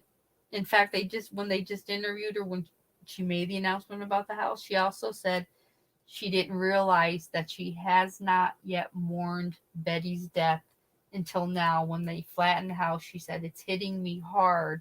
And I got all teary eyed. I'm like, "Oh God, look at me here, all teary eyed." But she said, I just realizing I'm really mourning her death now."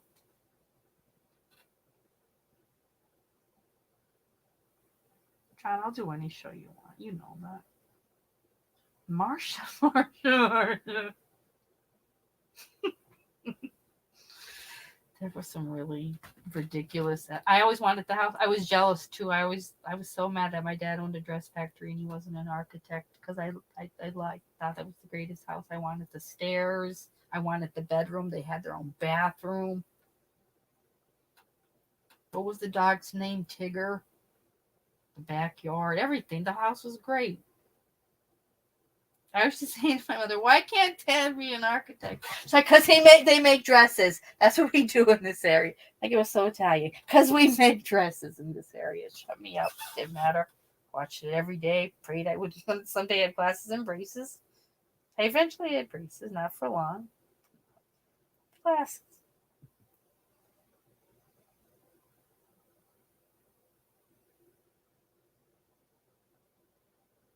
Yeah, poor Betty. Shady Pines. That was awesome. That was a great friggin' show. I I love this Stella Kitty because it didn't matter. She reminded me of my grandmother. It didn't matter if she went to the bathroom. She had her purse with her. I loved it. Like, my grandmother would go to the bathroom and she called it a pocketbook. I'm like, "No, where you? You're safe. Your pocketbook's safe here." "Oh, I just have it." "No, it's not. You're afraid one of us might snag a 5 out of it." So freaking funny. Poor Jan. Poor Jan, the middle child syndrome. All the stupid things. Remember Jan with the black hair wig? How Think about that today. How racially inappropriate it is. Why did she want the black curly hair wig? To not look or I can't remember now. I can't remember, but when I think of it, I'm like, it's so racially inappropriate. I don't think it was for that reason. I don't know if it was because she didn't want to have hair like I can't remember, but their episodes was freaking great.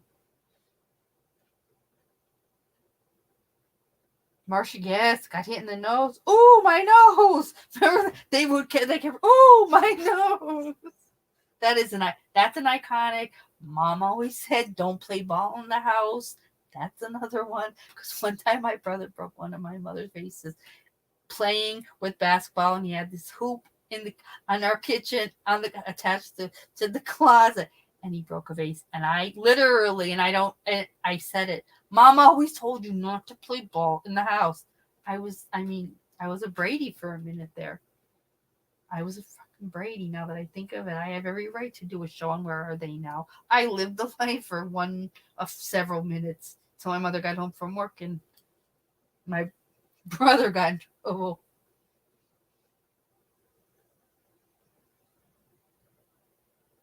Alice. Oh, Alice. And Alice, remember when Alice would go away, she'd have her sister come, and the sister was Alice, but was like real mean. I can't remember her name now, but the kids would be like, "Oh no."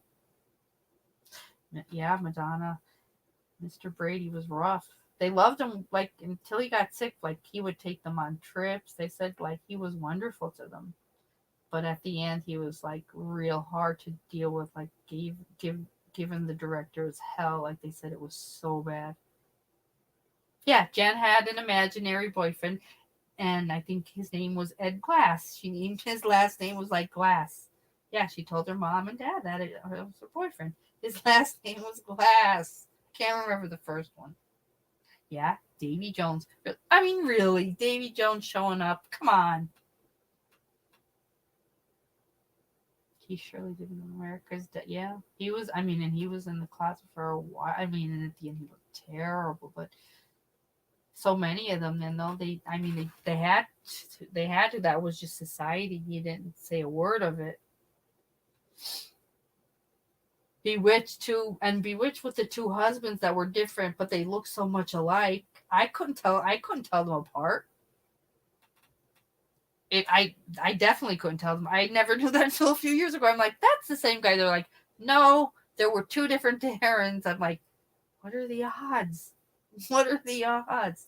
Yeah, Robert Reed. Yep, that was him.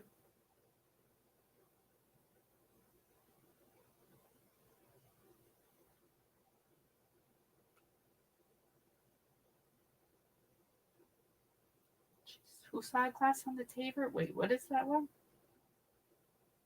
Yeah, yeah, Alice's sister would come. She was ex-military. Remember, she'd make them get up at 5 a.m. and they'd be doing the calisthenics in the backyard. Oh my god, it's so stupid. Oh god. Oh, Rosie, Davy Jones was your tween moment. How cute. Yeah, Samantha had. That's right, John. Samantha's Bewitched. The mother will use the great. Her mother. What was her? The older woman. She scared. I hated her. She was scary to me. I was a little scared by that show. Yeah, Rock Hudson. I remember when Rock Hudson announced HIV positive, and Elizabeth Taylor was like had to go and get tested because she was his lover, and then she formed she became so involved in the charity. But at that time, like everybody was in such a panic that oh my god, I definitely must have it or whatever. Anthony Perkins, he was another one. Yep. So I mean, you couldn't even speak of it. You couldn't. Really, Rosie? Rock Hudson was with Gomer Pyle? Wait, and Madonna just said Gomer is still alive. Is he like 100? Is he like 100? He has to be. He's gotta be. Wow, I did not know that. Well, I mean, first of all, Rock Hudson blew everybody's mind when but if he was the quintessential, man of all men, in Hollywood. So when he came out, man, that was hardcore for people to accept. Yeah, the old lady she scared me, and she hate. Why did she hate Darren so much? She hated him. Yeah, the mother-in-law. She hated Darren. I always thought she was so mean. I can't believe Gomer's still alive. Gotta be like a drooling vegetable by now, though, Madonna. He looked old when he was young. Red Rosie was out. Raquel Welch was gorgeous. I don't know if she still is pretty. Gomer Pyle's ugly. I didn't know Gomer Pyle. A, I didn't know he was gay. Not that it matters, but B, I thought he died a long time ago. What's somebody going to tell me next? What's his name? The old man from Gilligan's Island is still alive. What the hell was their names? The couple, the rich couple, the old people. Oh God, we can't go on with this live now until I've been having these brain farts. What was the old couple's name from Gilligan's Island, guys? Hurry up, somebody remember it. Because if you tell me one of them are still alive, I'm done. I'm gonna start drinking. Thank you, Mr. and Mrs. Howell.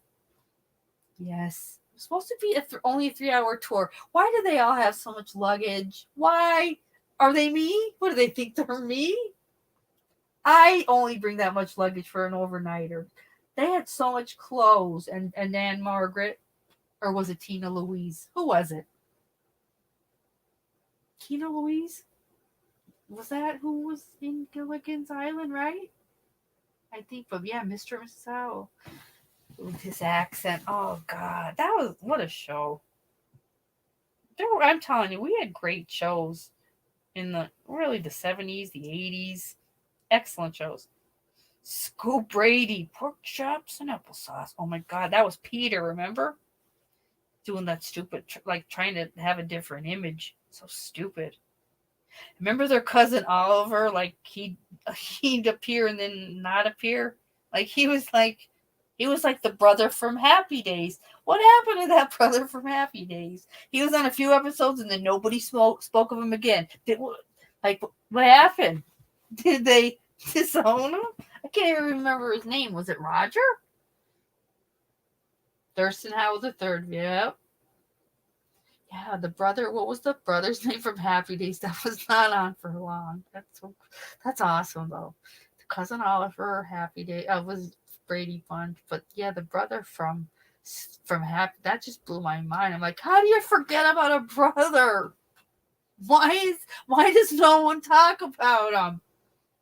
Yeah, they had Madonna. I mean, really, they 3-hour tour. They had all that money in that damn suitcase. Oh my God, when you think of it, how bad the visual effects are compared to what we have now. But man, I could watch it for hours. Yeah, brother went to college, but Johnny never came back. Well, where did he go? Where was he?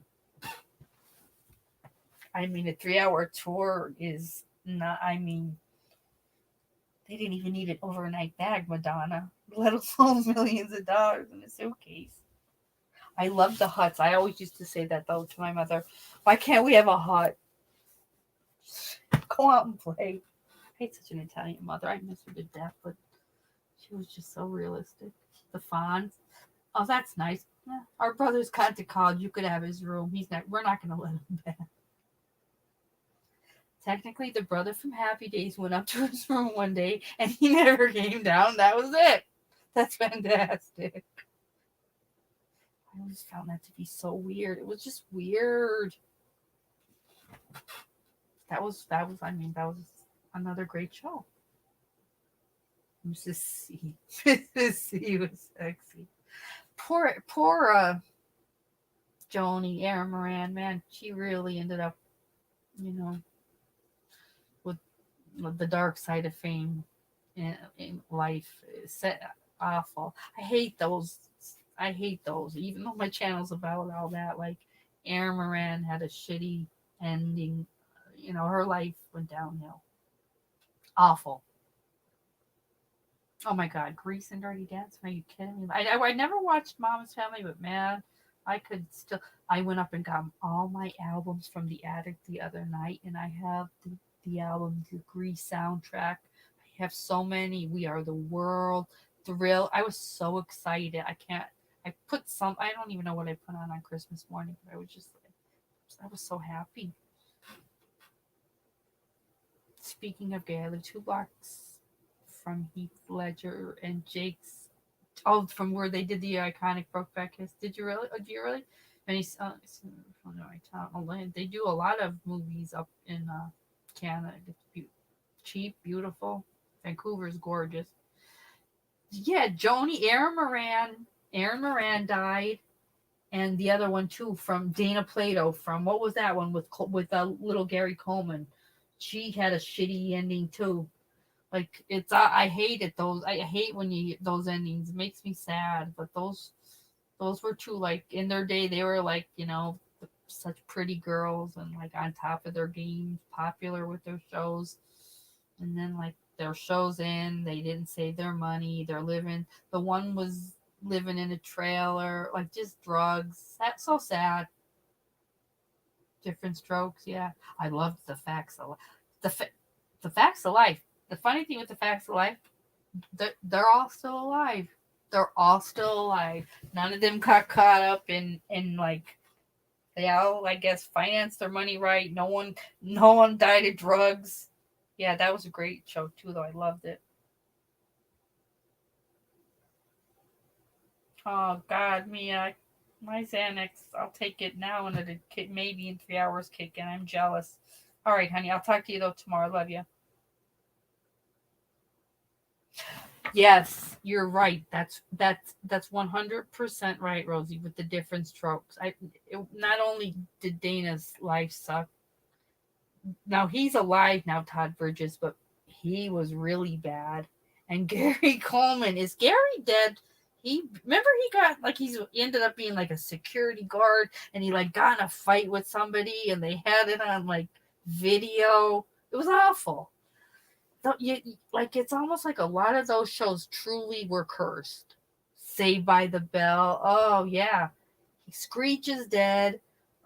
Voorhees. Her. I think the girl, the black girl, her real name was Voorhees. I know she had mental illness, and I think she did end up dying, like maybe last year. Um, it's awful. Good night, honey. Tiffany Epstein. No, Elizabeth. What's her name? Elizabeth from. She was in Showgirls too. Then from Saved by the Bell. She ended up good. The guys and everybody but Screech and Lisa Voorhees. Those two were doomed. Poor little Gary fighting with the security guard outfit on. It's like you thought, oh God, no one managed your money. You were acting since you were little. Like it's sad. You thought Todd Bridges was the one that was going to die because he was always in jail, always on like mad with the drugs. And then Dana Plato had a son, and she died, and like he thought she was doing good. Like so sad. Yeah, Mini Me. What was that movie called again? With Austin Powers, was it? He died. Screech did make a porno. They showed where Screech was living, like when he died. Oh my God.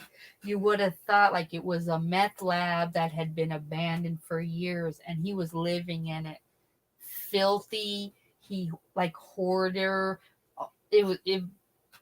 I wish they hadn't shown it. It was just not like the dude's dead, but he was living in filth. Total filth. Dana Plato was stunning. Dana Plato was stunning. And I remember because her son was like, she was doing good. I forget what happened. It was so sad though. Ugh. I'm trying to think what else. So yeah, so Facts of Life, they're all still alive. Brady Bunch, they're all still alive. One day at a time, they're all still alive. Freaking Mackenzie Phillips survived being her father's sex partner. I'd be dead by now. And she's phenomenal. She counsels. She looks great. They're all still alive. No, Tiffany Amber Thiessen is not dead. No. She looks pretty good too. Oh my God, did Thelma die from Good Times? I loved Thelma. I thought she was so cool. Mackenzie is great. Madonna, I have Mackenzie's book, like when she came out, and the book.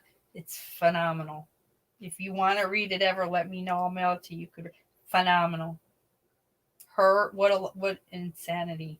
What an awful father. What an awful father he was, but he thought he was good, but oh my God, insanity.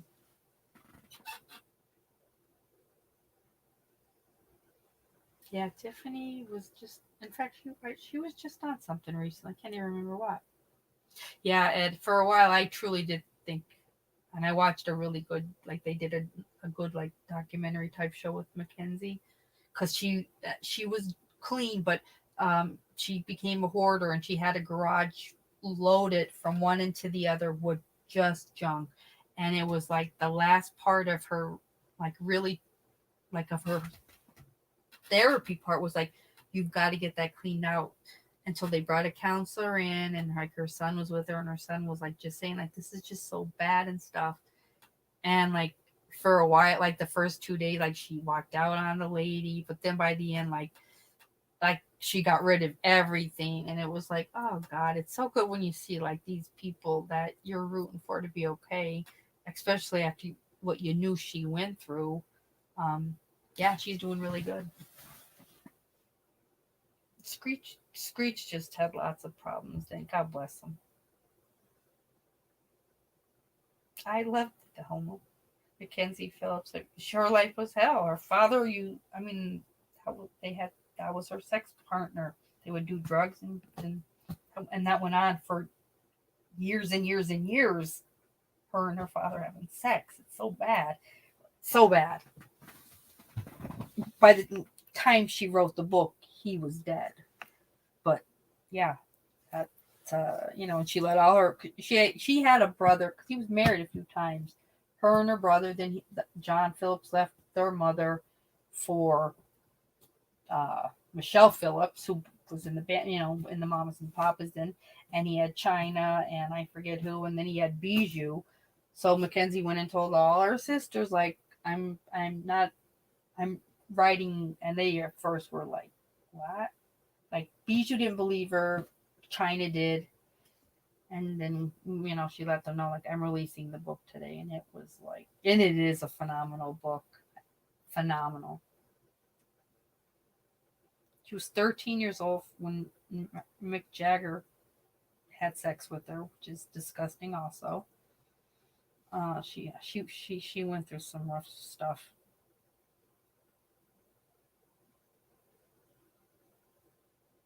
Yeah, the Bijou and her don't talk.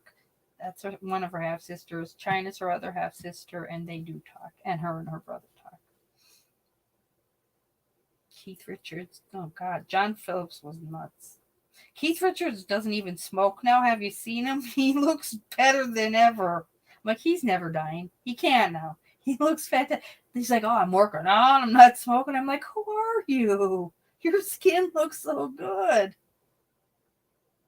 I love Keith, though. He can't die. Keith can. There are just certain people I won't be well because they are. I won't handle it well. And he, any man that climbs a coconut tree can't die. But John Phillips, creeper, disgusting. David Cassidy, he died. How about the blondie from Poltergeist died, and then the other sister died. I'm telling you, certain sets, I swear to God, are like cursed, because it's like, how one entire show, everyone is still alive today. Brady Bunch, all of them, they're all alive. The kids, and then you have Saved by the Bell, two of them are dead, or it's crazy. Family Affair, wasn't that with Buffy? Oh, I loved that show. Oh my God, John, you're bringing back such memories now. Who died? Was it the little girl that died? I do remember one of I just can't remember who. I think it might have been Buffy. Major kudos to Drew Barrymore. And after, I think she said 10 years, she's been celibate since her and her ex-husband divorced. And it's been years, and she hasn't even dated. And she announced, like, on her show last week that she was going to start to date again. I'm like, wow, celibate. And, like, we're talking, I think she said, I can't remember if she said 10 years. It's a long time. Like, it's a long time. But, yeah, Jesus Christ, her mother was taking her to parties. She was 8 years old, she said, like, when she had her first drink. 8! Oh, yes, the little girl from Partridge. That's right. She had died too. Buffy OD'd. Yeah, that's what Buffy OD'd. Yeah, Drew Barrymore, really, when you think of it, she's one of the few that really came out of a real crazy. I mean, the Barrymores were crazy. She'll never speak to her mother again, ever. I do too. I hope she finds somebody. I like Drew. She's a real, she's just like a real person. Been through a lot of hell and back and made it. No, the little girl from, oh yeah, Drew was from E.T. That was really like her whole start. And like the world fell in love with her. She was so damn cute. And I love that damn movie. I could watch that anytime. But her mother started taking her to like premieres with her and stuff when she was 8. And she said, like, I had my first drink at 8. God damn. And her mother knew, like, there was just no authority figures within that group. Oh, I never heard of that one. At John Courtship of, I don't know that one at all. Hmm. I'll have to look that up because I don't think I remember. I don't think I ever remember that show. Maybe Bill Bixby. Okay, Bill Bixby. Oh, he died. Everybody's dead. Three's Company. When John Ritter died, that was a bad day. Oh God, I love that one, Madonna. Also, when she flashed, when Drew Barrymore flashed Dave Letterman for his birthday. Oh God, she got right up on the desk. She still talks about that now on our show. She was like, I was so not right. Brandon Cruz. Yeah, Drew's different. She's a good mother though. She turned her own life around. She could have really went back, just like Mackenzie Phillips. Like they had no authority. Like they were their own bosses with money. That would be dangerous.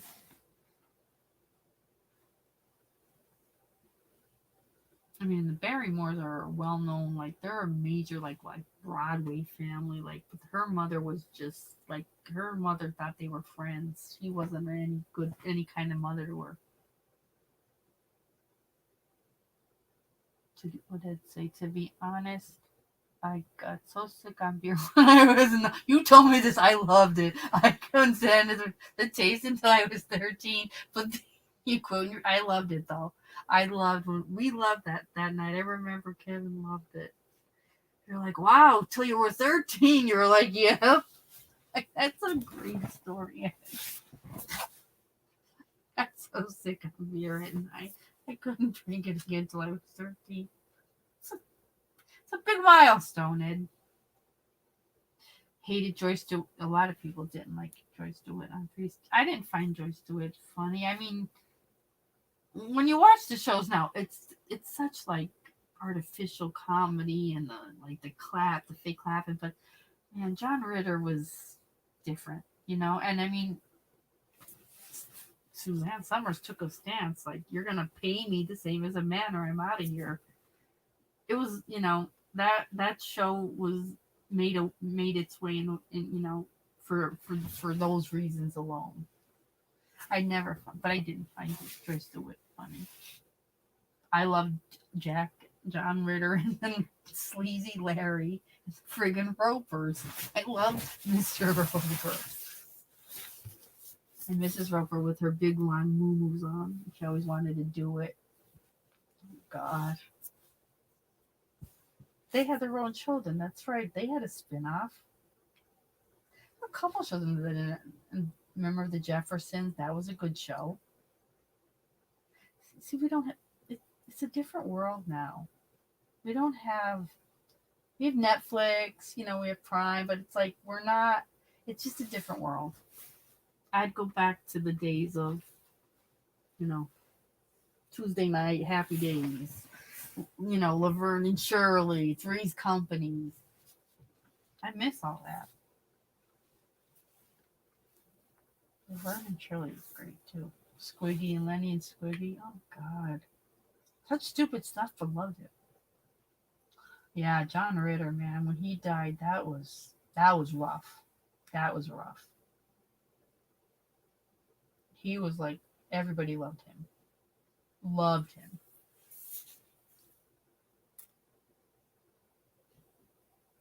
And Larry didn't do much. And he was a good actor, Larry. Lenny and Squiggy were so stupid. It was so good, though. Little Squiggy with this black leather jacket.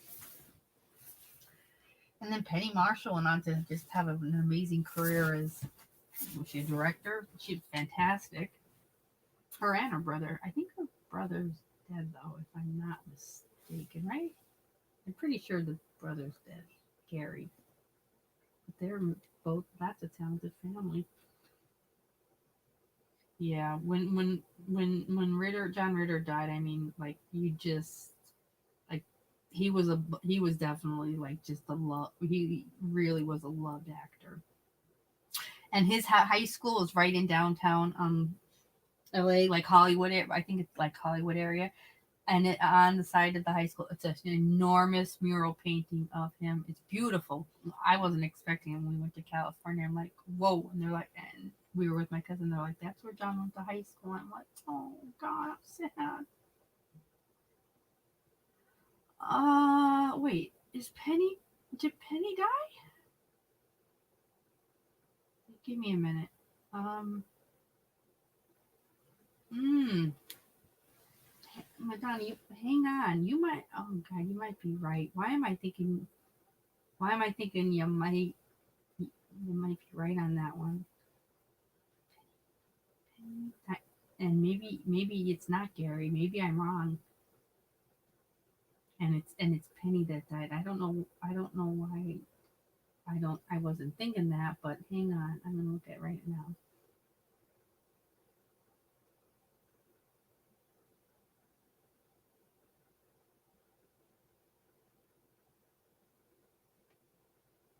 Oh, she is dead. She died in 2018. Oh well. Jeez. Rest in peace, Penny. Is sure. Let me see. Oh, the cast is sadly no longer. Cindy. Oh, okay. So Cindy Williams is still alive. So Shirley's still alive, but Laverne's dead. Damn. Oh, what did Rosie say? I just turned on Banfield when I left off update. They brought out tons of bags and boxes of stuff and computers. Yeah, they said that from the Pullman from his place in Washington. Um, and we're there over 12 hours. Oh my God. Crime scene clear. Oh God. Plus, oh wow. I can. God knows what they're gonna say they found. You just have to wonder. A very large computer setup with I could imagine. I wonder if we're gonna see like if he was watching them. That scares me. But I mean, I'm happy they're doing it. But ugh. Yeah. So God rest in peace, Penny. Long you've been dead since 2018 now, but still. First of all, John, you and I had that conversation one night because I was just saying Farrah Fawcett was like my idol, and that how much I love Charlie's Angels. And then when you told me that was based on Manson, which I had no idea, but I loved it, because you told me the whole story, then I'm like, OMG, that's fantastic. I love that. I loved that show. But you're like, oh yeah, they're cops, not gangsters. But yeah, I'm like, that's so cool. Ed, that's what I'm saying. What's on that computer? Everything his weird mind was plotting, thinking. Was he, like I said, are they gonna find video footage of him like stalking and recording? Oh God. Oh Madonna, that's what I'm just. I mean, yeah, we don't know much, but you wonder, even though it's still an active case, how much they do let the families know as things are being unfolded. I would hope tonight they just let them have the vigil and go home and rest, and then like tomorrow we'll pick up and we'll talk. Like, I hope. It's awful. That's what I'm saying, Rosie. It's like, if he does a plea deal, we won't get the answers to any. We're gonna have another Chris Watts. We're never gonna then stop talking about the Idaho 4 murders, and that'll suck. If there's a trial, that's rough on the family, and no one, that we can all agree that those people have been through enough hell for a lifetime. But I don't I'm I wouldn't doubt it. Those parents that have all been interviewed all were like, I want to know why and stuff. I wouldn't doubt if all of them were like, we'll be there every day. will be there every day at that trial. We deserve to know. Like you have to wonder. No, Madonna, I can't. I can't even imagine. I can't.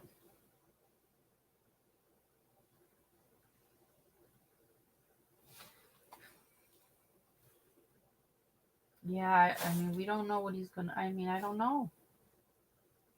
I just want them to just get him back to Idaho so that they can get on with things because it's like we're just kind of like we're finding out like bits and pieces, but it's kind of just like we're just like in a holding, place right now with him being here. Death penalty, he will probably go, oh, God, I can't stand it. Fucking like watch. See, we're gonna, you know what I mean? This is bad. Yeah, I did it, and then what? He doesn't have to say, he doesn't have to answer anything else, and then what? 4 years from now, we're gonna still be talking about it. I can't handle that. Are you going? Oh, Madonna. Okay, Happy New Year. Love you, and I'm so happy you were here. We'll start to read next week, but if during the week more comes up with Idaho, we'll do a live too. But so happy you were here. Love you, Madonna. Happy New Year.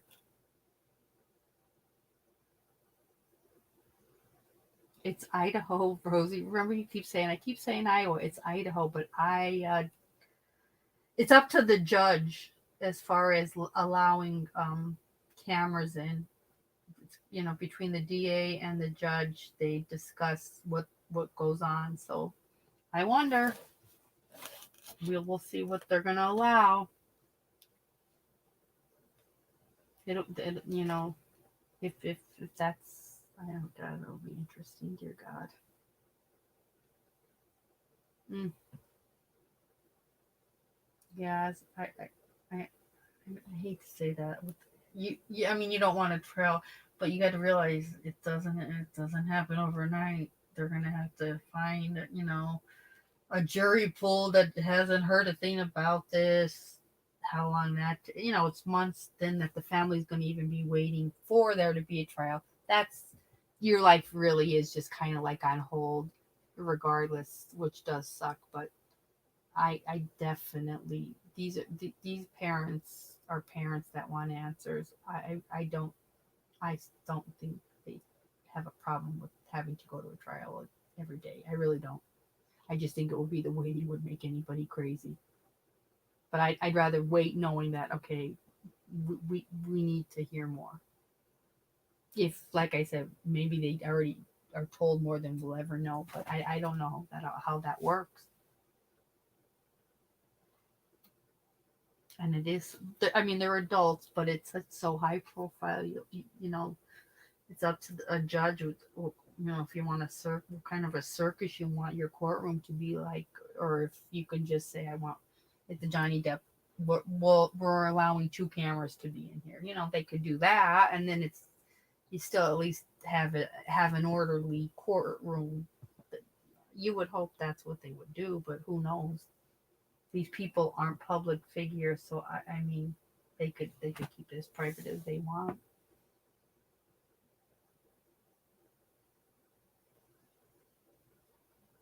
And they also were starting today, but then they left to clean out the house, the crime scene house, right? But they said like, and there's like poisons in the house from everything. And the way he was explaining it, even with the body's blood and what it turns to, like they have to have more crime scene cleaners go in. I'm like, they need to just knock that house down. Who the hell's gonna rent that? Let's be honest. 4 people were bludgeoned in it. I'm sorry. I think it should be. I understand there's probably a mortgage on it. I'm not saying I don't want to put whoever the owner is in any kind of financial ruins, but who's renting that? That's my whole thought. It's like you could clean it till the end of time. I would never rent it. I'm not renting a room there.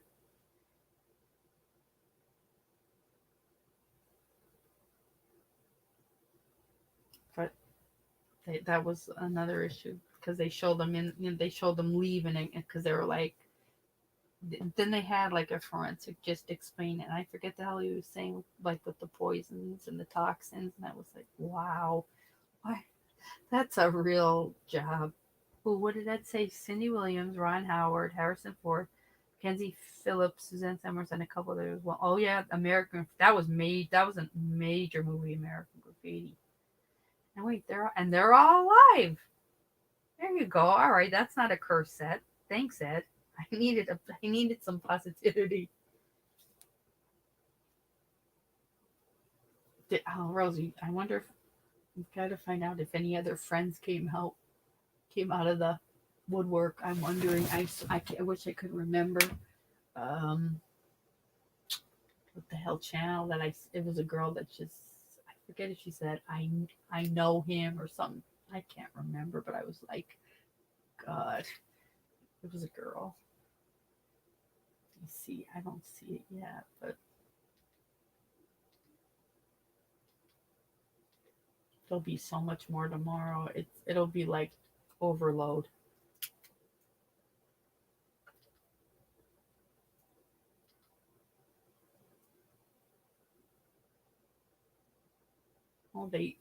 Brian Enton interviewed his aunt.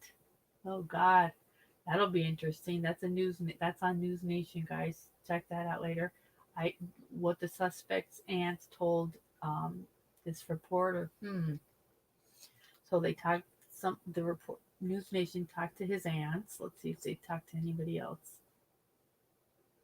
Kind of sounds like only News Nation right now is at the development.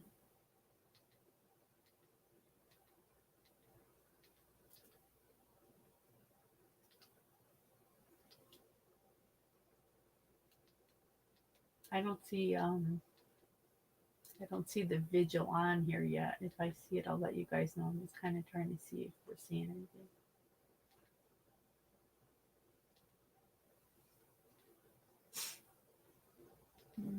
Mm-mm.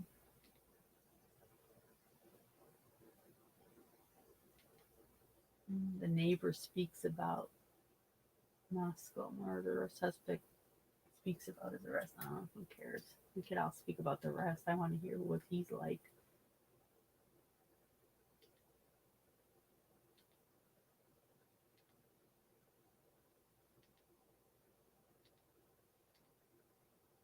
No, I don't see about that girl. So it's WFLA News is where it's the breaking that happened 7 hours now with the Petito lawyers claiming Brian Laundrie's mother knew and was going to bring him a shovel. So that's WFLA channel. Remember that for anybody that wanted. Like I said, I was watching it and then I had to come on live and I was just like, okay, that's enough bad. Oh wait, let me see here. Don't normally agree to have one of those houses made into a more, but I'm making it to be better. It's bad bones. Where do you draw the line with dropping houses due to murder? I know that's why I'm saying like you feel bad for an owner, especially if he has still has say a mortgage on that. It's easy for us to say, just knock that sucker down, but yeah, that doesn't matter. Like there's still somebody that has a mortgage on it, so it's like, what do you do? What do you do? You're right. Where do you draw? That's a hard one. Ed. I don't know what to say on that. I just know that I wouldn't be able to live there. Only and probably just because it was such a it was such a massive bludgeoning bloodbath of a scene. I think maybe that's probably why. So that's a hard one. News Nation, yeah, News Nation is yeah, that's its own entity, and that's Ashley Banfield's network.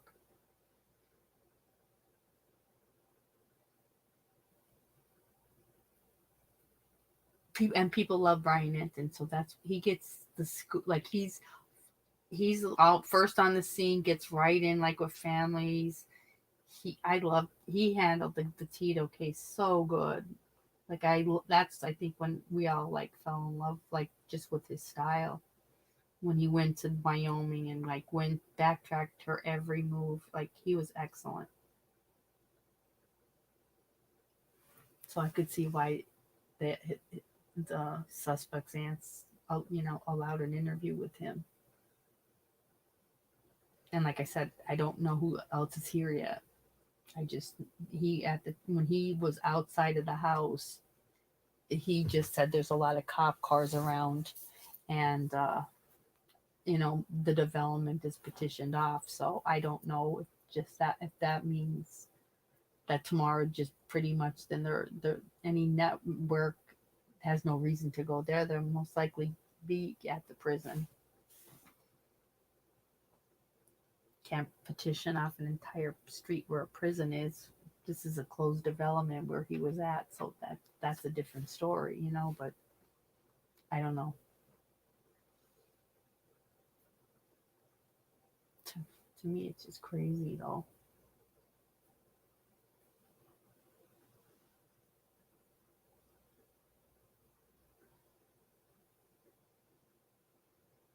Hi, Tammy. Happy New Year. Ashley Manville, remember her with when she was excellent with the Afghanistan war. And then she was with HLN, and she was going a little too hardcore reporting on the Watts case, and then she was fired real quick the day that they showed up with the moving truck and to move all of their Shanann stuff out. And the next day, Ashley was fired, gone. I mean, she was a big time CNA, and then the HLN, and then they did not like her approach, her aggressive, I guess, approach when the truck pulled up and she was describing everybody that was walking in and out of the Watts house and what they were carrying in their hands, and they fired her. She was out. She was gone. But then News Nation took her. I mean, she's great, but she is not afraid to be aggressive. So, um, she's not afraid to ask awful questions if need be. And I liked her style. And I thought I loved her when she covered the Afghanistan, where she was fantastic. And I just thought, wow, like, and that was her kind of her beginning, and her career just kept going up and up. But I thought, God, when that happened with the Watts thing, I'm like, what's the big deal? Like, I hadn't been involved in the true crime watching all of it, and I thought, wow, she was reporting like on that. Like, that doesn't seem that big a deal, but you just have to wonder who complained about it. Wonder. Oh, hi. My Christmas was nice. We were all sick prior, but we were all healthy for Christmas, so it was really nice. How was yours, Tammy? Was it nice? I hope. And well, now it's New Year's. It's actually New Year's Day there, right? Happy 2023. It's going to be better for all of us. I promise. I promise. We're just kind of talking about mainly the Idaho. We're all in shock. It's like crazy because I'm from Scranton, so I'm just in shock that he ended up here.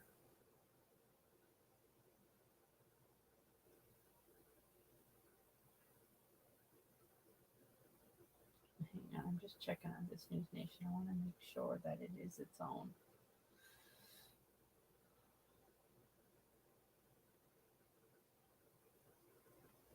Yes, News Nation is its own entity. It is owned by parent organization Nexstar Media Group, and reaches 75 million television households daily. Yep. It employs Dan Abrams Live, Ashley Banfield, Cuomo, and includes Rush Hour, On Balance, whatever that is. So it's got some big names on it too. I didn't know Dan Abrams was with News Nation. Now I had no idea. Ashley's their main gal though. She really gave it good to Laundrie's lawyer, Bertolino, too. That was fantastic. That interview, she gave him hell. It was the only time you saw Bertolino speechless. Yeah, she's my crush too. I love her. Tam said, "Hey, Roseanne, oh good, Chris. It's not quite New Year, but okay, but I'm doing it like good. Yeah, not everybody likes Ashley, but I mean I do. She does her job. She's very thorough. She does sometimes come across as a little bit hard, but I don't know. I think in that job you kind of have to be careful not to get involved. So I like her. And I really liked the way she handled Bertolino and the Laundries, man. She didn't hide her hate for them at all. I'll be anxious to see what she has to say about this whole new with Roberta and this shovel. That'll be interesting. That'll be good. Yeah, and it is a bipartisan channel too. That's why I like it too. It's just no bullshit, but it's really good. And Brian Ensign is like an excellent addition to it. With those big networks like Fox, CNN, NBC, you always have to you always have to kiss somebody's butt, put out the narrative. Yeah, the CEO, exactly. And I just don't think Ashley's that. I just think she's too confident with herself, and she's intelligent. She doesn't need to do that. And so, yeah, you're not going to fit in well with a lot of areas, with a lot of companies, but that's okay. You'll find your niche, and she did. Yeah, exactly, Rosie. She's real. She is sexy. I still think she's a mom, but I like pretty lady. She carries herself well. She ain't afraid to speak up to assholes like Bertolino. He was like, Ashley. I remember the one where he's like, Ashley, you're coming across a little rough. She's like, I just want the answers. I'm like, God, I love you. We all want the answers, and you're the only person so far that I've seen Bertolino afraid of. That jackass.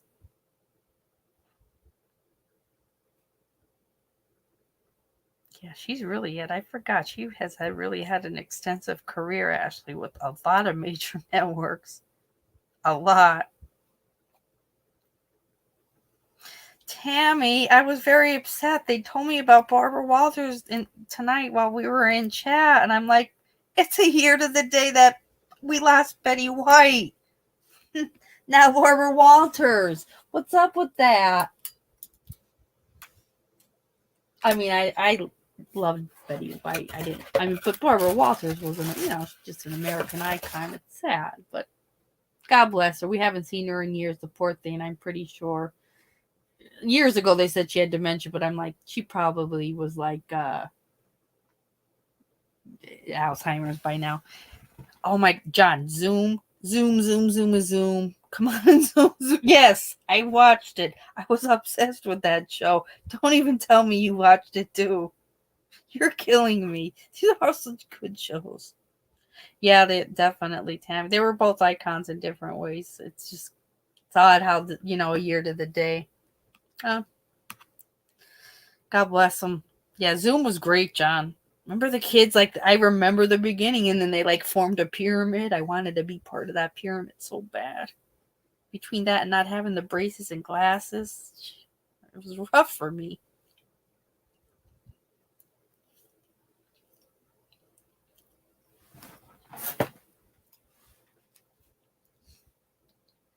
I know he was at his parents' house. I wonder if both his parents are. Oh, he's young. Sure, I'm sure both of his parents are alive. Now, they said his sister lived in Scranton. I don't know if she still does. News Nation says we knew before everyone else. Idaho lawyer. I don't know. Obviously the FBI's been tracking him for 3 days.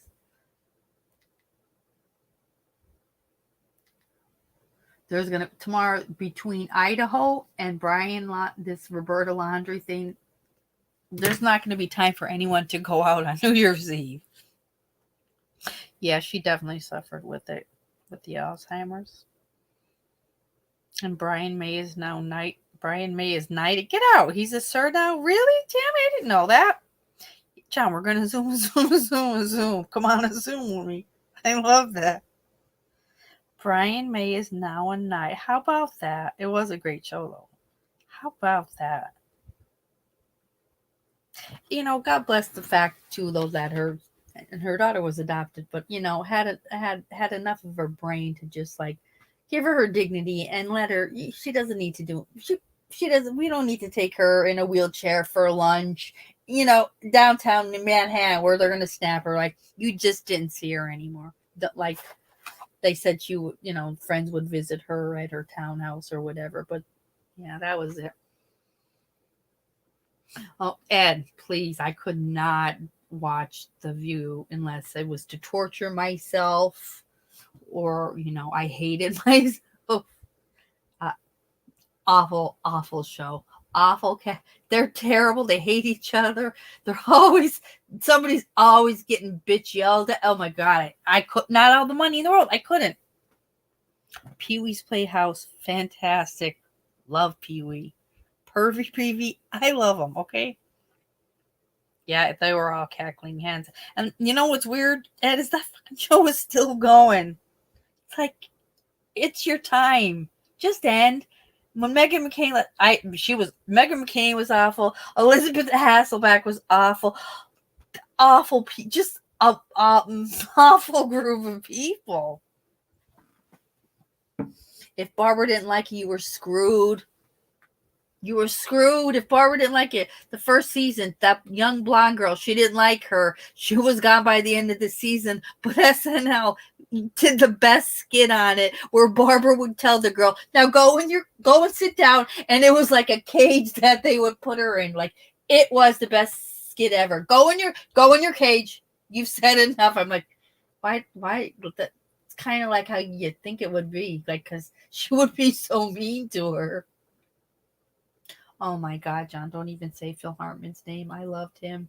I can go right back to that day he was killed by his wife in their own house with their kids in their bedrooms. That was awful. Pee-wee did enjoy his own Pee-wee in public. The public didn't enjoy it, but yeah, Rosie was bad. Rosie wrote that.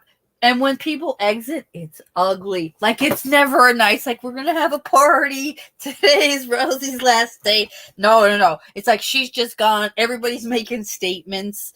No one talks anymore. I'm like, God, that's like, if that's not proof that there should never be a talk show with 5 outspoken women sitting close to each other at a table. That's proof right there. It's horrible. Phil Hartman is one of my, probably next to Robin Williams. Phil Hartman he was fantastic. That was I remember that day.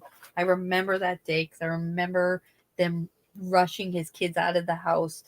Her sister came to the house and they rushed the kids out, and she had killed Phil and then she killed herself. Ugh. He was everybody loved him too. Like, SNL, everybody loved him. They're like, he was the nicest person ever. And when she would come here, it was nothing but, she was awful to him. He was a nervous wreck. He'd always be trying to please her. She was so mean and angry. I'm like, oh, you hate to even think of that. He was, oh my God, he did the best Sinatra. And when he was Stuart Smiley and he'd look at him, wait, no, that wasn't him. That was who the hell was I? Forget now. News Radio. Wasn't that the show he was on then? And he was so good on it. Debbie Manopoulos, that's who it was. Get in your cage. Get in your cage. And then you had political Elizabeth Hasselbeck. Oh, couldn't stand her. Couldn't. Jenny McCarthy with the anti-vaccinations. Oh, she fought. They all ended bad. Nobody talks. Joy and Whoopi are there, and they're just there because nobody messes with them, and that's it. But really, usually when women leave, it's pretty rough. Yeah, he was a tough talking snipe. He'd be telling people off. Oh, he played him good with a cigarette in his hand. You have to re-look at that up now that you're saying that, John. I miss him terribly. It was the worst ever, and especially because it was being we were real time watching her sister go to the house and them rushing the kids out, and like then seeing their bodies taken out. Like it was just horrible. Horrible, because that's everybody knows, like, we all loved him. You're not gonna find anybody that didn't love him, and no one's ever. But they all said the same thing, was just she didn't make it. She was trying to make it in the business, and she couldn't, and she just kept doing more drugs, more coke, just trying to numb herself, and she was doing more and it wasn't working, and she was treating him like shit. Yes, that's right. You called Sinead cute. Oh my god, so friggin' funny. I that was that they were a good crew. Yeah, I miss him. I may have to watch some old news radio too, because talk was it news radio or talk radio? He was the boss on it. And he's just so nonchalant, but so that dry wit made him like set him apart. Now I'm sad. I miss him. His wife was gorgeous too. What's her name? Bree Hartman. That's right, Bree. Yeah, when you look at it that way, like within minutes, his two kids became orphans. So sad. Ugh. How about the toxicology that just came out? Well, maybe about a week or two ago on Anna Hayes. There was no. She wasn't drinking. There was no alcohol in her. There was cocaine in her, but there wasn't alcohol in her. Like we all thought she was bombed because she had that empty bottle of vodka, but no alcohol. They're just the cocaine, but yep. Oh, it's okay. Yep, news radio. I'm gonna be watching it now, Tam, because it's a good one. It's a really good one.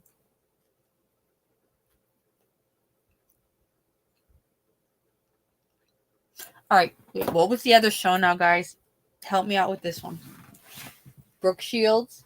Was it called Suddenly? No. What was it called with Brooke Shields? It was like the last series she ever really did. But one of the guys that was on the show with her, like it was an office show, he hung himself. Tell me somebody is going to remember that. Please. He hung himself. He was like younger.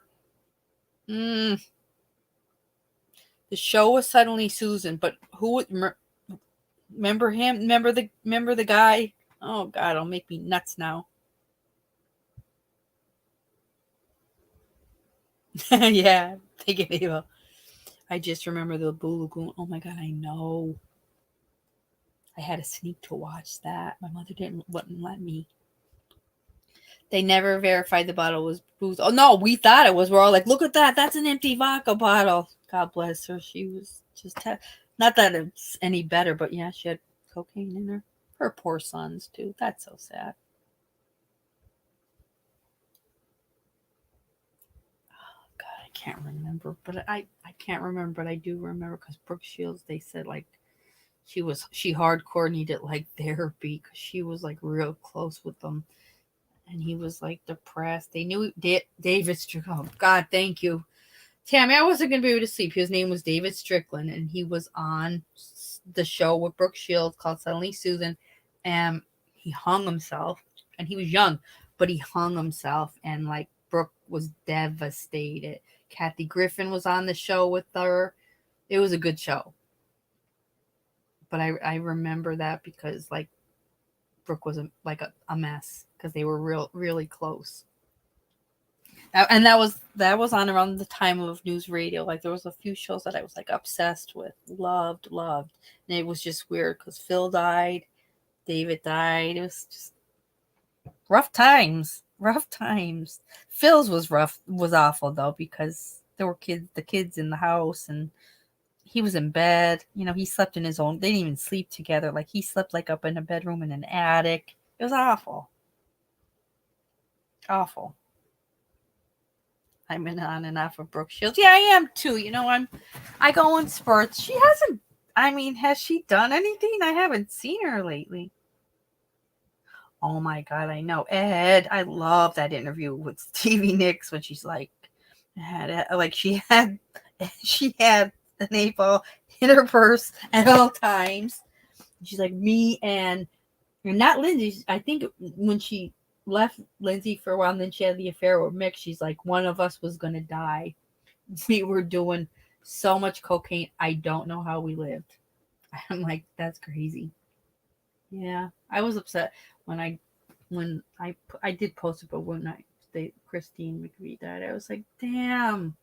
She was so underrated because Stevie was just, when you thought of Fleetwood Mac, you just thought of Stevie, main stage, the gypsy and her voice. But when you hear Christy's voice and the song she sings in, it's like it's like an angel.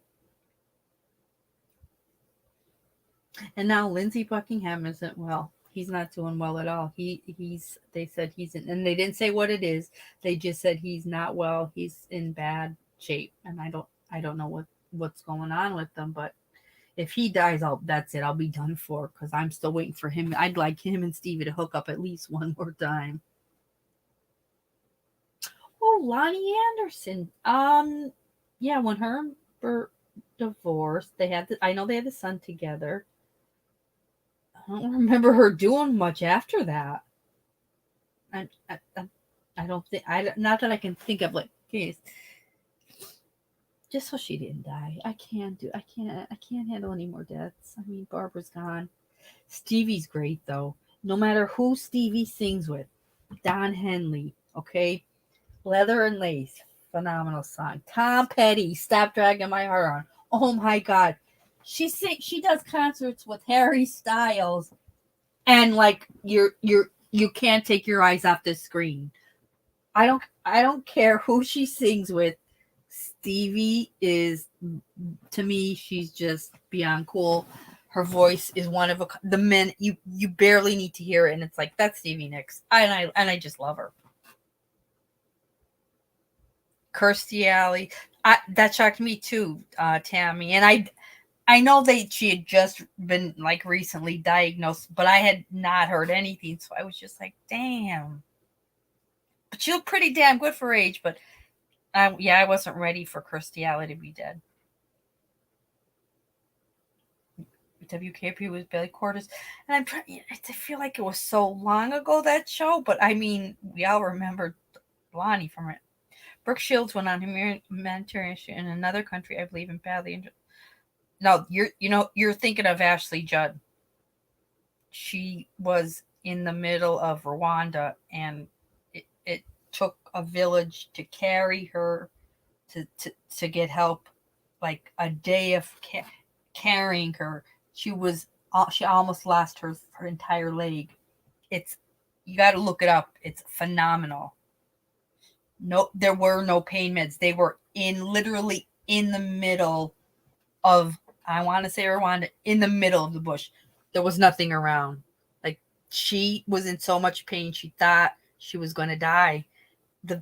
These village people literally carried her. Like, it's amazing to watch. I think you might see it. It wasn't a Netflix. I think it's a YouTube if you just Google it, but it's phenomenal. What's the deal, Kelly Riff? Oh, John, I used to like her. I'm over it. I'm good.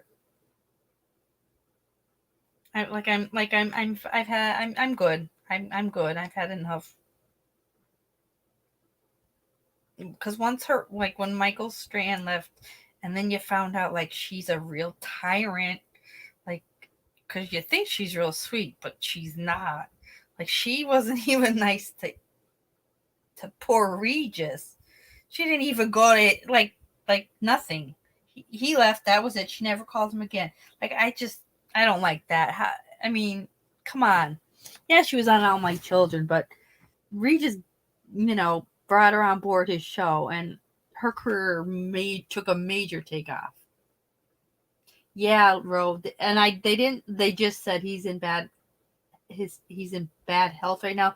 They didn't say what, but I will be very upset. He can't, if he's terminal, I'm not going to be good. we can't lose Lindsey Buckingham, because I'm expecting at least one more really good, like a one night stand with him and Steve. Just one. Even if afterwards they beat the shit out of each other, then I would just like to hear that they hooked up one more time. But he can't. I don't know how sick he is. I don't know. Yeah, she almost Naomi, she literally almost died because it was like she fell. Her bone was like sticking out in the middle of nowhere. Not Naomi, Ashley. Wait, there's Naomi, Ashley. Who's the mother? Who was the mother that just killed herself last year? It's Ashley was the one that was in the middle of the bush and broke her leg, and they had to carry her, and I'm telling you, it was like a day's worth of carrying her to get her help. And the amount of pain she was in, she kept passing out. Like, it's an amazing, I think it's on YouTube. It is something good to watch. That's Ashley. So then the mother that just killed herself was what? Winona? And the mom, Winona the daughter, and Naomi the mom. I can't remember. Yeah, Naomi, who, yeah, she just killed herself. And Winona's like just starting to talk about it, and her husband is too, and they're saying like the 2 weeks before she killed herself, like she literally like was having therapists at the house like 3 and 4 times a day, like for like real super intense. And I don't know what they were doing because her depression was so bad. I'm not sure whatever the latest is with treatment, but it was like they said 3 and 4 times a day they were doing this therapy with her, but didn't help.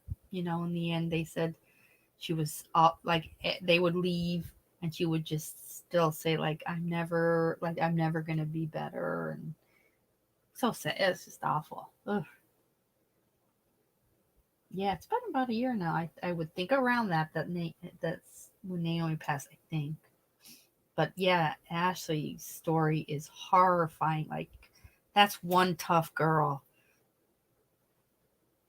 And then there is out it, and I think it's YouTube too that has it. Winona and Naomi, when they went on the road together, they did like a reality show, and they had a tough relationship. And I don't know if it's because they worked together or what, but like it's a tough relationship. Naomi was very critical of Winona, and Winona was extremely sensitive of like the way her mother treated her. It was interesting to watch. I was shocked by it all. Oh yeah, Lindsay Wagner, the Bionic Woman. Oh my, that was a great show. I still have that Barbie doll, guys, and Wonder Woman. When I went and got my albums out, I also have so many original Barbies. Don't tell anybody. Yeah, she shot herself. Yep.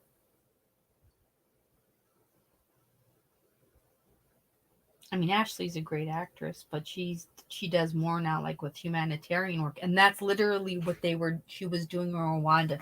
Like, they were putting in like fresh water lines for these people that lived in the middle of nowhere, that carried her. This whole village carried her. Like, I was crying watching it though, because the amount of pain she was in, to have to. She's like, I just kept passing out. I just remember kept passing out, waking up. We were still like, they'd still be saying like we're still 8 hours from where we had to go. I'm like, that's a tough girl.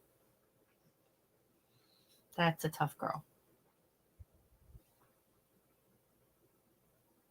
It's interesting how someone can reach those heights of, I know, and exactly. Although it does, goes to show you all the money in the world, all the fame, all the people around you. You could be in a room filled with 500 people that are there that adore you, and yet you still, you're not right. You're not happy. You feel alone. Like, that's depression, and it's the devil. And all the, even like, think about how 3 times a day intense therapy, and it couldn't help. It couldn't save her. Ugh. Ashley did it, and I liked Ashley's movies with what's his name, the older black dude, like what's it called? Was it like Once Upon a Spider? Um, and then she stopped acting. The shit happened with Harvey Weinstein, and then she really went deep into all the like the humanitarian stuff. But she is a good actress, and Winona's an excellent singer. But their mother was tough on both of them, but because she was such a depressed person pretty much her whole life. Yes, John, I told you that in high school, part of the class poll, celebrity lookalikes. I was voted most most likely to look to be an extra for Jennifer Beals. I swear to God, and I do love her though. She was in a show. What's the lesbian show the series she was in a few years ago? Like she looks the same. I love her. I can't get enough Flashdance. I still watch it. I mean, don't say it. I don't tell a lot of people, but I still watch it. Oh my God, Ed, I can't. I mean, we're talking hours and hours it took because she really did think I'm gonna die because I can't take this pain. I'm gonna die. It was amazing. It's an amazing story. No, like they were in the middle of nowhere, and literally like, they were like taking her to almost like a shaman. Like we're gonna take it to like where we can get you some help, like like a shaman type thing. That's how deep she was in the middle of nowhere. It's an amazing story. It's unbelievable, unbelievable. And these people were unbelievable, and because she couldn't thank them enough, because she said the amount of time, the screaming, the pain, they were literally walking through like the deepest of bush. Like it was just, she said, you can't even imagine. It's the worst scenario you could ever imagine, and these people did not give up on me. I was crying like a fool, but it's amazing. The L word, yes, that's it, the L word. I love her. Yeah, Ed, it's definitely a story that will make you. I'll cry over anything, but I'm also, it just shows you that there is good in the world. Like there is she was there for a good reason. She was there to provide to help these people, and then these people walked. They did not give up on her. It's amazing. The Ashley story, I could cry just talking about it. Brooke Shields did get hurt though. I forget what happened to her, but she like hardcore, and I can't remember if it was like if she broke both her leg. I can't remember what it was, but she was in rough shape too. But she didn't have to be carried through the bush. It was different. But yeah, I can't remember what the hell happened, what it was, Rosie. But she had to be like in therapy for like a while too.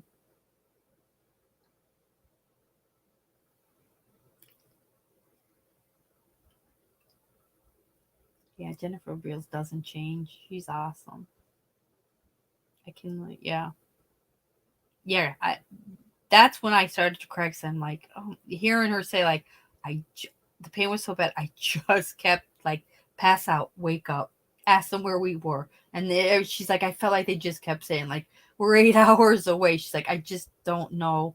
I don't know how they did it. Like she's like, they're just amazing. I'm like thinking, no, you're amazing. I would have been like, let me die. I'm just stop. Can we stop moving? It's like because every time they moved, her leg moved because they weren't walking. They're walking through like bush woods. It's like it was just the worst pain ever. Brooke was over. Yeah, I remember. I can't remember what she did to herself, but yeah, I do remember now that you're saying that, Rosie. Um, that yeah, she was in bad shape. I just didn't cry over her story because Ashley's was riveting.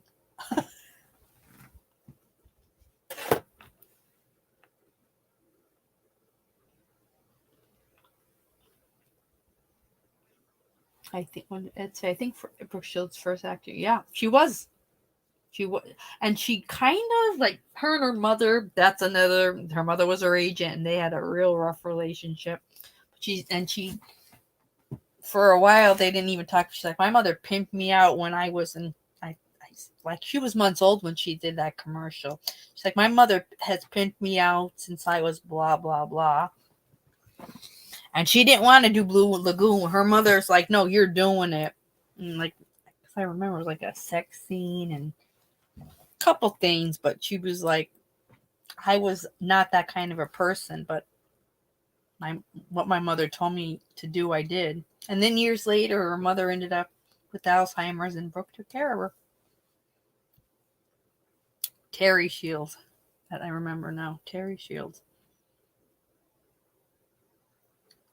She wasn't comfortable with, and her mother made her too. Nothing comes between me and my court. Who says that? Ew, you're a young girl. We don't want to know you're not wearing underwear. Your mother's weird for making you say that.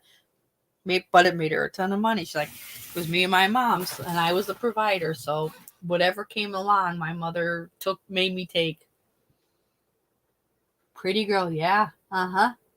She and that was the thing with Terry Shields. She put Brooke in movies that were extremely controversial, very vulnerable for a girl going through teenage years. There were a lot of movies that like other popular actresses wouldn't take, absolutely said no to, but Terry never turned anything down. I mean, she did end up, with a good career, but no, she was Nothing Comes Between Me and My Calvins.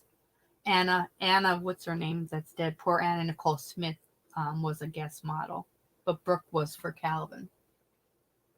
Remember, she was like laying on her side and said, "Nothing comes between me and my Calvins."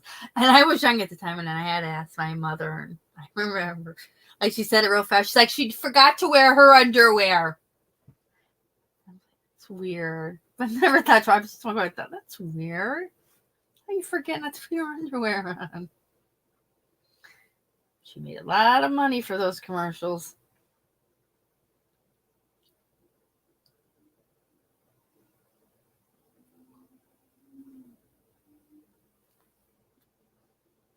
Yes, that's right, Rose. The pretty girl. Yep. Yeah, that's right. We couldn't remember. What the hell's that? There's so many of them that you can't remember, and they were good. Like that, I would go back and watch for sure. I'm definitely I'm definitely gonna go back and watch the Ashley thing again because it is so good.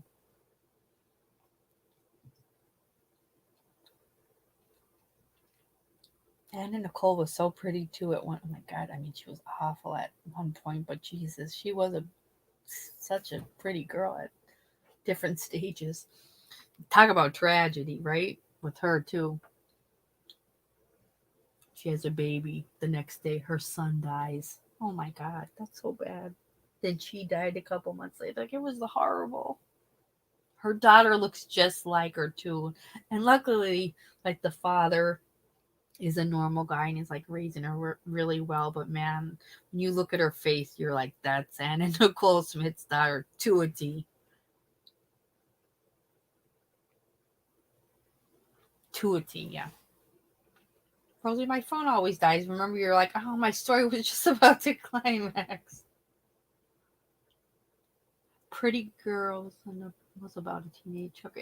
If it was about hookers, or if it was about girls losing their virginity, or girls getting their periods for the first time, Brooke Shields was in it. That's the way I think it was an Oprah interview. She's like, oh yeah, if you wanted a movie about a teenage girl either losing her virginity, getting her period for the first time, or being a prostitute, it was probably me, because my mother made me take anything. It's like, but I was the provider. I made our money. I made the money. It was me and my mother, and I made the money. I don't even know if like she ever knew her father, but I do remember at the end, because she's like, me and my mother have had a hard life, a relationship between being a mother and age, and it got very cloudy. She said, but she has Alzheimer's now, and I'm caring for her. Yeah, like I said, Anna at one point, man, her face, like it was a Marilyn Monroe gorgeous face just to look at. But oh God, was she such an overeater, and the pills, awful stuff. And then remember when she lost all the weight for who was the thing? What was the name of the company, the diet pill? Oh God! And she went on the stage and it was so high. What'd you say? Don't you like my body? They made such fun of her, but she was so high. But she looked good. Yeah, her body did look damn good. Poor Anna though. She was so happy. She finally had a baby girl. God, the son died right in the hospital room with her. And they woke up the next morning. He was dead. Oh God, I can't. And I loved her son. He was like the reality show. He was like such a good son. That's such tragedy. And then she dies. Mm.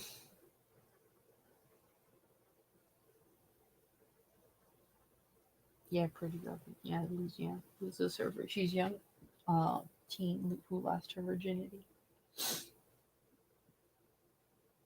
And in Nicole, yeah, and when she ultra, no, it wasn't ultra slim. I can't remember what the hell the name of the diet supplement was. She lost a ton of weight for them, but she was so high on vodka and Vicodin, and she like rubbed her hands up and down the side of her body. She looked gorgeous, but then she slurred out, "Don't you love my body?" I'm like, yes, we do, but can someone please get her off the stage? She looked so gorgeous, but she was so high. Like, yeah, you're my heart out. I always felt, I don't know, bad for her. I don't know, and I don't know why. I don't know what it was, but I always felt like just there was a tragedy about her. And then when all that shit really did happen, it was heartbreaking because she it was her and her son, and she adored him. And when he died, like, ugh.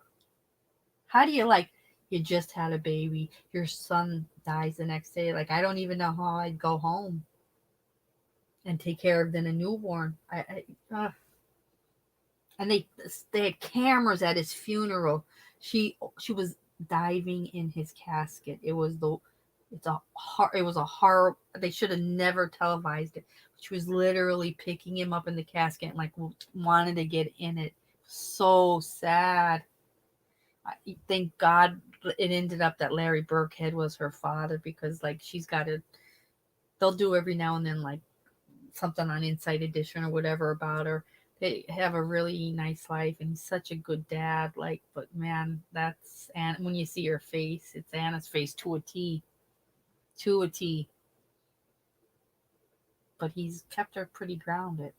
You need to, cause man, oof, yeah, he OD'd, and you never would have thought it. Like Daniel was like the adult when she had a reality show. Like, he was the adult telling her like to stop and behave, and he'd be so embarrassed at her shit. So it was like when I heard I remember when they announced, I'm like, man, that sucks. Like, I loved Daniel. Larry was a sweetheart. Remember that her weirdo lawyer Howard each Stern they were saying it was his body, her baby, because she didn't want to. Her and Larry got in a fight or whatever. I just remember when they did the DNA test, and Larry, and Howard walked out, and Larry had the papers in his hands and said, "I'm happy to announce that I'm the father." I was like, yes, thank God. Thank God. He does everything right. He has beautiful pictures, like her bed, like beautiful pictures of Anna in the house, but like, he doesn't let her get caught up in anything. Every year he takes her to the Kentucky Derby, because that's like where he first met Anna. Like, he's a really, really nice father. And she's a teenager now. Trying to think when Anna died in like it was around like 2000 and maybe 5ish. It's been kind of a while. Too young. So many of them, like, just drugs. Too young. A mess. Anna was a hot mess. She died, that's right, in that hotel room in Florida, too. Oof. Her autopsy report's horrible. I don't know what she was doing to her body, but there were like injection marks. She was a mess. Yeah, he does. Larry honors Nicole. Yes, absolutely. Yeah, he's doing everything the right way. But thank God, because Howard Stern at the end was on as many pills as Anna. He looked just almost as bad as her. Oh, is that what she was saying? I couldn't remember. 39. Jesus. Ugh. She looked so bad. Oh my God, she was so emaciated and so sick. Ugh.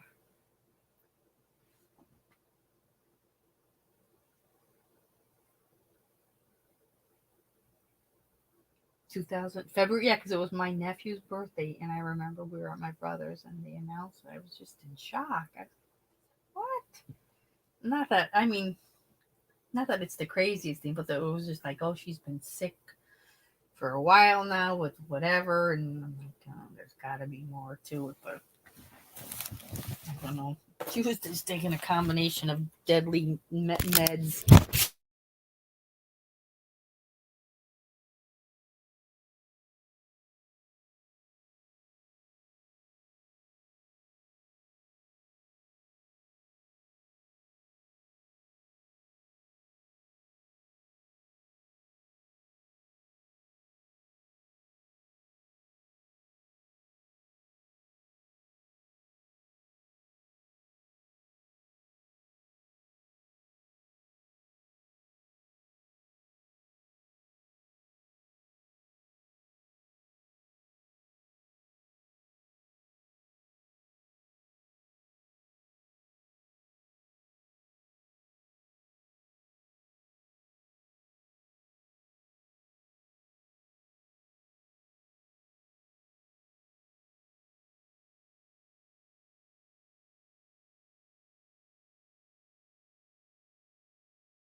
Oh, sorry, guys. It knocked me off.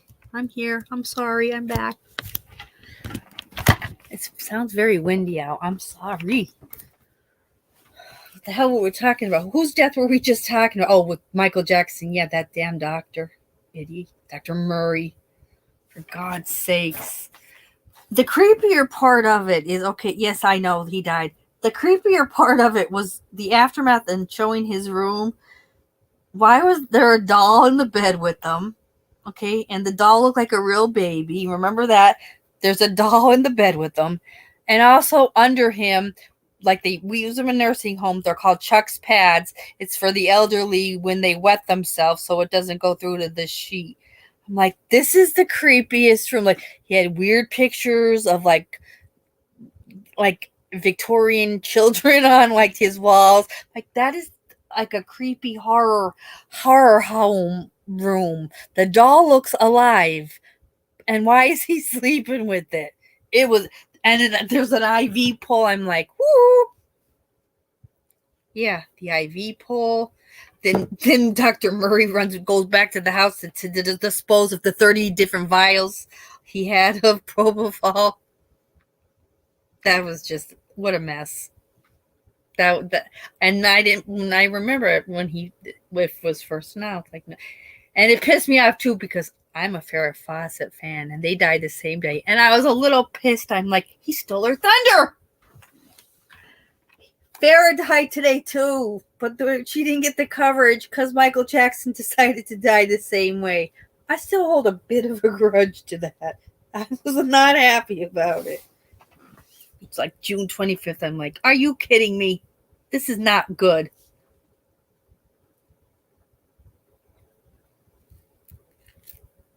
Poor Farrah.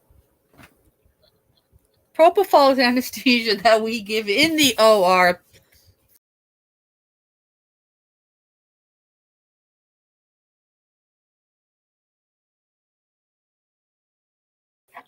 We give propofol in the OR while you're hooked up to machines and you're intubated and you're surrounded by nurses, doctors, anesthesiologists. Yeah. You don't ever see a bottle of vial anywhere outside of an OR.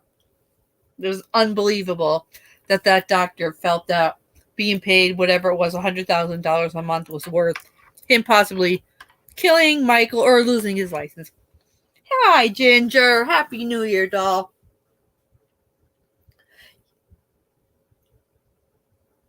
So Conrad went to jail for a while. I can't remember if he lost his medical license. Can anybody remember that? I can't remember that. But Michael used to call it his milk, and Dr. Murray was so immoral that he recorded Michael like really high one night, like saying, I need more milky, and he's so out of it. But it showed you just what a low life Conrad Murray was.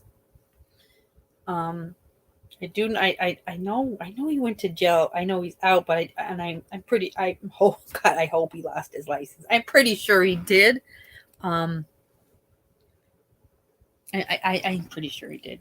Yeah, he killed somebody. Yeah, it was also illegal.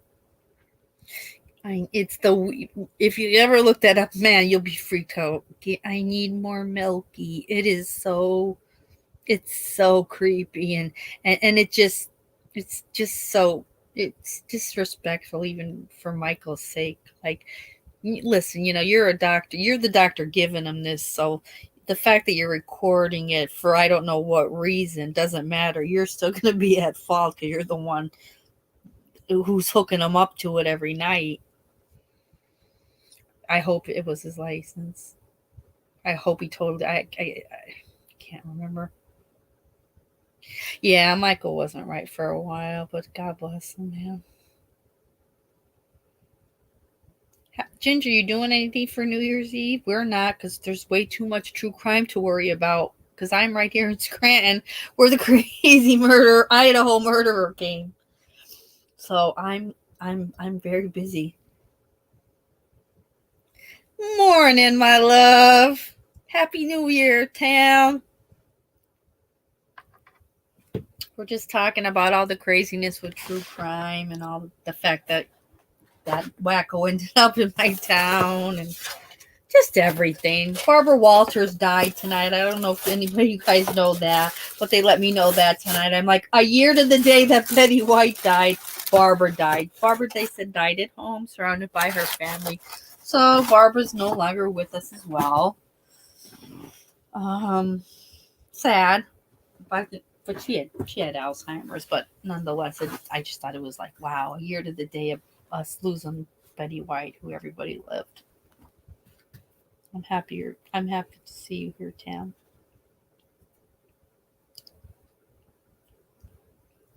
Yeah, and if you lose your license, you can't do shit. Then you're done. Like you can't practice. So I don't think Dr. Murray's doing any. I don't know what he's doing. That's something I'll definitely have to look up because, yeah, that it was his decision to say, okay, I'll do that for you for $100,000 a month. Oh, I know. Rosie's been through a hell of a lot. Yeah, and propofol, just the fact that he was illegally able to purchase it, like it was illegal from start to finish. Like you don't, a doctor doesn't, and he's an office doctor, doesn't purchase propofol. You're not using propofol in your office for any procedure. Unless you're in an OR, no one's using propofol. So there were so many other people that probably also should have been arrested, but I don't know if Murray just took the fall for everybody or not, but he was, wherever the hell he was getting it from should have been held accountable too, because he wasn't a surgeon. It was just a primary, which is nuts. I know, no, it became all about the money, and it's sad enough. It is the best sleep ever, like, because you feel when you wake up, you feel like, oh wow, that was so good. I feel so good. And so, Michael became so damn addicted, but then like he was needing more and more. And when he started to call it Milky, that would be my sign. Like we might need to wean off of this. But instead, Murray had just no respect for this man that's paying him $100,000 a month and decides to record him. And instead, like as if that was his, I don't know what kind of proof he thought he was going to have. The proof is that Michael's so high because you have him hooked up to the IV. So recording him like that, like, were you going to record him in hopes of what? Then trying to blackmail him maybe? Because recording him otherwise was not going to work in Conrad's favor. You're the dude hooking him up. You're the one in trouble. So I think he was probably going to plan on blackmailing Michael, because Michael was getting ready for his tour, and he was probably going to say, like, you're going to give me more money or I'm going to release this tape. But Michael beat him to the punch and died, Oh, my Tam. I mean, did you how when the stadies said, we were all in shock, like, we arrest him, and all he says to us is, has anyone else been arrested? And they said, and then that was it. He didn't say another word, and he just had a blank stare and glossy eyes. I'm like, that's a bit odd. You were just arrested for murdering for 4 people. If you did it alone, I just don't see you saying, has anyone else been arrested yet? So to me, Tam, it's odd. Kevin, where the hell have you been? Jesus, we've been worried sick. Oh, you weren't feeling well though? Oh, I'm sorry, but happy New Year now, and you're here, and we're happy. 2 Tams here. Pretty here. What is it? In the long run, was all the fan? Exactly, the fan. No, none of it's worth it. And the worst, and that Conrad Murray, what a lowlife. Instead of like telling the bodyguard, come up and help me, he says, go get Prince. He makes the son come up and see his father dying. And then the daughter comes up to the room like, what a shit. That was a shit show of a shit show. Awful. And, the only one that didn't see him was the little one. What do they call him? Blanket. You have the cook, the nanny, and then the kids, and the cook, because they interviewed the cook. She was a sweetheart. Like, and we just prayed, when they took Michael to the hospital, we just held the kids' hands and prayed. It was like, God above, though. That poor oldest son seeing that, and the idiot Conrad doing CPR to Michael on the bed, because that's gonna work. Like, you're a doctor, you don't know enough to put him on a hard surface. So that, I remember that was another part of the trial where they're like, okay, so that's another mistake.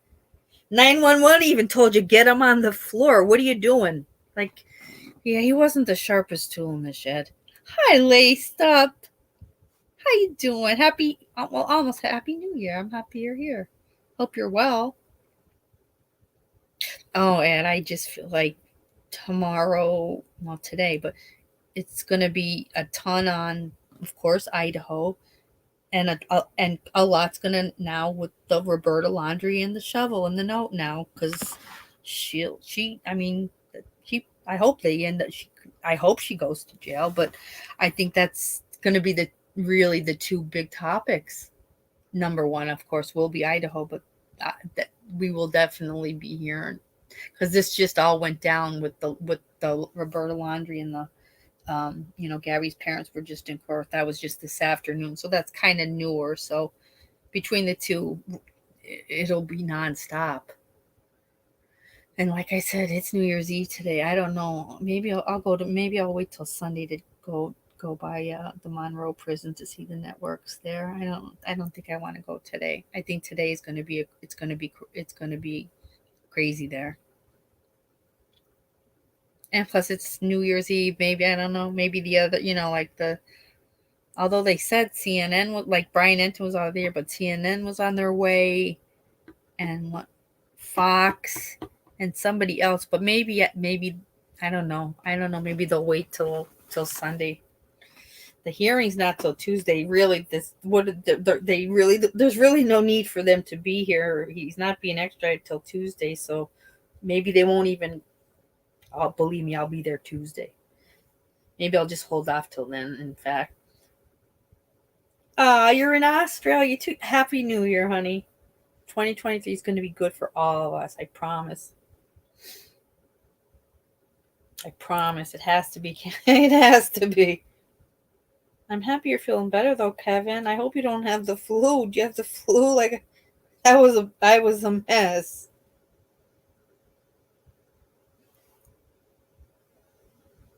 I do hope you're feeling better. I hope you don't have to work tonight at least, and you could stay home and relax. Did you do anything for New Year's, Laced Up, or did you just stay home like a safe person should?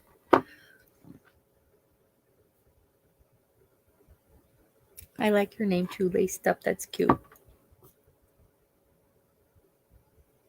Yeah, it's right. I'm on the East Coast, so it's like 5:20 a.m.-ish. But my family, most of my cousins and stuff are going to be away. And I don't think I think I'm gonna just chill here. I have my dad here, and I think I'm just gonna chill here. And plus I've been on alive all night. I'll be tired. I think I'll just relax. Oh God, they do fireworks. My dogs hate fireworks. Yeah, I wouldn't be leaving the doggies either. I don't blame you. That's one good thing. We don't do the firework thing here on New Year's. Thank God. But yeah, my dogs. Hey, there's two little shih tzus, but man, they know, they're petrified. So I don't blame you. I wouldn't be leaving them either. Stay home and stay safe. It's amateur night anyway, right? Nobody needs to be out. I was thinking of that. I just didn't know, Rosie, if people would be out. But yeah, I mean, there'll be enough to talk about. We'll wait and see what we hear between Idaho, and like I said, I'm very interested in what's going to happen next with Roberta Laundrie. So yeah, I'll come on. I know I would definitely, and who's ever around, and decides not to go out, come on. We'll do an open panel, and if anybody wants to come up, they absolutely 100% can.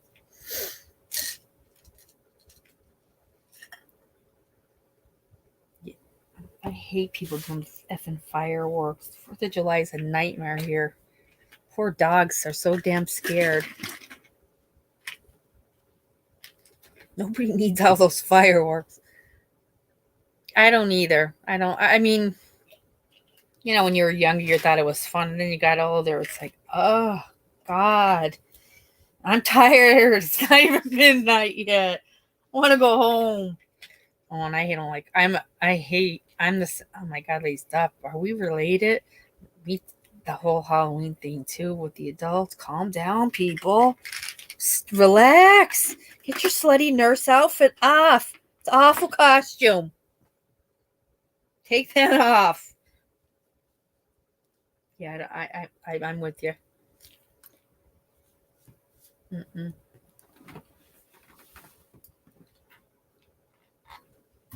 And I'm not I'm like, to go out and drink it. I'll have, like, I don't drink beer or anything. I'll have like vodka with like, like a Tito's or like a flavored vodka with water or whatever.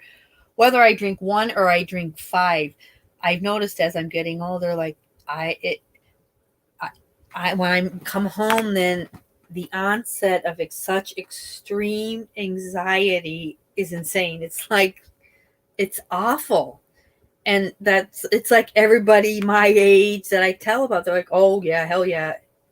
And it's like, as you get older, you realize the thing that you used to do, that you used to have fun, is now like, oh God, why did I do that? Where I need a Xanax, I'm gonna die, I shouldn't have drank, I hate myself, why do I have this impending feeling of doom? So yeah, I definitely would much, if we were doing anything, my cousins, we were going to go to either one of our houses in our pajamas and just watch movies and hang out. But my one cousin can't get anybody to watch the baby and stuff. I'm like, you know what? Let's just New Year's Day, everybody cook, and we'll just all hang out then, like later in the day. And so that's what we're gonna do. I prefer tonight to just being home and not having to put clothes on other than my pajamas, and keep my hair up in my ponytail. To me, I'm good with that, and it won't cause me anxiety. I'm so happy you're here, Laced Up. I don't know if this is your first time at a live, but I love that name. It's so pretty.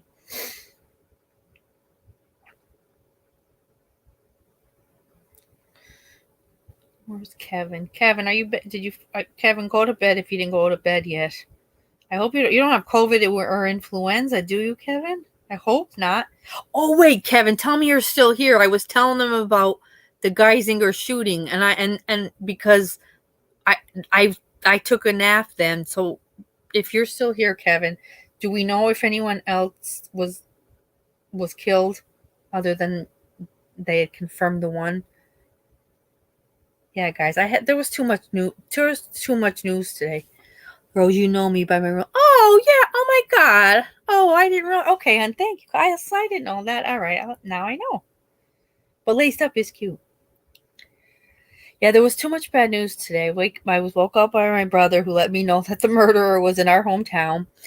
Then the Petitos were back in court. Roberta Laundrie, supposedly Bryan let her know he killed her, and she wrote him the note that said, if you want to bury her, I will bring you a shovel.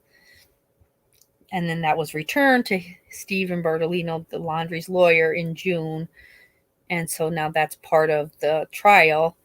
So I'm sure tomorrow, between everything that's gone on with the Idaho case and all this new stuff now with Roberta Laundrie knowing that Bryan had killed Gabby, it's going to be a day of a lot of horrible stuff, but it's probably going to be nonstop. And then we find out Barbara Walters died today. It's a lot. It's a lot of. I'm like, all right, no more bad news. We're done. We're definitely done. Let's talk happy now. I think it was John. It's like 2023 is going to be great. I'm like, it better be. Oh, Kevin might be gone. He's sick. Oh, yeah, and then that was the other thing. As Kevin's texting me, because Kevin lives near me, too, and he's like, Geisinger and Danville's on lockdown. There's an active shooter. Now, Geisinger and Danville is our huge, major trauma hospital. It's enormous. We find out one person was already confirmed dead, and there were nurses under desks calling their families and 911. So I have no idea if any more people were killed or not, but I'm like, I've had enough. I can't deal with it anymore. Ed, I try to avoid New Year's Eve nights. Oh yeah, in a small time. Oh yeah, you're dealing with a lot of stomach pumping, a lot of fights. Yep. I'd take a Christmas Day shift any day over a New Year's Eve night shift. It's hell. You're dealing with just a lot of drunks and a lot of people that need to be sutured up from fighting.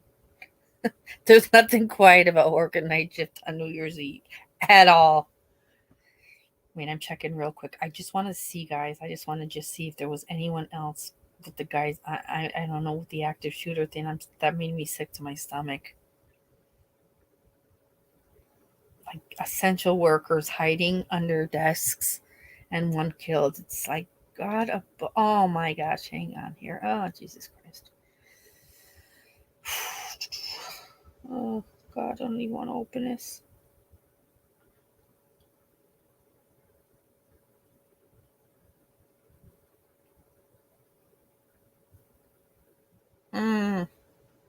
Oh God, it was a guy's employer that was killed. Suspect remains on the loose. Well, I hope not now. State police are actively investigating a shooting at Geisinger's medical campus that left an employee dead and a suspect on the loose. Monroe County Coroner Scott Lynn confirmed a female in her 40s was discovered dead in the employee parking lot. Oh my God. Coroner said was not releasing the woman's name at the time, and the police, including state police forensics units, were on the scene probing the incident. It's believed to be an isolated incident and no threat. Oh, here we go. No threat to the public at this time. Jesus, I hope? Tell me they found him. Okay, no, it's still. I mean, the last update was 6 hours ago, and he was still on. Whoever it is still on the loose. Oh, absolutely. Yeah, I get you 100%. Ooh, I'm scared, guys. Wow. Here we go. Between the goddamn Idaho murderer here in at Monroe Jail, now we got an active shooter that he killed a Geisinger employee, and he's still on the loose. I'm definitely staying home tonight. I'll definitely be live, guys. I can't go out. I can't risk the danger. I can't. And I can't. Could you imagine that? In the parking lot. God bless. Oh my God, I said this year's going to be better. Starting now. All right, that's it. That's the end of it. No more. Oh, wait. 5 hours. Oh, wait. Okay, hang on. Let me go back. 4 hours ago. Please tell me they found whoever the hell this nut is.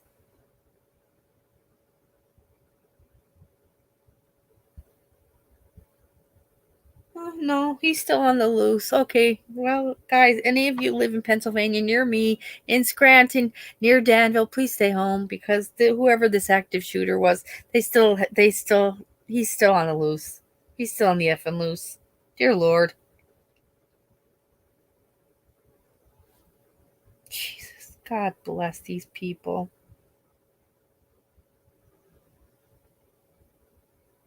Makes you really realize how good your life is then, right? With all these tragedies going on. Jesus. It is horrible. Just the thought, especially as a nurse, I'm just thinking of the healthcare workers hiding under desks. Oh, God. And for what reason? God, idiots. Another idiot. Like, what's your motive? Because I'm sorry, there's nobody that'll ever give any of us a good answer as to the motive why they murdered someone, right? Like, we don't. Bryan Kohberger's motive is not. It doesn't matter. None of us are going to be okay with it. The same way, I don't care what happened with this Geisinger shooting. Nothing's going to be worth it. I remember hearing about a cancer patient shooting. Oh my God, shooting the doctor who diagnosed him with cancer. Isn't that is a frightening thought. Jesus. Okay, honey. All right, Rosie, I'll talk to you during the day before I go live. We'll talk tomorrow first. Love you, honey. Get some rest. God, I am so upset right now from that. I didn't work Geisinger Danville, but I worked Geisinger Scranton, man, and it like you become a tight team. That is horrifying. when it first came out, and you read it, the article said like the incident happened on the pad, and that's where everybody is life flighted to, and like for major incidents. So I was thinking on the helicopter pad, but it did happen nonetheless outside. And I don't know then if, I mean, people were hiding under the desks, but maybe if anything, the guy, then whoever it was, just hopped in his car and took off. I don't know, but let's take a minute, right? Let's just take a minute, guys, for Kaylee and Maddie and Xana and Ethan, for their family to have strength, because they're gonna have a lot of grieving coming their way, and a lot that they're gonna be going through. This poor healthcare worker that was killed tonight.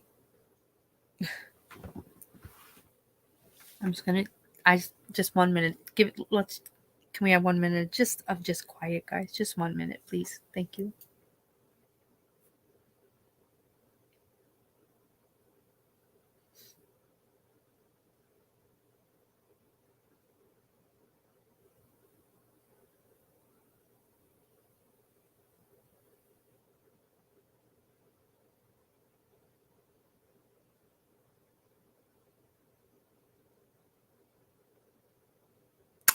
Okay. Thank you, guys. I'm happy we did that. I felt the need. We're talking a lot tonight about a lot of different things, but there's, 4 families right now who are going to be going through just more hell than ever. Even though he's caught, they're going to get maybe the answers, and it's going to be,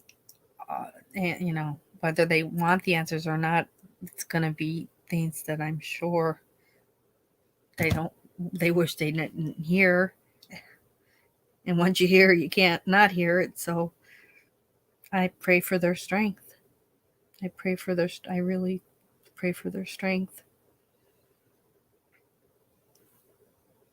And amen to that FBI team that tracked that asshole down for 3 days and got him. Amen. Thank you, law enforcement, for all you do. They don't get enough credit. Thank God for all you do.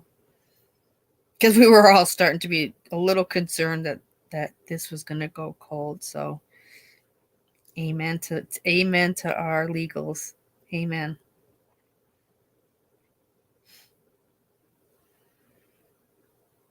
I didn't see the vigil on any channels yet, guys. If I do, I will post it on my community tab. But I wasn't sure because I want to say it was Kaylee's family that was sponsoring the vigil for Kylie and Maddie together.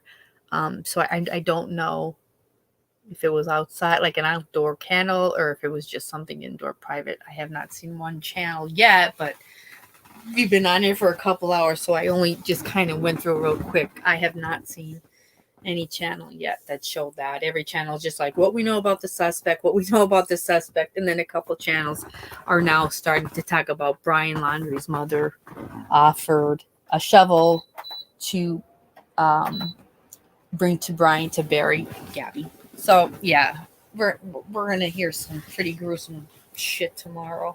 We all need a little strength. I can't forget to say let's also pray for strength for Gabby's parents, because today in court when they showed her mom's out. First of all, her mom's face, she's always crying, like you could just, she's always looks in pain, but yeah, today she looked so sad. Father looked like wanted to fight somebody, but I pray for their strength too, because this is kind of just so much to take in.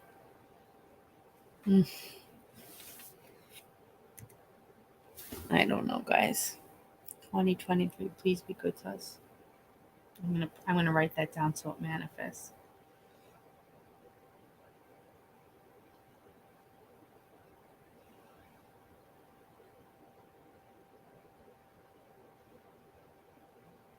We deserve it. We've all been through a lot these past years. Oh God, Ed, please. That's the question of the century, was the fact that that Gabby found Bryan to be the slightest bit charismatic, sweet, or good looking, because he wasn't any of those things.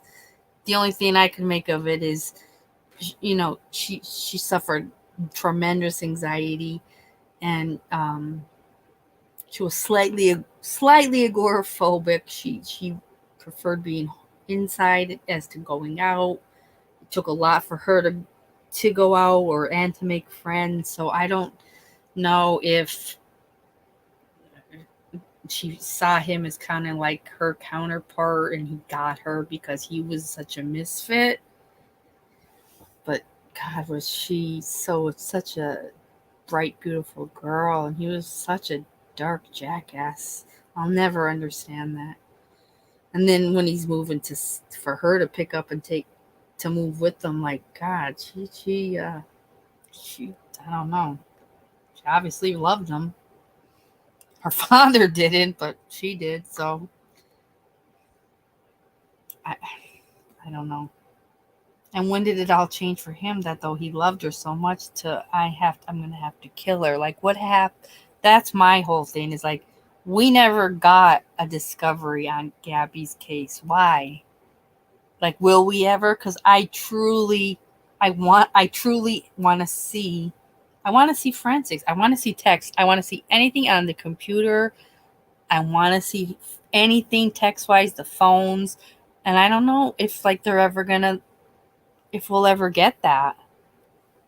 Because that to me is like what I want. I need to know.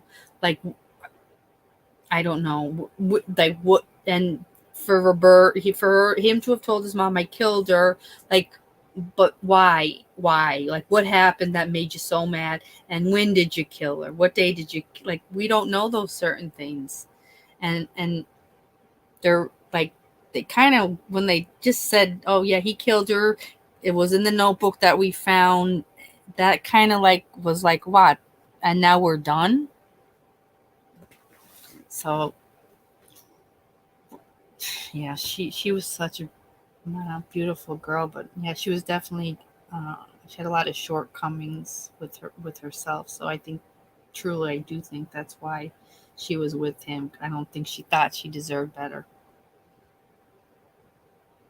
Yeah, I feel the same way, Ed. Like, it's over. It was a year in October that he was found. His, carcass, whatever. And then, what was it? A couple weeks later when they, released everything. Not really released, told us what was in the wet bag, the note he left, which was the dumbest note ever. That, he basically killed her to spare her. Really? Is that what you did? So yeah, it would be a shame that we wouldn't know anymore, but not saying that once this is all over, the Petitos are, I could see them saying, we are going to write a book now, and we are going to tell the world what our daughter went through. I could see them doing that. I love her family.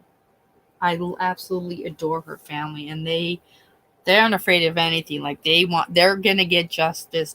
Like, they'll see this through to the end. So that may be the only way we'll ever hear it at, if we do.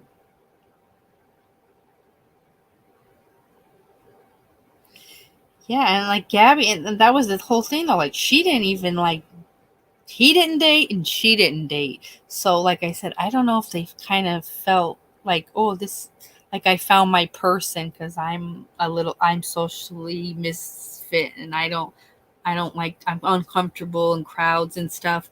I think that was like they both were related to that in each other. So, but he was just, ugh. Ugh. Then they're engaged, then they're not engaged, but let's get in a car together now and go on a 4-mile road trip. God bless her. She thought she was safe. And you have to wonder in his mind, what did he think? I am going to get her so far away from everybody so that she's only mine. But then it all backfired, and then they just ended up fighting more and more, who's getting arrested, who's getting pulled over. That's definitely another case. I didn't need to see that whole when the cops pulled them over. Like, that was horrifying. I'm happy that those cops are being sued. They should be. They admitted that they didn't know how to handle it right, but then we find out that the one, like, had domestic violence issues and stuff. I'm like, no wonder why they found Bryan to be the victim. They were all kissing his ass and letting her cry like a baby, the poor girl. That, to me, I can't even imagine Gabby's mother being able to watch it. I can't watch her crying, let alone if I was her mother. When she is sobbing, it's the worst. And she's lost so much weight, it's like, this isn't good. And he's gaslighting the shit out of her. Yeah, some couples just shouldn't be together. But he had her alone. Truly, that's the way I really do feel, that as they got deeper and deeper, further away and fighting more, he was like, I am gonna isolate the shit out of you and really have you all to myself. I would hope his intentions were, I'm gonna take you somewhere and kill you, but I mean, none of us knew he had a temper. The cops definitely 100% should have handled it differently. Yeah, I agree. I wonder if cops see that so often, and they do, and that's exactly, because that got that one cop in trouble. Is like, we're not social workers, and we're not trained for this. We need to be, and that's when Petito's that was the first lawsuit they did, was against the Moab Police Department for not having the proper training in place for these cops to deal with these situations. Like, he rightfully admitted it. So then there was okay, we're going to do the proper training, and we're going to hire social workers to be called out when these type of events happen. I don't know if that ever happened yet, but yeah, you better get on that quick. I mean, even the fact that, okay, we're making him the victim, not you, but when she says, I don't like to drive this van, I'm scared, and they still just kind of like hand her the keys and the bottle of the water, kind of like, good luck. That was when she's walking away crying. I was like, oh my God. And she was kind of a nervous girl on a good day. That was heart-wrenching to see. They were ignorant to her. You'll be okay. Like, go ahead. We're going to take him to a hotel and where he could shower and have a bed. Like, oh, it was the worst.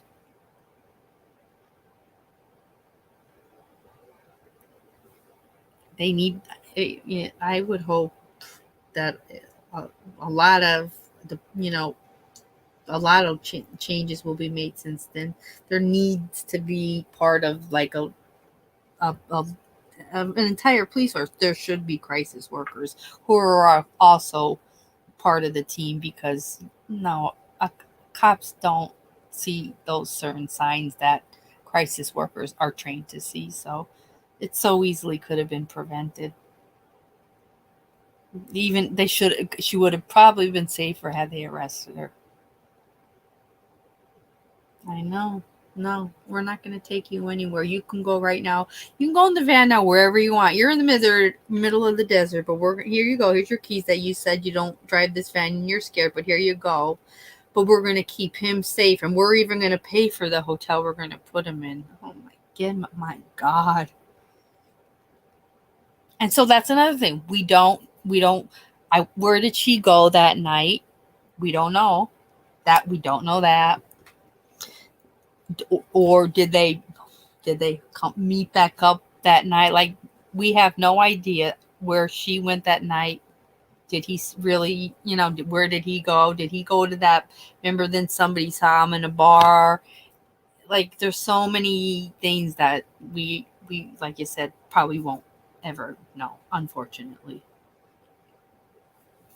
No, when you look back, and especially the two cops that were kind of like really leading the whole thing. The one was the one that was initially the one that first got there, but then the one that shows up with like the red beardish. Those two, like when you hear the things they say, like literally, I cringe. When the one says, "Oh, when my wife gets anxious, I tell her I put her in the shower." What?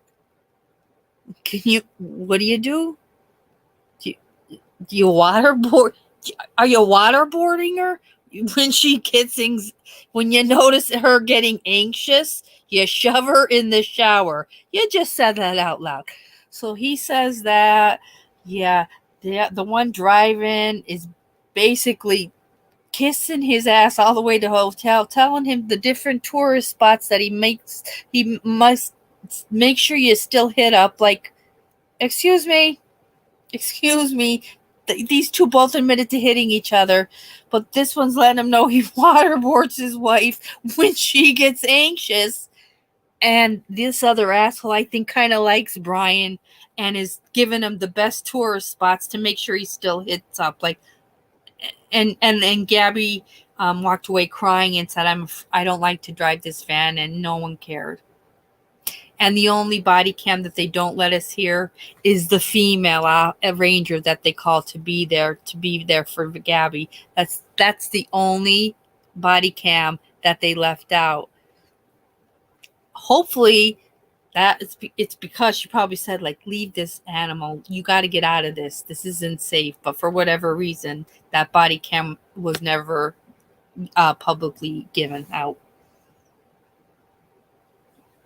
There's certain cops cut out for drug, right, that are not good. Absolutely.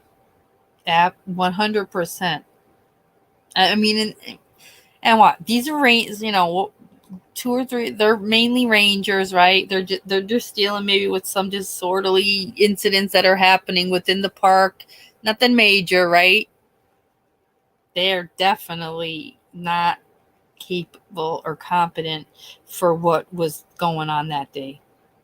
Yeah, the female, they had to call her. It's part of their protocol when there is domestic too. You have to have a female. If a female's involved, you have to have a female, and she was a ranger there for her, like an advocate almost. And you do see her talking. She is talking a lot, but she's to the side.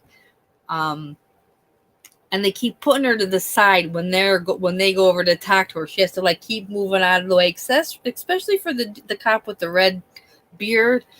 But they said that, like, you can hear her just saying, like, if you're always fighting, like, you should get out of it. But we don't get her. You barely hear that. But they never released her body cam, which I found to be weird. For whatever reason, or whatever she said or Gabby said, it was never released. But yeah, was there 4 or 5 rangers and cops and 1 female, and poor Gabby thinking, I'm going to be arrested. Like, it was just the worst.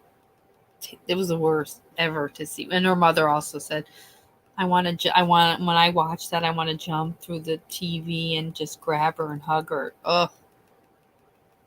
I hated that. When I watched that, I'm like, I wish I didn't see that. I wish I didn't see that. Like, so I can only imagine, like, especially like with this Idaho thing, like what they're gonna find out, and like all these parents, what they're gonna find out, what they're gonna hear, with the autopsy report. And you guys know me with forensics. I don't know Idaho's laws.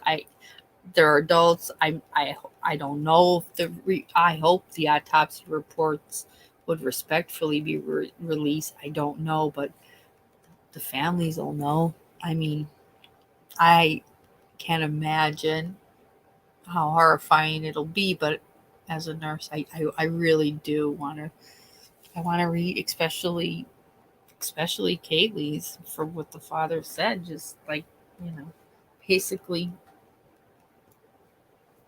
stat in stabbed in her stomach and almost out her back. And then all the defense wounds on Xana. Like, these reports, the coroner wasn't the sharpest tool in the shed either, though. Like, she's also like a lawyer, and she's a lawyer for another murder in another town. And she was saying things that coroners like aren't supposed to say. So I don't have much confidence in her, but nonetheless, I do want to even just see the diagrams with the way, with all the wounds. I know in the emergency room, if there's potential, let's say, situation, yeah, they'll always have to have a female nurse, 100%. Yeah. And the female nurse, A, they're relatable, B, it's a comforting measure that we use for any type of female victim. It's like there's a nurturing effect. And you go through, I had to do it because of trauma. You go through some pretty intense training on how to handle it, because not every victim wants you to come in and either act motherly or even show empathy. Basically, they just want you to stand there while they have to take their clothes off and be examined. But there's always a female, but yeah, you have to be a trained SA responder. But it is not that I miss that, but it's something. Yeah, see, that was the problem. That the dude, the male cop shows up. He has her get out of the van, weirdo. And then the others show up, and then they decide, oh, we should get what's her name here. So, like, the female ranger was the last one to get there. And they don't, why they don't let us hear like any of it, but yet they let us watch all of Bryan's gaslighting and having a ball with every other idiot that was there with their body cams. We see all that, but we don't see the one that's probably the most important, is what Gabby talked about with this woman. Who knows if she said to her, like, we've been fighting and hitting each other all day. Like, who knows? But nothing of much interest was released. I really didn't care about his letter. It was a total bullshit lie. Like, I want to see real forensics and digital, and like you said, we haven't seen it yet. And unless Gabby's parents decide someday to release it, we won't. They're like, oh, the male cops feel so bad. They're the one took a leave, or I'm like, leave? Please, I'm sorry. This is blatant stupidity. These dudes are no. Get rid of them. I'm sorry. I would have no tolerance for that.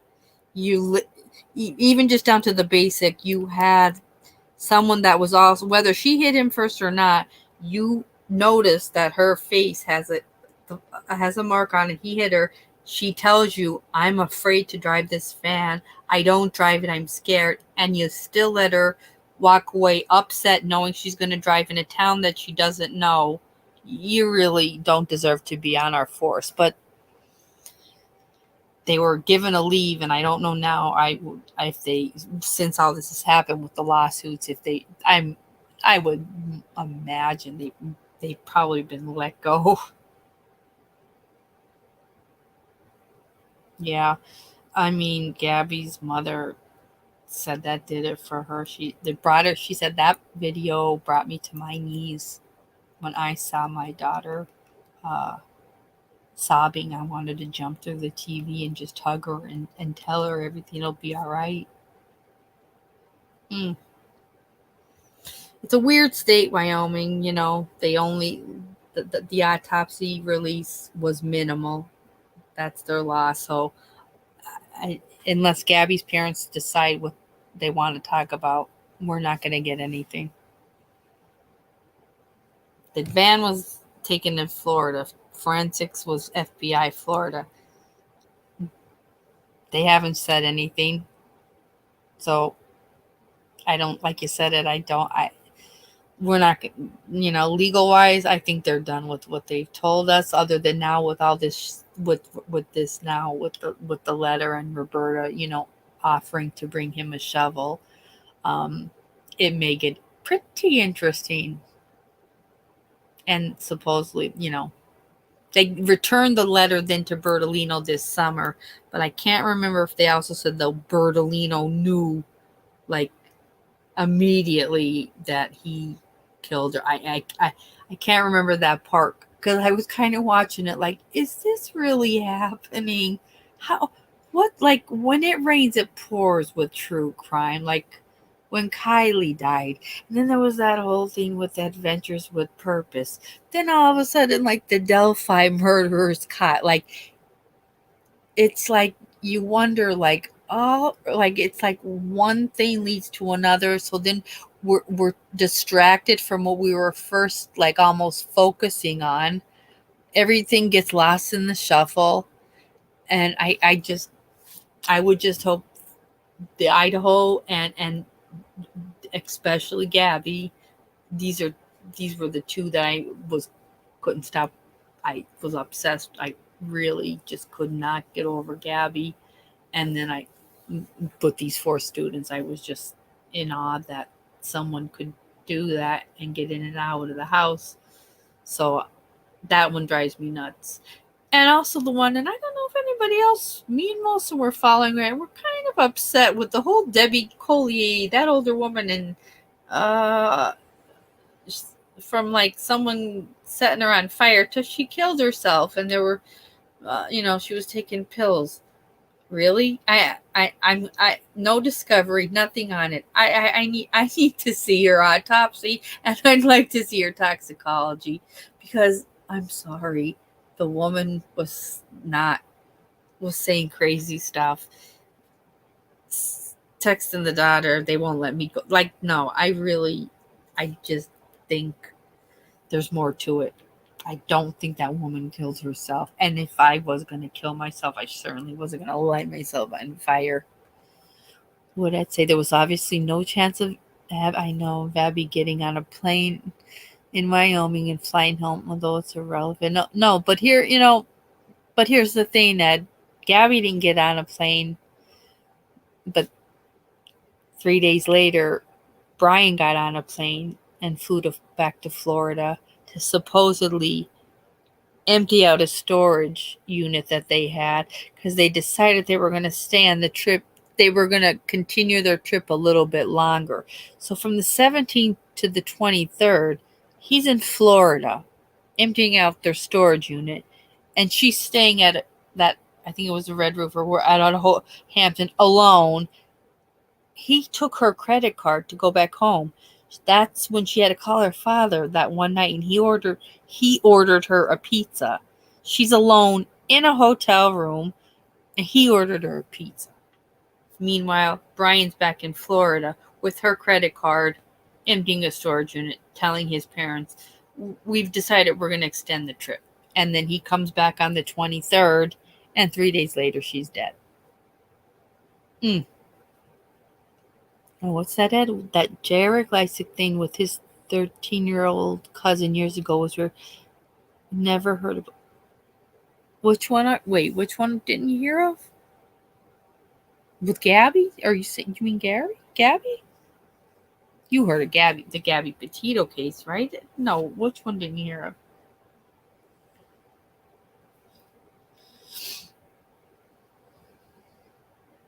Oh, yeah. Okay, so yeah.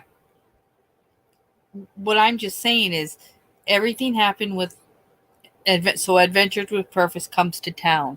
They interview the roadside guy. He says, I 100% was called on that Saturday to a car in Boca that was Gabby, right? So then the world is thinking, wait, so they're thinking she died Friday night. This guy is saying he's got it on his camera, on his truck, that he went to a site where this girl introduced herself as Kaylee, and the car, they had the car in neutral, and that's why 1 star, and she's asking weird questions about his seatbelt, blah, blah, blah. and adventurers coming to town and finding her car within a half hour. But then within days, so then the cam footage comes out, right, from the Fire Forest cam footage showing a car supposedly going into the water on Friday night into Saturday at 12:30 a.m., which made sense with her phone going off. But that, if you listen to the roadside guy, it didn't. It wasn't meshing. He's saying, but what I believe is, no, it wasn't. What might have been somebody saying, "Hi, I'm Gabby," but it wasn't Gabby. I think it was a cover up. Gabby was already dead.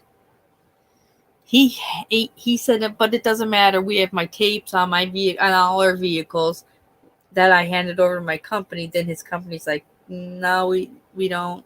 No, we don't know where your tape is. So that Nick left. He quit that job. So you have that. Then in the middle of it all, boom, Adventures with Purpose that found them. The main founder is now been charged with SA with his cousin from how many years ago. But nonetheless, so slowly Adventures with Purpose dissipates like this huge, enormous, channel that it has done so good. So now we're all, we're completely distracted with that. We're kind of forgetting, we're getting away then from all the Kaylee, like what really went on with all that, because then we're focused on that. And immediately then right from that, boom, Delphi's been found. He's arrested. We got him. He's in jail. One right after the other. So it's like when it rains, it pours, and big cases sometimes end up getting lost because then another big case happens. But to me, I just felt like this, like the Kaylee thing, and then her parents were not, or her mother was not happy with Adventure showing up. So, and then this all of a sudden, then it comes out that this Jared from Adventures was a pedo. It was weird. It was like, I don't know. To me, there was like something not settling right. I could just, it could just be just me just thinking a little weird, but I just didn't. I just thought that's odd, because now we're talking more about what's going to happen to Adventures with Purpose instead of really like, when did Gabby really die, and like what happened to the video that roadside guy handed over, and now supposedly they can't find it. That's not, those aren't typical mistakes. Like, that's weird stuff. It's really weird stuff. And then what? 2 days later, we got him. We got the Delphi guy. He's in jail. Are you kidding me?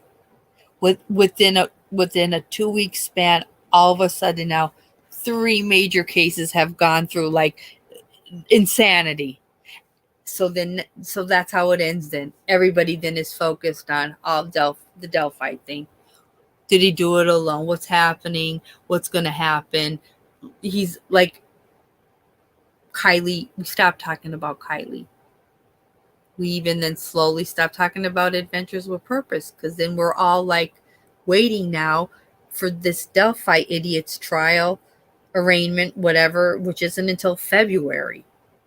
So it's weird to me how, and I'm not a conspiracy theorist, I'm just saying the way things sometimes play out, important cases truly do not get the justice they deserve. And I'm Gabby and Idaho, I swear, are just 2 things I will stay on top of, because, man, they deserve justice. And that was the other thing too, Ed. Like, there was so much shit with that Delphi. It happened 5 years. What was it, 4 or 5 years ago? Like, there was just so many people that, oh, this one's in jail. he's a big fat guy, but he was pretending to be this Tony blah blah blah that's a male model, but he really wasn't. But he was corresponding with the girls. Like, so then you're so confused. Oh, and then we find out that this Delphi maniac worked at CVS, and the aunt went in to print pictures for the funeral, and he didn't charge her. He killed her, but he gave her the pictures free, right? So we're like so overloaded with the most horrible details of these cases that, like, so each new one as we hear it, we're less and less than remembering and talking about just how bad the other cases were. So, really truly, I felt that once that all came out with the Adventures in with Purpose essay, Kaylee case was like slowly being put to sleep. There was less and less shows on it, and more of those channels covering her were now fixated on the Adventures with Purpose, with the roadside guy, and what he was saying happened. And then we jumped right over to Delphi, who everybody's been waiting for 4.5, 5 years. So as we get overloaded and these cases are just, they're being put to the back burner as both, at least that's right, Carlos. We're overloaded, and then as every case is coming up within like 1 or 2 days later, that case that 3 days ago none of us could stop talking about, maybe 5 channels are now talking about, because 15 are now concerned or are obsessed with adventures. And then 2 days later, we're not really talking so much about adventures because now we have the Delphi guy. So, and I'm not a conspiracy theorist, I'm just thinking, like, it's all so dirty that, that's why a lot of times when they say, oh, justice will be served, but it's not a lot. It's not. So the reason 100% that there will be justice for Gabby is because of her parents and what they're doing. They're not going to stop. They will push till the very end, and because they truly have solid evidence that Roberta knew. Not only did she know, then she blocked them from her phone. So she let them suffer. That's an evil person. So the Cabby's family will see this to the end, 100%. And we've all seen the interviews with Idaho parents, especially like Kaylee's. Those people aren't just going to let it go away either. So I truly do believe, and I think we have to keep it alive. And not in a bad way, but like we have to keep them alive and say their names and just remember that these are young people that were taken out for no reason. So I feel we're going to see much more because we have been obsessed with this whole Idaho case. But Gabby's family really drew us in, and we loved her family. So I do also still believe, though, that that won't go away. It's just that we know for at least until he's extradited, it's going to be pretty much nonstop Idaho, Kohberger. But I'm just happy Gabby has the parents she has, who are, when they said they were going to do the foundation to help others, and B, we will get justice. Like, they haven't gone back on what they had originally set out to do, where a lot of people originally set out to do a lot of great things, but stuff gets fallen to the side. So, they're all important. They're all important. But I'm just so right now between Idaho, and I think I'm more mad that I have a son, that a mother would tell her son, instead of get home right now, we need to confess, is I will bring you a shovel. She's a horrible animal. Horrible animal. Yeah, Lisa, because that's what I said. Yeah, we're thrilled that people can breathe a little bit, that he's, they've got him, but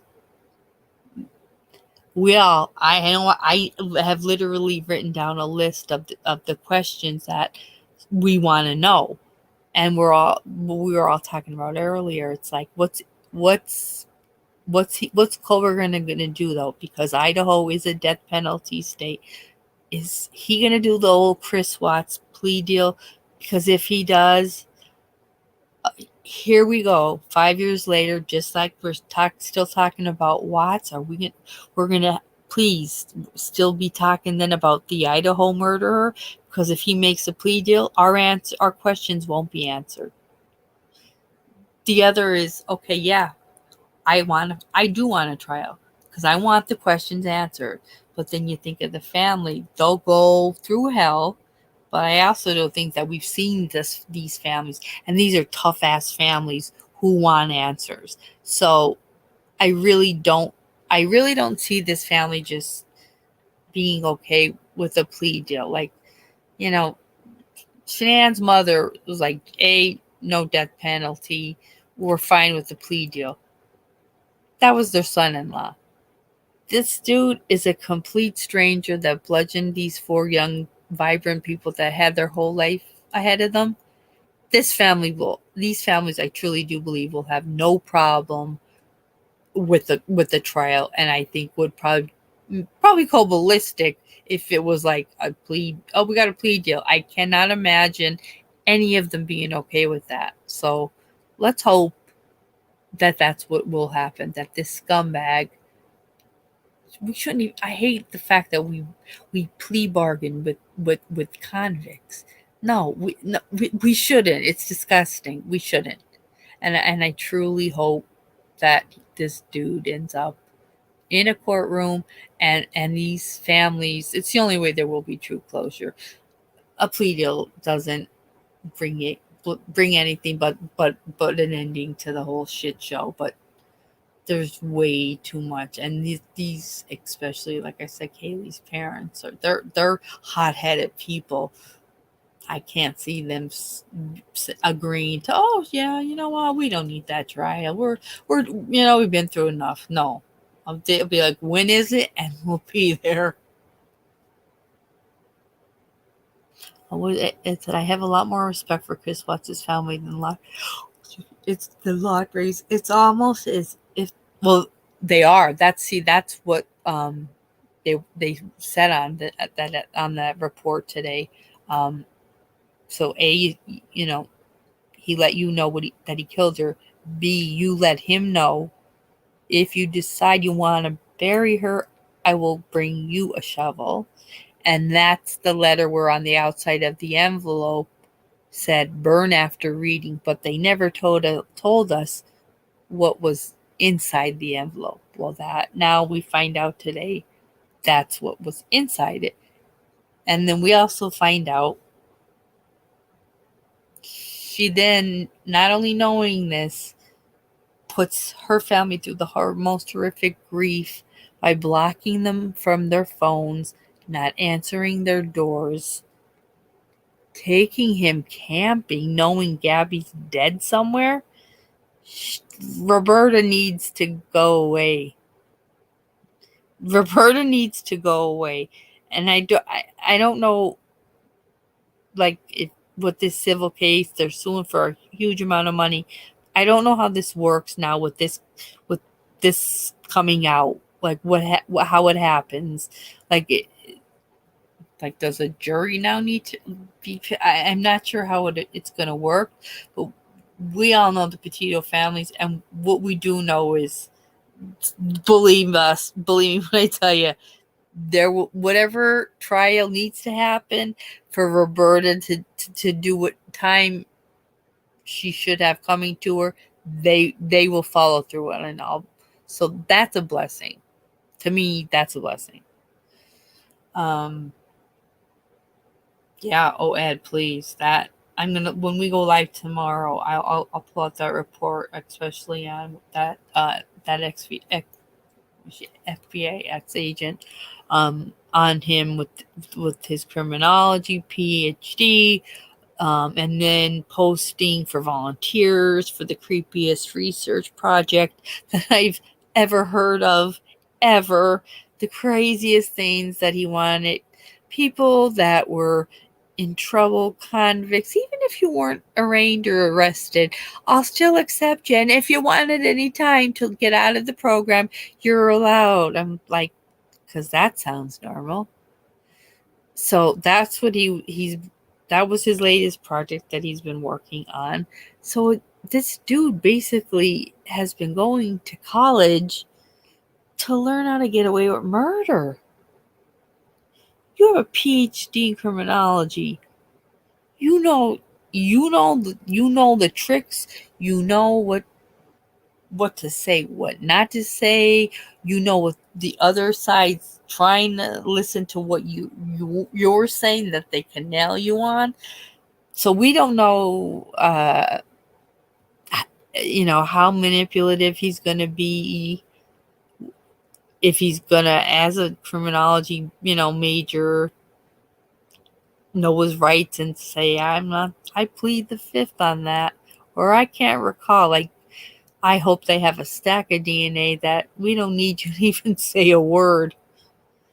They're going to have to, if there is a trial, number one, in like most cases that become so high profile, finding a jury. But you know what? They can do it. They'll find one. They'll do it. They need to. They need to. It said, like I said years ago, hours ago, if my mom was going to bring a shovel, I'd be like, oh, do you need a shovel for me to hit you over the head with, Nico? I'll be right there. Yeah, Ed, your mom would have done the same. She would not. A, she wouldn't offer it to you. And B, the asshole, then thinking she's funny, would not write on the outside of the envelope, burn after reading, like the quote from the movie. Like, Gabby's dead. You supposedly loved her, and she was going to be your daughter-in-law. To now you're offering up a shovel. You're as disgusting as him. Did you tell your husband? Because it's her letter. I can't see her not telling him. Let's be honest. She told him. The lawyer, he was also a family friend, so yeah, I'm sure she probably told him too. How do you live with yourself knowing you put them through the worst pain possible, and the next weekend you're all having a ball camping and then having s'mores around a campfire because then you've decided that, well, Brian, you're gonna have to just do yourself in. That's one sick family, like that's a bunch of whack jobs. Yeah, no, she will. I mean, this just all came out today. She will go to jail. Yeah, and that's also, though, like I said, we need the phone forensics. We need the phone. Did he text her first and immediately say, "I just killed Gabby"? He obviously had to, because he surely didn't Pony Express write her a letter. He was in Wyoming. He had to let her know. So, she should go to jail. And if the father knew anything about it, he should go to jail. And I don't know how much Bertolino knows. If you guys think the lawyer knew, I don't know. I know they were friends, but I don't know. Roberta's so conniving and cold-hearted. I don't know if she just kept it between her and her husband. Regardless, Roberta, we all have hated you from the beginning, so we're just, praying justice, for real justice, where you'll be in a pretty cell. Aw, you're watching the grandkids? You're gonna head off to bed soon? Okay. Yeah, definitely tomorrow night, Ed, like, later at night, like we do. Because I'm not gonna go out now with there's too much local crime going on. So you relax, and I'll put out a community tab like in the afternoon, and then I'll put out a StreamYard notification then a little bit later with the time, and it'll be nice, I think, for tomorrow to do an open panel. Think of questions, write them down. Anybody can join me on panel. You don't have to be on camera, but come up on panel. Let's ask questions. We can play some trivia, because we love our trivia and we haven't played it in months. So yeah, we'll do that. So email me tomorrow, Ed, if anything else comes up. If not, I will see you tomorrow night, and go get some rest. Love you. Aw, Tracy, how old are the kids? Watching the grandkids. I love that. You're such good people here. I'm so happy you guys are here. I missed just being sick. I was like, God, I miss my peeps so bad. So it was nice. This, of course, was unexpected. I was going to start reading our next book, The Last Days of John Lennon, but I'm like, I think I'm going to have to hold off on that. I think we have other things we may need to talk about. I'm just reading. I want to make sure. Yeah, the Delphi was too confusing for me. Jesus. That one just, I couldn't keep up with all the people that possibly could have been involved. Like, it was just all wild. But like I said, it one after the other, these cases where these people were doing 8-hour lives, and then the next day there's something more horrible coming out of basically the woodwork.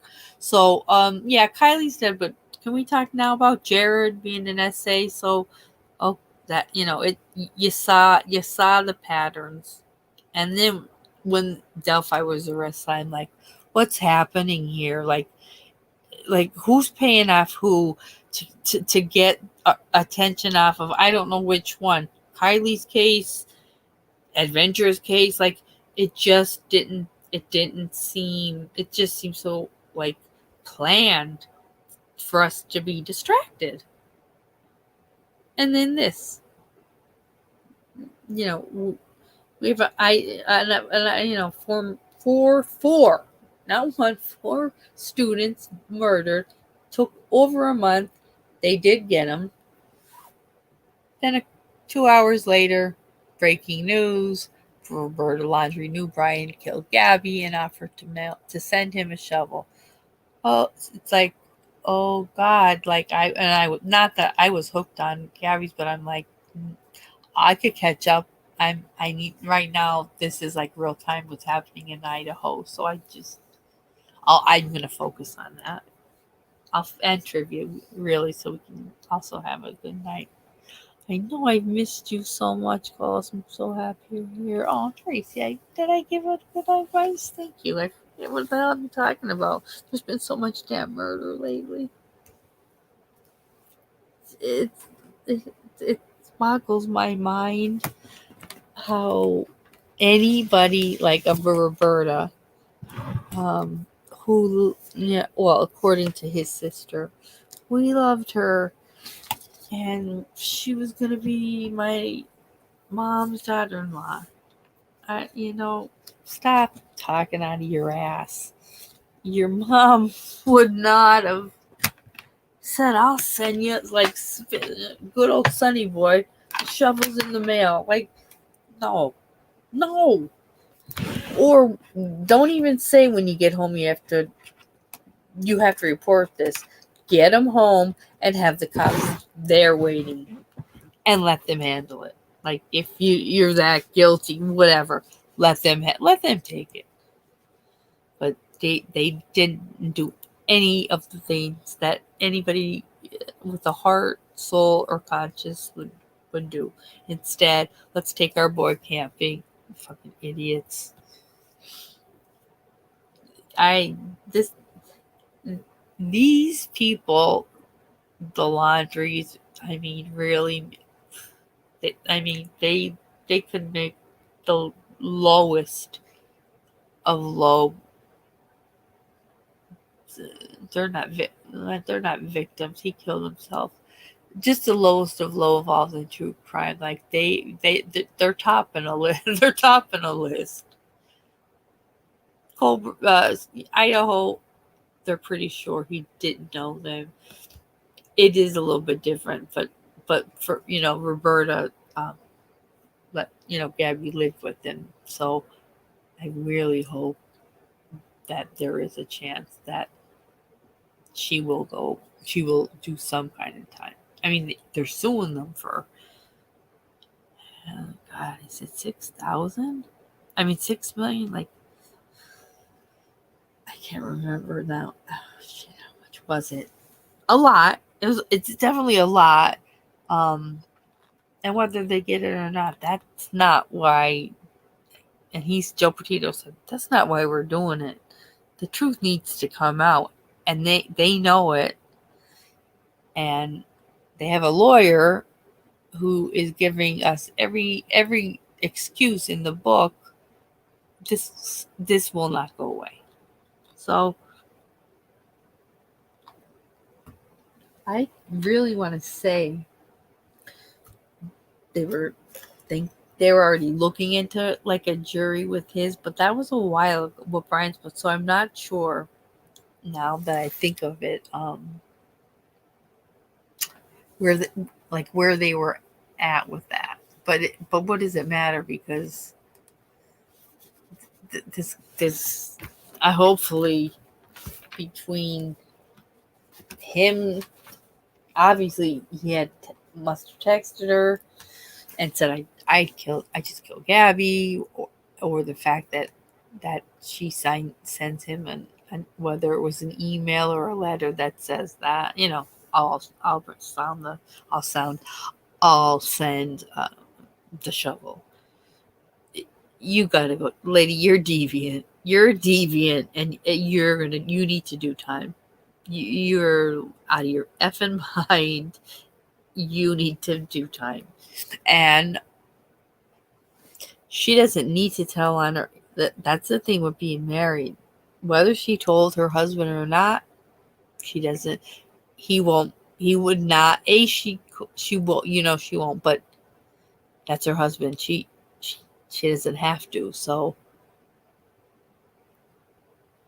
Chris Laundrie, you'll see him a month from now with some young chick, because they always look miserable. I'm like, they look like such a miserable couple.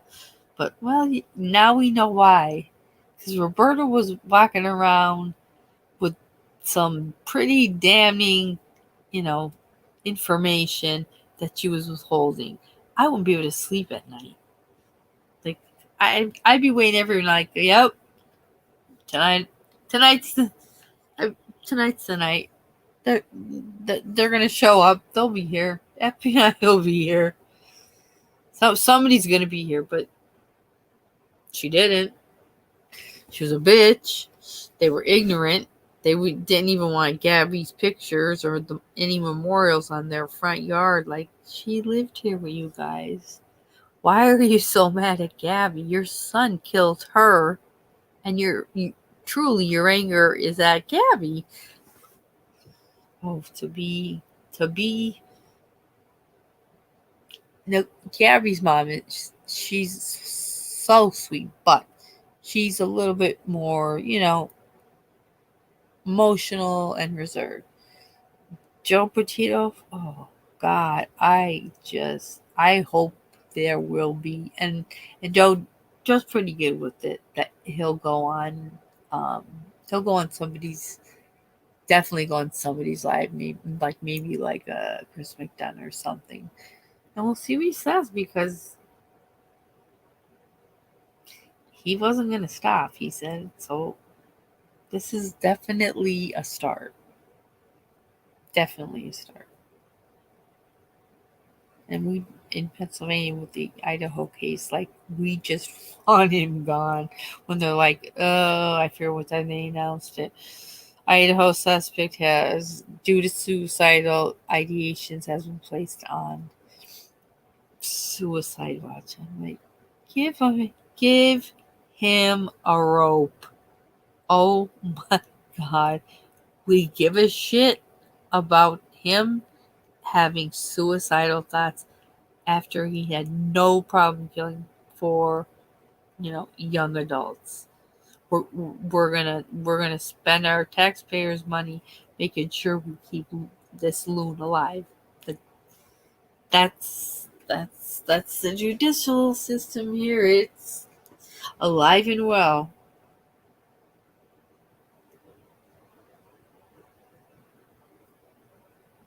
Where else have you guys been watching anything? I haven't really been.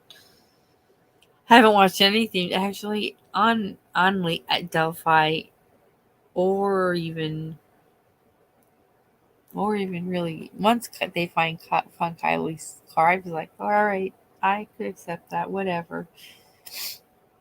But the minute this happened, it blew my mind, because the one FBI that she went on, I want to say Christmas, and it was like, if this whatever man woman did this alone, we need to realize he bludgeoned 4 people within 19 minutes, and got and left, fled. Was not yet, was yet, and actually was yet to be found. Like, that's not only a mentally ill person, but like, he's 20. What is he? 28. So you don't know. I don't know if he has a psych issue. I do believe he's manic, but that's just because when they interviewed his male friend today, the male friend is, A, I'm in shock, and B, every night he comes to my door knocking. We run 7 miles a night. Hey, why are you running 7 miles a night? But then this FBI agent puts up the list of the things that she said this guy, whether he's proficient in this or this or this. Her number one was, he's extremely physically active and strong, which is crazy. B, he knows the court system well. Like, she was nailing him. She was nailing it to a friggin' T. I'm like, this is the real deal. Like, really unbelievable. It's like those. Oh God, I know. Wait, hang on, this just moved. Oh, the kids were an experiment. It's unthinkable. I don't know. I don't know how. No, I don't know how the others. They said, oh, we heard noises, so we thought they were going to come partying, so we locked our doors. But that was like, what? Maybe the latest 2 a.m. You don't get out of your bed till 11:58. You see him, Ethan, laid flat on his belly in front of the bedroom door, right? And you call 911 because one of your roommates isn't waking up. But you don't see anywhere the fact that there's your other roommate in bed, bludgeoned like a pig with defense wounds everywhere. Like, why? That is the part that I'm unclear on. How did you see that? How did you see Ethan passed out, but you didn't see all that? I mean, that was when they show you the side of the house where there's the area of blood seeping over. That's Xana's blood, because she had been up against the bed frame at the wall.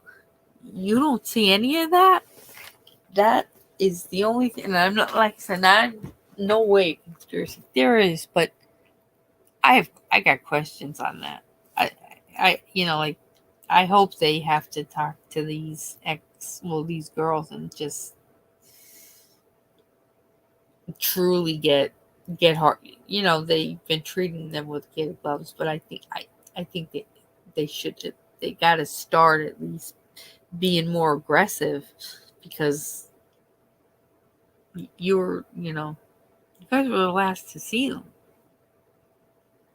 Truly, you were the last to see them. You waited until 11:58. You don't call the cops. You call a couple of the frat boys first. Weird. Then you call 911, and I hope they release it. One of the channels did say it will be released, but like they said, it's almost like a free for all call. Like 5 different people end up like on the phone talking to the night. Could you imagine talking to the 911? Like literally about 5 of them. So I'm like, whoa. Like you can't get more bizarre with the more facts we're given. Nothing's just normal. Like, it's crazy stuff. I have a problem with your concern is Ethan won't wake up, but after the coroner said there was blood everywhere in those 2 rooms, you didn't see that, huh? Hmm. And that's what makes you then wonder, why did Bryan Kohberger ask the Stadies, has anyone else been arrested? Because has there been anyone else involved, and are those other 2 roommates like in fear of their life? Because otherwise it makes no sense. It makes no sense. Absolute. I don't know. I'm just praying for the family. God. Oh yeah, and here's the other thing. They announced another school district right in my area, Pleasant Valley. He worked as a security guard there for years. Please remember that. Let's think about that. For 4 years, you worked with as a security guard in a school. Wow. Like we are documenting on their behaviors, because it's like, dude, this it's almost like feels like this was your calling in life. You got your PhD in criminology. You're moving on with your insane like Buffalo Bill uh research project. So uh I you want to believe we're going to find out the truth, but at the same time, we also said they're going to definitely say he was mentally, ill, incompetent, sleep deprivation. Like, they'll try everything. Hopefully, none of it'll work, because I'm praying that there's enough DNA. But, you know, Pennsylvania cannot say anything other than, yep, he's here. That's it. And he's leaving on Tuesday. We can't say anything. So that's the part that's killing me. Like, we gotta wait? Are you freaking kidding me? What? We gotta wait. And that will be, I think, for especially the parents, like torture. Torture. But we all react in different ways. I don't know, maybe if it's your child, you're just gonna put on your big girl panties, and you're not gonna stop. I believe in that. Truly, truly do. But I don't let him try to do plea deal. That's making me nervous now. The thought of that makes me nervous now.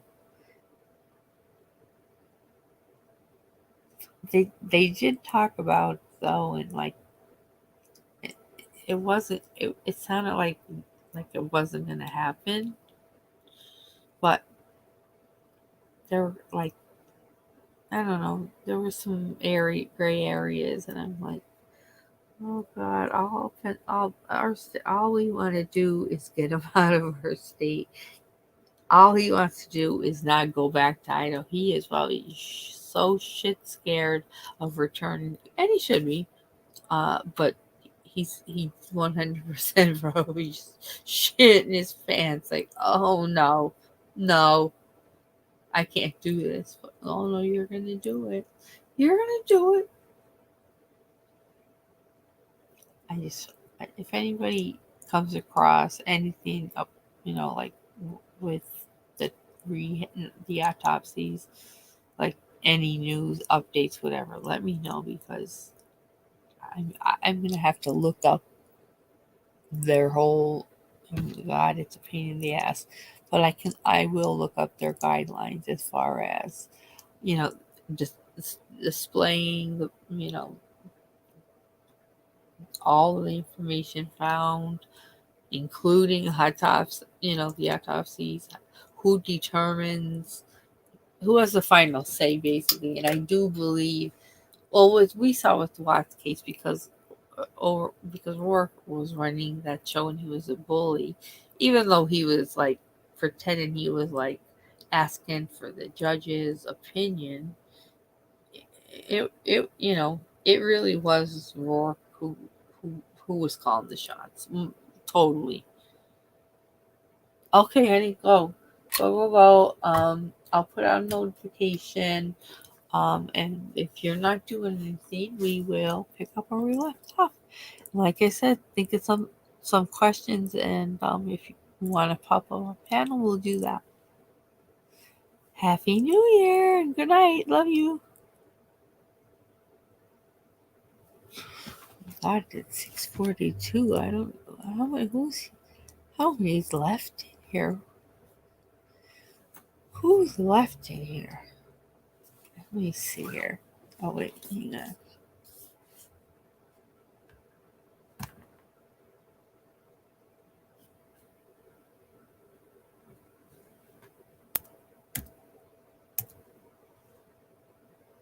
Just post this locked up. Just send it something.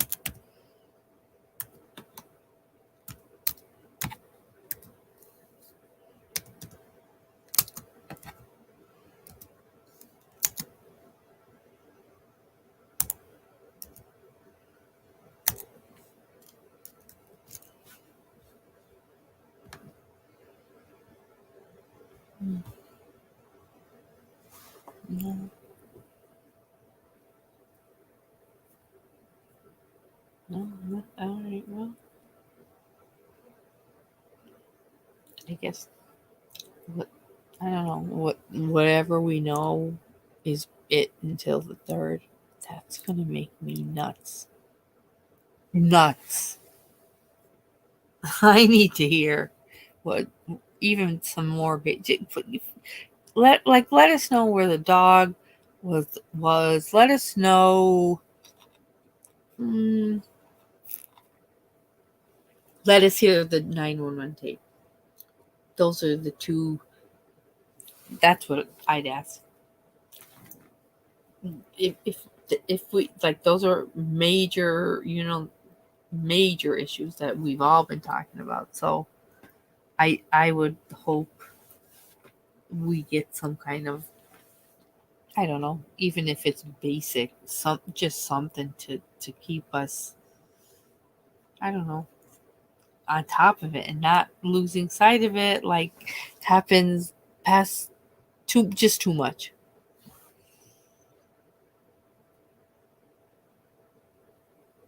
Oh, and you're always the best, Ed. I'll see you tomorrow. I'll text her. You text me. And I'll see you tomorrow night. Happy New Year, and thank you for being here.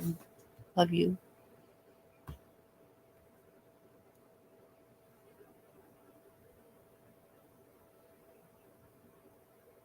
Yeah, they were experiments. Those kids. That makes me want to throw up. Who who could, even in their mental ill state of mind, think that A, I'm not going to get caught, I'm so smart, and B, yeah, I feel it wouldn't be so bad to bludgeon some kids too while I'm at it. Like, what? What are you talking about? I'll see tomorrow. If I do go live tomorrow from the prison, just to see, like I said, just to see if the networks have arrived yet. I'll go live just and I'll stock out if anybody good is there. Like I said, being it's New Year's Eve, I don't know if they'll come tomorrow night or they'll wait, since he's going to be here doing nothing until the 3rd when he leaves. So maybe I'll 100% go on early Monday, because his arraignment, I believe, is in the afternoon. I think. And people were like, "Do you think her family will come?" No, his family. No, I don't think anybody is. I mean, I truly. His parents are here in Albrightsville, so no, they're not gonna. They're not going anywhere. They're probably, his family is probably all in hiding, which they should be. But people are different. They not everybody's the same. These people could end up being like Chris Coleman's parents. Our son's innocent. No, he's not. But I don't know if that. It is their way of coping, because it's too hard to go to that reality place, which, sorry, eventually you're gonna have no choice, but it's a lot to take in. It's going to end tomorrow. Like I said, it's going to be wild. But we wanted this. That's the thing. Be careful. I always say, like, be careful what you wish for, because you might not enjoy you might not enjoy the answers you get. We'll see, though. We'll see. See if her parents are gonna. If her parents come out, that I'll die. That would be. I would be like a nut, totally like a nut. But they haven't mentioned anything at all, really, other than where he was and Bryan Enton knocking on the door and a family member just saying no comment. So, not a ton of people, Networks most likely will come Monday night, and Tuesday he'll be extradited. So right now we will do our due diligence. We'll watch, whatever lives, appeal to us, and we wait. Nothing else we can do. We have nowhere else to go, so we'll wait. I promise we'll do a live tomorrow night. We'll catch up on, whatever breaking news we're going to hear. We'll catch up on that. And we'll play, maybe we can do fun, like 80s music, films, art, kind of stuff. If you guys are okay with that. I don't even know who's here, 5 or 6 people. If 5 or 6, who's ever here, whether it's 10, 5, or 1, if you are interested in not only just talking about with the Idaho, but also maybe doing trivia tomorrow night, just post, shoot down a post and just put the number 1. And this way, if you guys would like to do some trivia, I will look up some new trivia games I got. So we're heading into New Year, so it would be nice to maybe for a little bit escape all this bludgeoning. I'll put it up, in fact.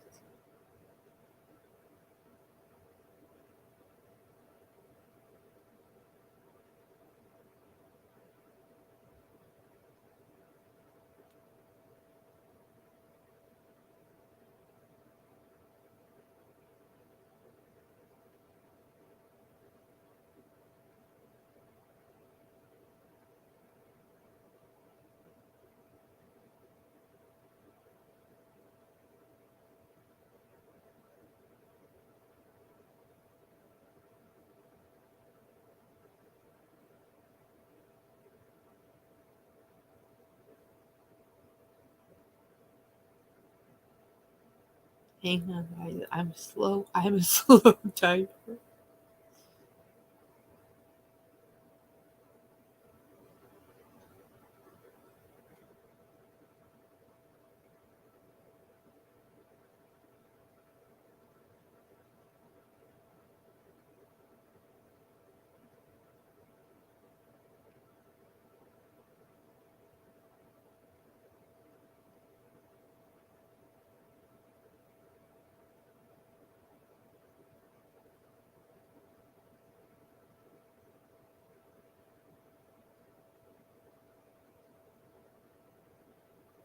Okay, I did.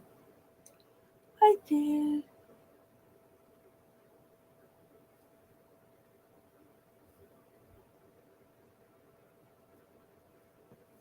I'll give it 2 minutes.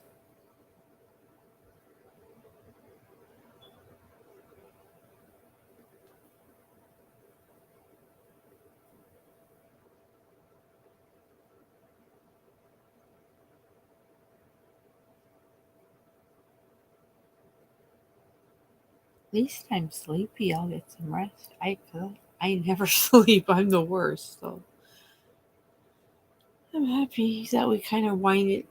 You need to definitely wind down after these horrible discussions when you feel mentally bitch slapped. So I like this. Like, just let's just talk a bit now. All right, I put that in the chat, and I'll put a poll up in my community tab, and just get a feel if anyone is interested in a live tomorrow to talk about updates on Idaho and Laundrie case and play some trivia. So see if they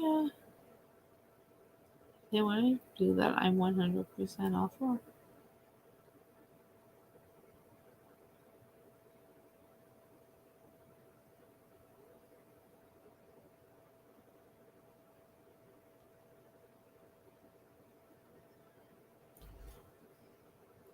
All right, who do I have left here? I always want to say good night, unless it's people just listening and not in chat.